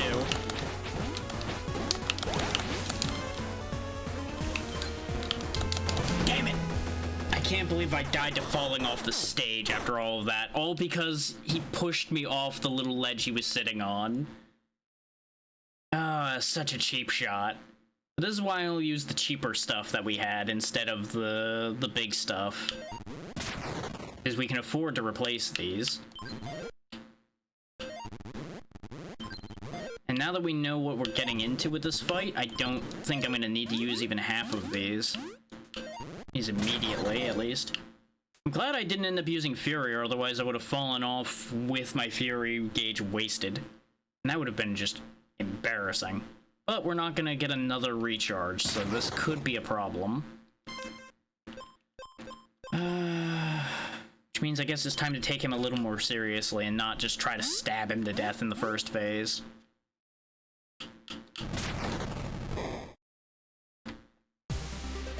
Because we should be able to afford bullets. You worthless creation have invoked the wrath of a living god. Don't worry, he won't be living for long if I have anything to say about it. Yeah, he resists bullet damage, I had a feeling. We could hit him with his own stuff as far as, like, throwing darkness at him. Well, bombs are effective, apparently, so let's just blast him to hell, take a good chunk off of him right away.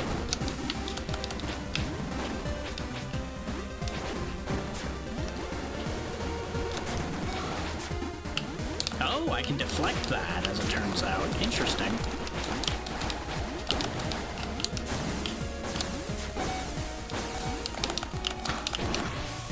Okay, first phase down. Hey there, Morg. Hope you're doing well. Welcome to me killing God. Don't mind me. You know, doing as we do.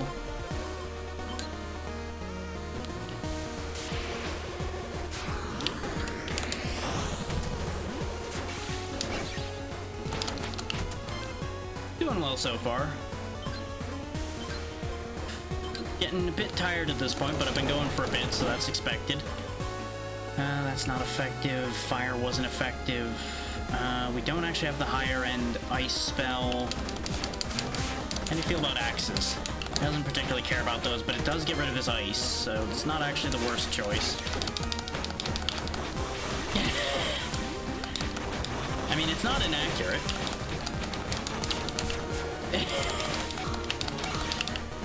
Understandable, Morg. 3 to 4 hours is a decent amount of time. There we go, ice phase down. That was ice and wind, apparently. Well, welcome in, Noah. Hope you're doing well, too.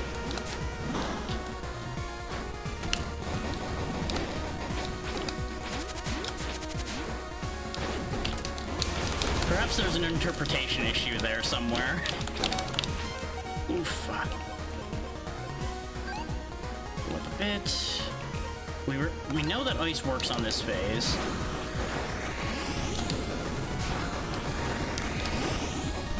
That's fair. I know a few people that have that situation.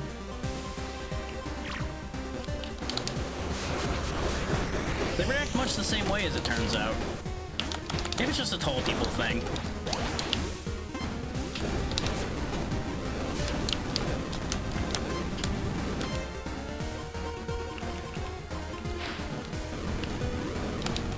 Boop, boop, boop, boop, boop. Another phase. Congratulations, you played yourself. Okay, one more phase to go. That's fair. Perspective can be funny sometimes. Let's see. We didn't really find a solution to this phase yet because we were kind of on our last legs a little bit when we got here, and then I fell off the stage. Yeah, he resists that as expected.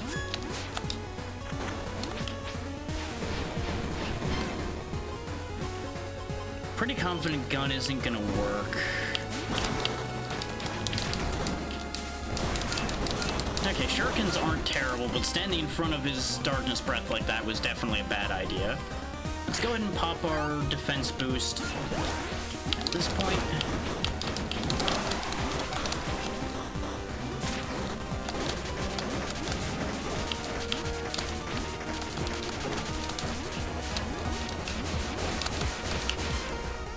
Ooh, he's really going for it now, huh? That would be a good time to throw axes at him, while he's making it impossible for me to reach because of lightning shielding. Okay, giant death ball, understandable.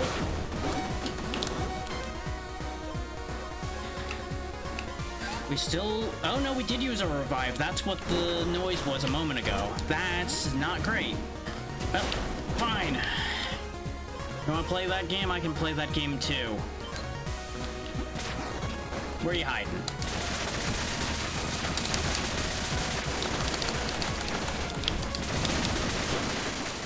There. I saved Fury just for that. This is the end, Valakor. Your curse, your ambitions to see this world destroyed, they end here. End here. All you've succeeded in is buying this wretched domain another precious age. Will the creation destroy its creator? You, an offshoot of my own soul? Ignorant dragon, this form you have bested represents naught but a fraction of my true power. Within the void I command power the likes of which not even Fel could begin to comprehend. Your victory today has only ensured the destruction of all life. When this seal is broken, I shall enact my retribution upon this realm where no souls escape. I will drench this page of history in the blood of your descendants, and make no mistake, I will find them. You cannot stop me, usurper of light, for I, your god, am eternal. Get back in your bubble and shut up. We're going in after him, aren't we? Yep. Okay. Might have not wanted to burn Fury there. But we get a checkpoint, so there's that. Hey, welcome to Hell. Guess this is where we go when we kill God, huh? Awkward. Considering the state of my resources, this might be slightly awkward.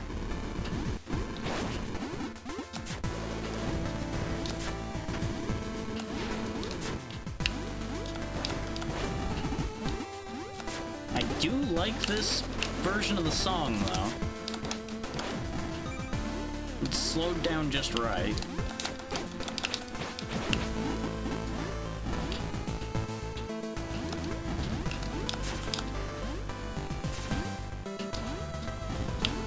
Okay, hang on.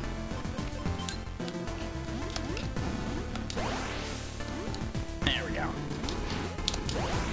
This was the other reason why I pulled out the wind spell, because I anticipated nonsense, but I fumbled where to use it.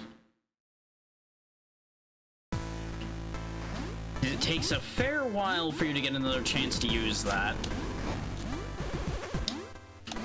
But if I could have landed the down stab on top of the wizard there, we could have recovered. I just didn't get the down stab to happen either, but it's fine.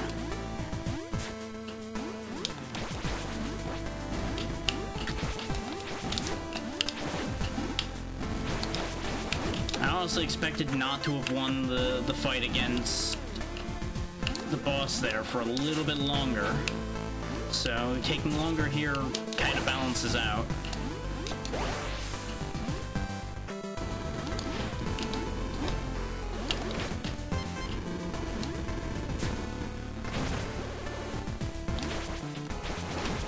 Clear those ahead of time, wait out the flames. There we go. Nice and easy. Another checkpoint. The Fallen's last rites, as spoken by the Savior, fell when he banished Valakor and his followers to the Abyss. Power, endless life, wealth, and vanity you sought on the earth. Power, endless life, wealth, and vanity you shall receive. For your wickedness against Mineria, I fell, banish you to the void, where your endless power will leave you wanting. Your mortality will leave you begging death. Your possessions will serve no use, and naught for any but yourself shall you give concern. There will be no rest, you shall choke on the black mist night and day. The endless storm shall ravage your spirit. Your guilt shall consume your every waking moment. No gods will hear your cries, and thus shall it be from everlasting unto an everlasting. No wonder he went off the deep end. Okay, that's the same line over there, too.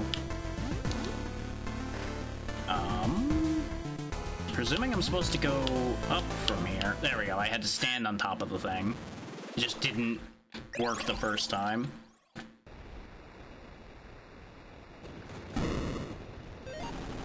Do my eyes deceive me? Or has the son of Fel himself entered the void? Foolish whelpling. All Minerians that enter this realm will suffer endless torment. Your life, your soul are forfeit. I am no Minerian. As the all-knowing, all-powerful Valakor has watched and misdirected my steps on this journey, I'm surprised you've forgotten this. Shall I tell you why I'm here as well, then? Had I merely banished you to this cursed place, you would have returned and Crystal would die. I will not risk more lives, nor the Oracle, for a season of peace. I may be your offspring, but I'm not as selfish as you. Fel chose me to be his vessel, and this is my purpose, the very reason for which I was born. I am Fel, born again, and this time I will finish what I started in the first age. For my crystal, for this world, I will destroy you. Hubris, have you forgotten, child, to whom you speak? From the dawn of time, out of chaos and disorder, I created the elements and formed the realms. I control life, I command death. Creation and destruction are in my right and left hands. I was here in the beginning, and now I am declaring the end. I am Vogan. By my hand was your soul made, and by my hand it shall be destroyed. Good, I stopped most of my Fury meter. The Soul Eater, Vogan. Okay, so the key here is damaging these, then. Okay. Break his crystals, and then we can hurt him, I guess. God damn, this hurts, though. Let's save that for now, because I have full fury, so I can recharge my health that way. Watch your eyes, folks, because he is going nuts. Oh, I can't use wind to jump because of the upgrade spell, though. Oh, wait, I can fly, though. What am I doing? Because for those that didn't know, while I have fury going, I can actually legitimately fly. Because we actually fully engage our heritage and actually have wings that work.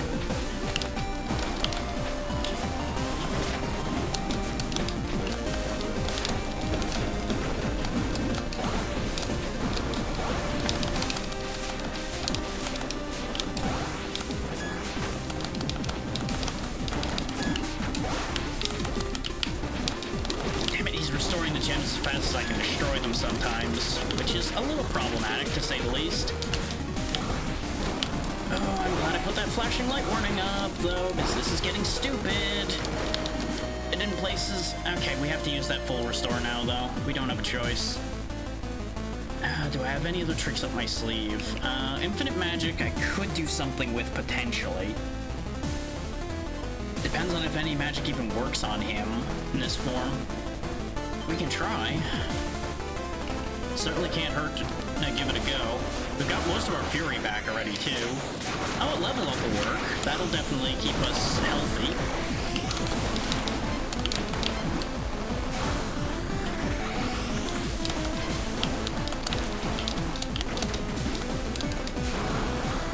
Yeah, that's slowly draining his health. It's not as effective as I would like it to be. But it seems like it's working on the heads on the sides, too. They are destroyable, so actually, I might have something here. I mean, people's eyes are forfeit already, so watch out for what I'm about to do. Oh, or he's gonna chuck me into the air first. I have the wrong spell equipped.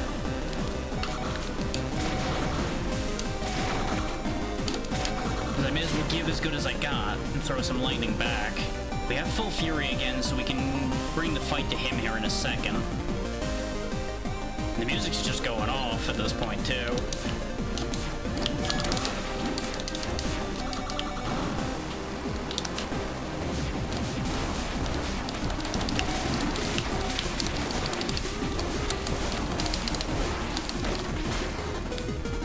Use fury.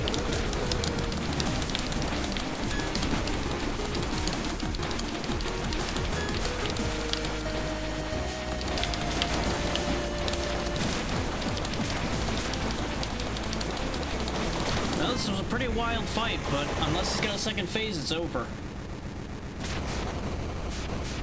And judging from the void everything's tumbling in, I think we did it. First try, even. That was an easier fight than his first set. But it also seemed like it was a set-piece fight. Like, I was pretty much designed to win that with the amount of healing and stuff much dropping. Whew.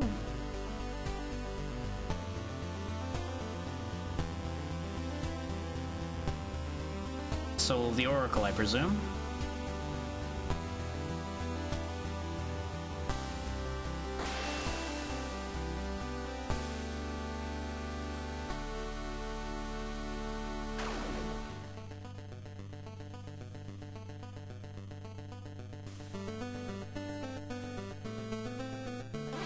And right about on the mark I wanted it to end, too. Right at 4 hours. My stalling worked out perfectly.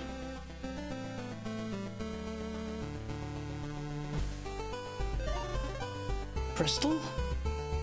You're shocked that exactly what we were told would worked? Flamed, I never doubted you for a second. Hooray. Flame, I need to banish the demons and you're crushing me. Oh, right, sorry.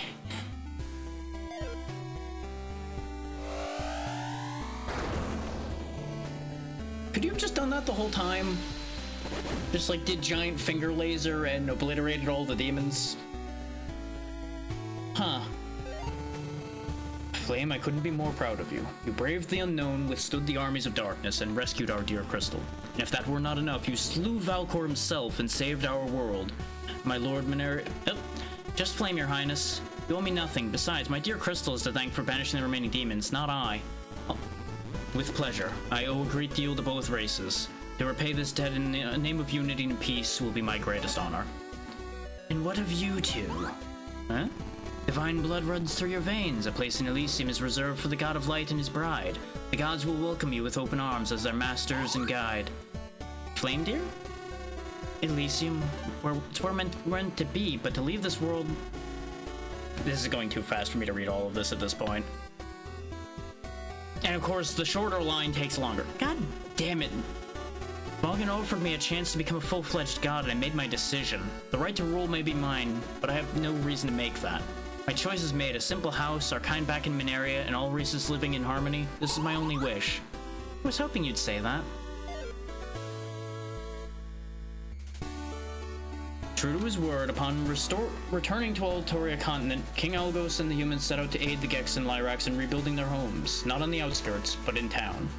With their savior and the Oracle in their presence, and with fresh rays of sunlight bringing in the dawn of the Third Age, the Minerians' morale was restored, and working as one, rebuilt their walls and homes in a mere 6 months. Upon completion of the first chapel, Flame and Crystal were married, a celebration which concluded with a visit from the gods themselves, who blessed the assembly, promising that Mineria would enter a golden age of prosperity.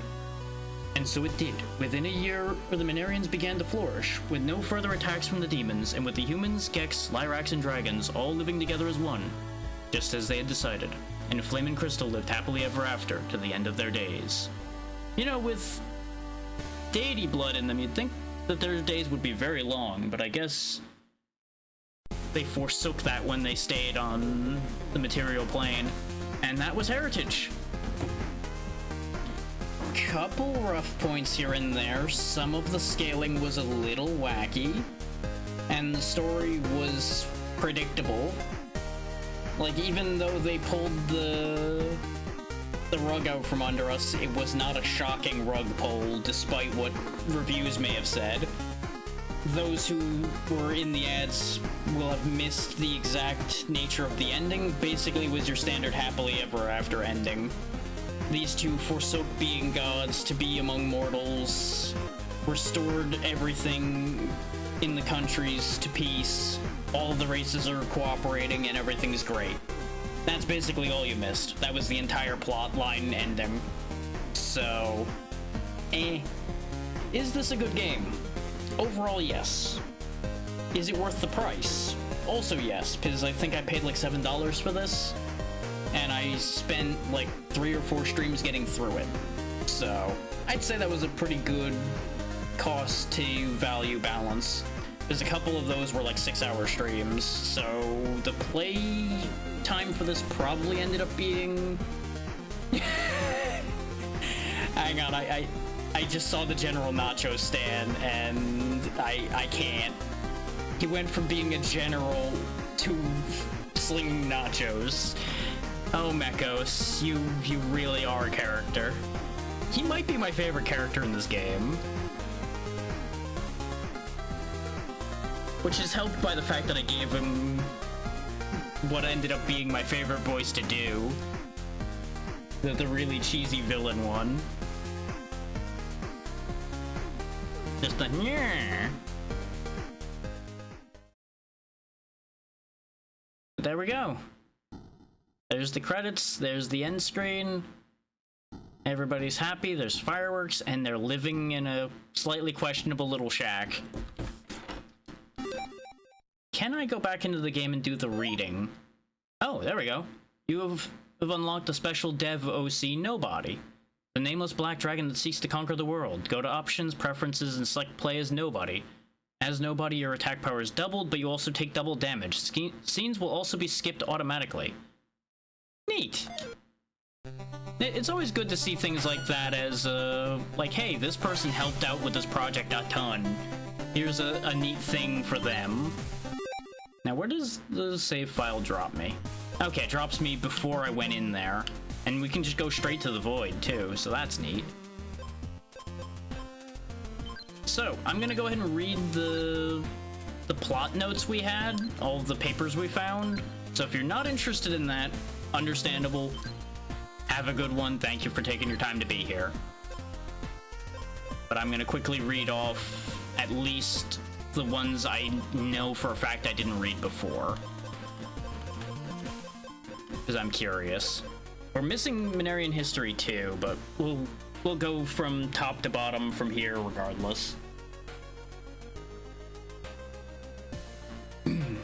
In the beginning, when the world was naught but chaos, Vogan the Divine descended upon the corporeal realm from Holy Elysium. Seeing the monolithic task before him, Vogan sent forth his holy lords to subdue the chaos and bring order to the world. With flaming arms, Elor, the god of earth, separated land and from turbulent sea. With the cooling touch, the god of the sea Aquarius soothed the seething oceans, leaving the polar caps where her hands had been.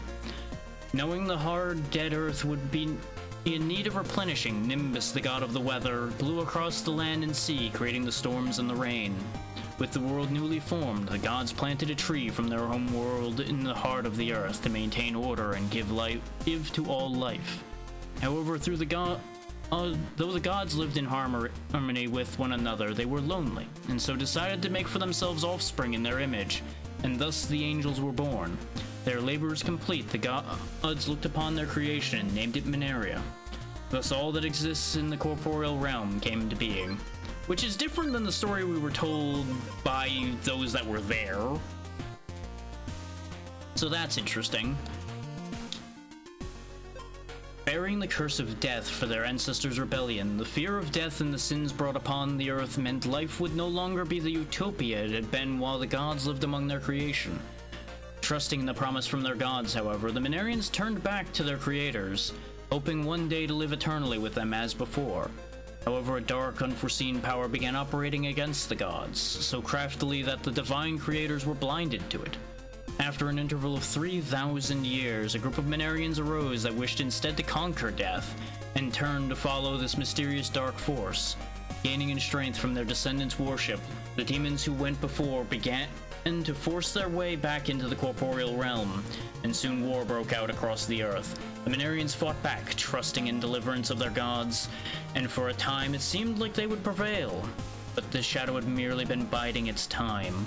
Without warning, a seam erupted within the fabric of space-time, and the Demon King emerged, burning with the fires of the underworld and full of fury and a hatred for the gods and Minerians unlike anything ever seen.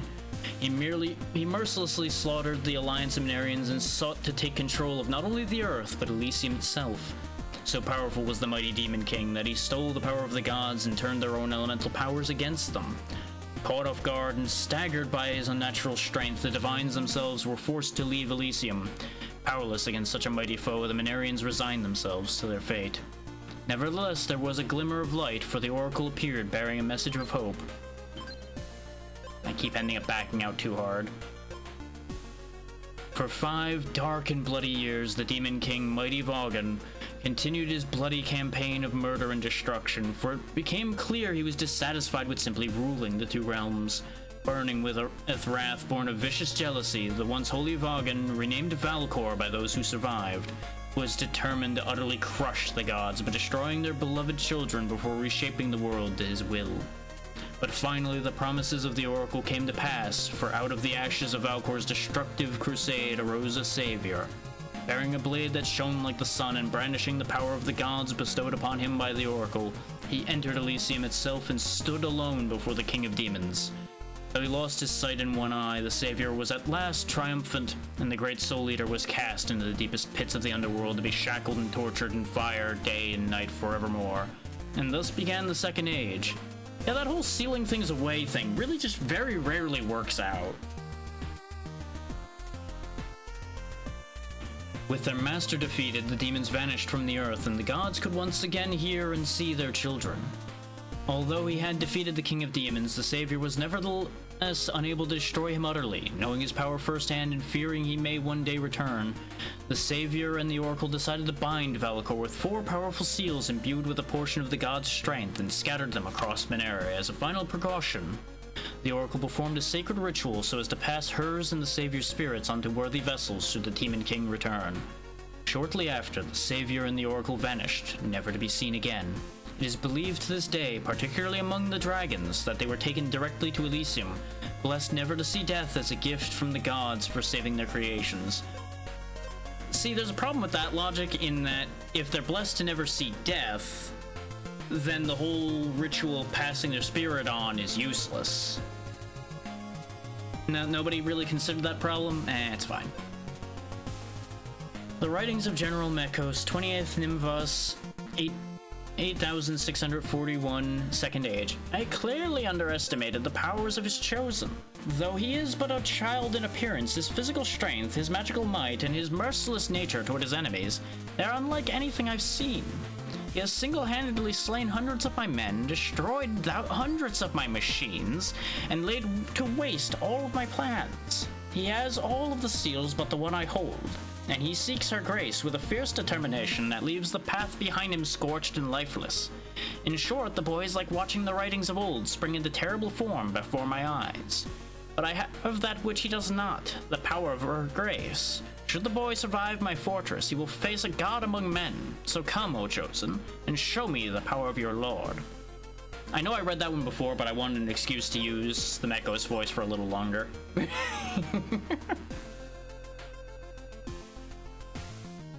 Established at the beginning of the Second Age, the city of Alto is believed to be the location where the Savior and the Oracle left Mineria for realms beyond. And early in the Second Age, it became the capital of Mineria. Once home to all the races, the dragons vanished suddenly after an interval of some years. Yeah, you know, whenever I tried to make them extinct, yeah. They would... Any species would vanish in a situation like that, huh? And Algos, the current ruler of the humans, expelled the Gex for unknown reasons. Over the years, the humans of Alto have grown very prosperous and wise, to their benefit as well as their detriment, for most have disregarded the gods and begun to believe that they no longer need them. When the demons began to grow more powerful and numerous, Algos formed a more powerful and advanced military known as the MAMF, led by General Mekos, who later sold Nachos. Far below the city, the MAMF has built a secret base in the depths of the sewers beneath the city where they study demons. Though the MAMF has denied such ridiculous rumors. I was gonna say, why do they need a secret base? But if they're studying things they shouldn't, well, then, you know, that goes hand in hand. This once fine and well-kept stone tower is the final resting place of those who perished fighting against the Demon King in the First Age. Once a place where descendants of the fallen and travelers wishing to pay their respects would visit regularly, it has become far too dangerous for the average Minerian to approach, let alone enter. Demons now roam its passageways, and an ancient beast was rumored to have made the tomb its home. As a precaution, its entrance within is now banned, and the entrance has been locked tight by the order of King Algos of Mineria. It is believed that in ancient times the Savior himself left a treasured possession of his deep inside, as a token of respect and gratitude for those who paid the ultimate price in the fight to usher Mineria out of the dark and into a new dawn. Which is why it's called Dawnbreak Tomb, presumably. The eternal home of millions who swore their lives to the Soul Eater, exceptionally little is known about the Soul Well, as its construction was done in the utmost secrecy. Only a select few know of its existence, among them being the Minerian and Draconic kings. Warned by their forefathers of the dangers this place posed, even speaking the name of the Soul Well is forbidden, and eventually almost all knowledge of the place, or what lay hidden there, has become lost. Though it is acknowledged to be the place where evil souls have been imprisoned, legends say that the deepest chamber, located near the center of the earth, lies a demon of unfathomable power, waiting for its time to unleash its wrath upon Mineria once again. This popular legend has led the few who entertain such fantasies is to believe the Soul Well is a gate to none other than the Void itself. Yggdrasil, known as the Great Tree, the Tree of Life, and the Gate to Elysium, Yggdrasil is the life source for the entire world of Mineria. The roots nourish the earth, and each leaf is said to represent a life on the earth. Planted by Vogon at the dawn of time, Yggdrasil was made to be a reflection of his glory, until much to the surprise of Vogon, who entered this dimension as an outsider, a new world sprang from its roots, and thus began the story of the Fall, Mineria's creation, and Vogon's transformation into Valcor. Yggdrasil is an endless spring of mana, which gives those who are born with or otherwise study the ability to manipulate it, power over elements of creation. If Yggdrasil were to be uprooted or destroyed, the world of Mineria would swiftly fall into a state of disrepair and cease to exist, which is Valcor's ultimate goal. Despite the demon god's immense power, so long as the Savior lives, the essence of the gods remains, and Valcor's power to create and destroy is hampered. Only through a combination of extreme natural disasters can Yggdrasil be damaged otherwise. If Valkor is defeated, Yggdrasil will remain on Mineria forever, and a golden age of prosperity will reign upon the earth. Elysium, the home of the gods of Mineria, with many great trees, floating islands, populated by innumerable temples, shrines, and homes. Elysium was created when the Valgen separated from the void to give himself a place that reflected his glory and power, and from whence he took the seed for the tree that one day became Yggdrasil. After Valgen banished the angels from Elysium, it became the dwelling of the lesser gods, Elor, Kodrek, Nimbus, Aquarius, and Fel, who watched over their charges from their home in this unseen world. After Fel defeated Valgen at the end of the First Age, Elysium became the eternal abode of the dead who lived good and moral lives. After Valgen was released from the void by Ash, the Demon King breached Elysium to reclaim his full power, not realizing he only had a portion of Crystal's soul. Nevertheless, Valgen managed to corrupt many of the divine creatures of Elysium, turning many of the angels to his side to exterminate the descendant of Fel should he breach Elysium's gate. I mean, they kind of were supposed to be on his side to begin with, so really he just turned those that turned. Many of the souls of the dead in Elysium are either enslaved or in hiding, and though a second death is impossible, the souls that have had their limits broken return to one of the many trees that Valgen planted, and where they will remain for a time until their spirits have grown strong enough to separate once again. Fel and the Oracle, two beings of such wonder, that whether they truly existed become a topic of great debate in the modern age, particularly among the earthbound Minarians. According to legend, the Oracle was a dragoness who was close friends with the gods of Elysium, and came to possess immense power over both the physical and spiritual realms. When Valkor stole the souls of the gods, the Oracle withdrew from the other dragons and began a daring mission to free the corporeal realm from him and his demonic angels.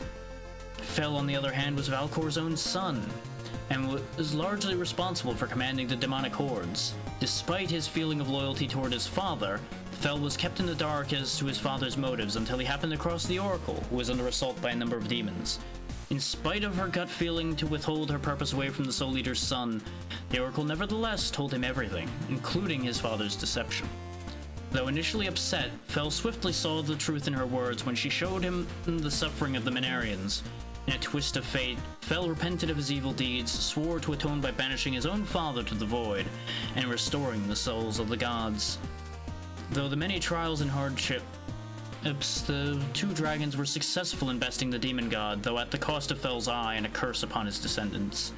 To save the dragons from the curse, Fel and the Oracle sent the dragons skyward, where they lived in relative safety for over 8,000 years.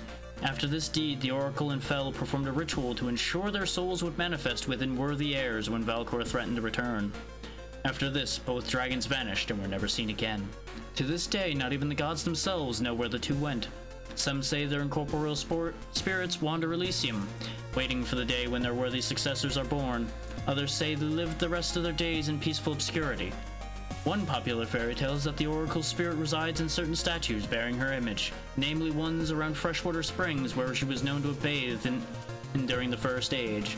As for Fel, there have long been whispers of sightings of an elderly monk on an island far out to sea with long ears and wings, praying around a great temple where the Oracle was once said to have shed tears for his safety during the Savior's battle with Valkor. So the one guiding us might have been Fel the whole time. The one in the purple hood whom we never got a name for. But that's that for Heritage, and that's the lore dump I'm gonna do. Whew. Might have done a slight number in my throat there, but you know, sometimes you gotta get those things done, right? Whew.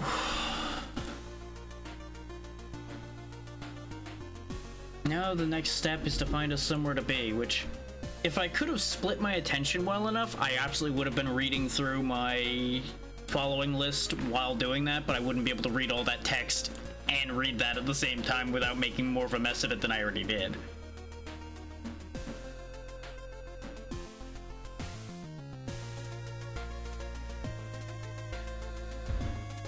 On the bright side, aside from my throat getting angry at me, I'm not worn down too hard. So technically I could do more, but I feel like 4.5 hours is good for today, especially with the scratch I'm feeling in my throat now. best not to destroy my throat before I have a collaboration tomorrow to presumably do more 7 Days to Die, as long as nothing else interferes with that, which we'll see how that all plays out. Which that's also going to be Horde Night, so that's going to make things interesting. We'll see how that all ends up going.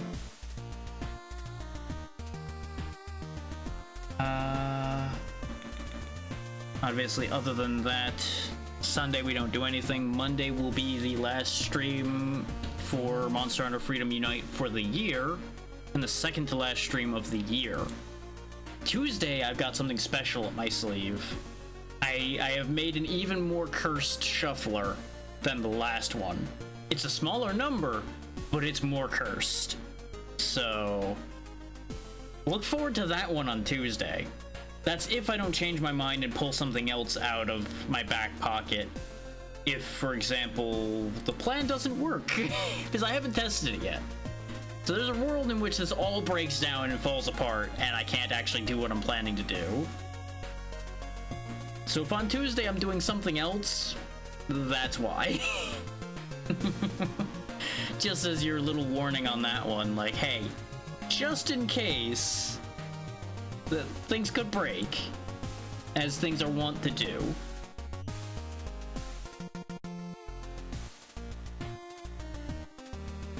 And hopefully I didn't bore anybody with all that reading. So I gave you your warning. You could have left at any point before the reading started.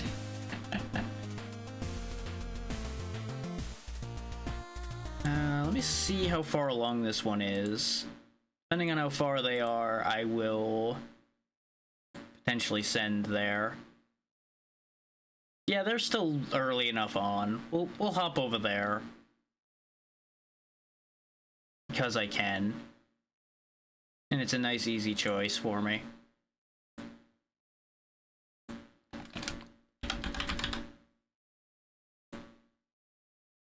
We will go raid my good friend Lucia Mauve, whom you've definitely seen a couple times, either when we played Wizard with a Gun with her before, or when we first met, more or less, when we played Gunfire months ago, or all of the times I've raided her since then. Any one of those times, really. So I know y'all will be in good hands over there.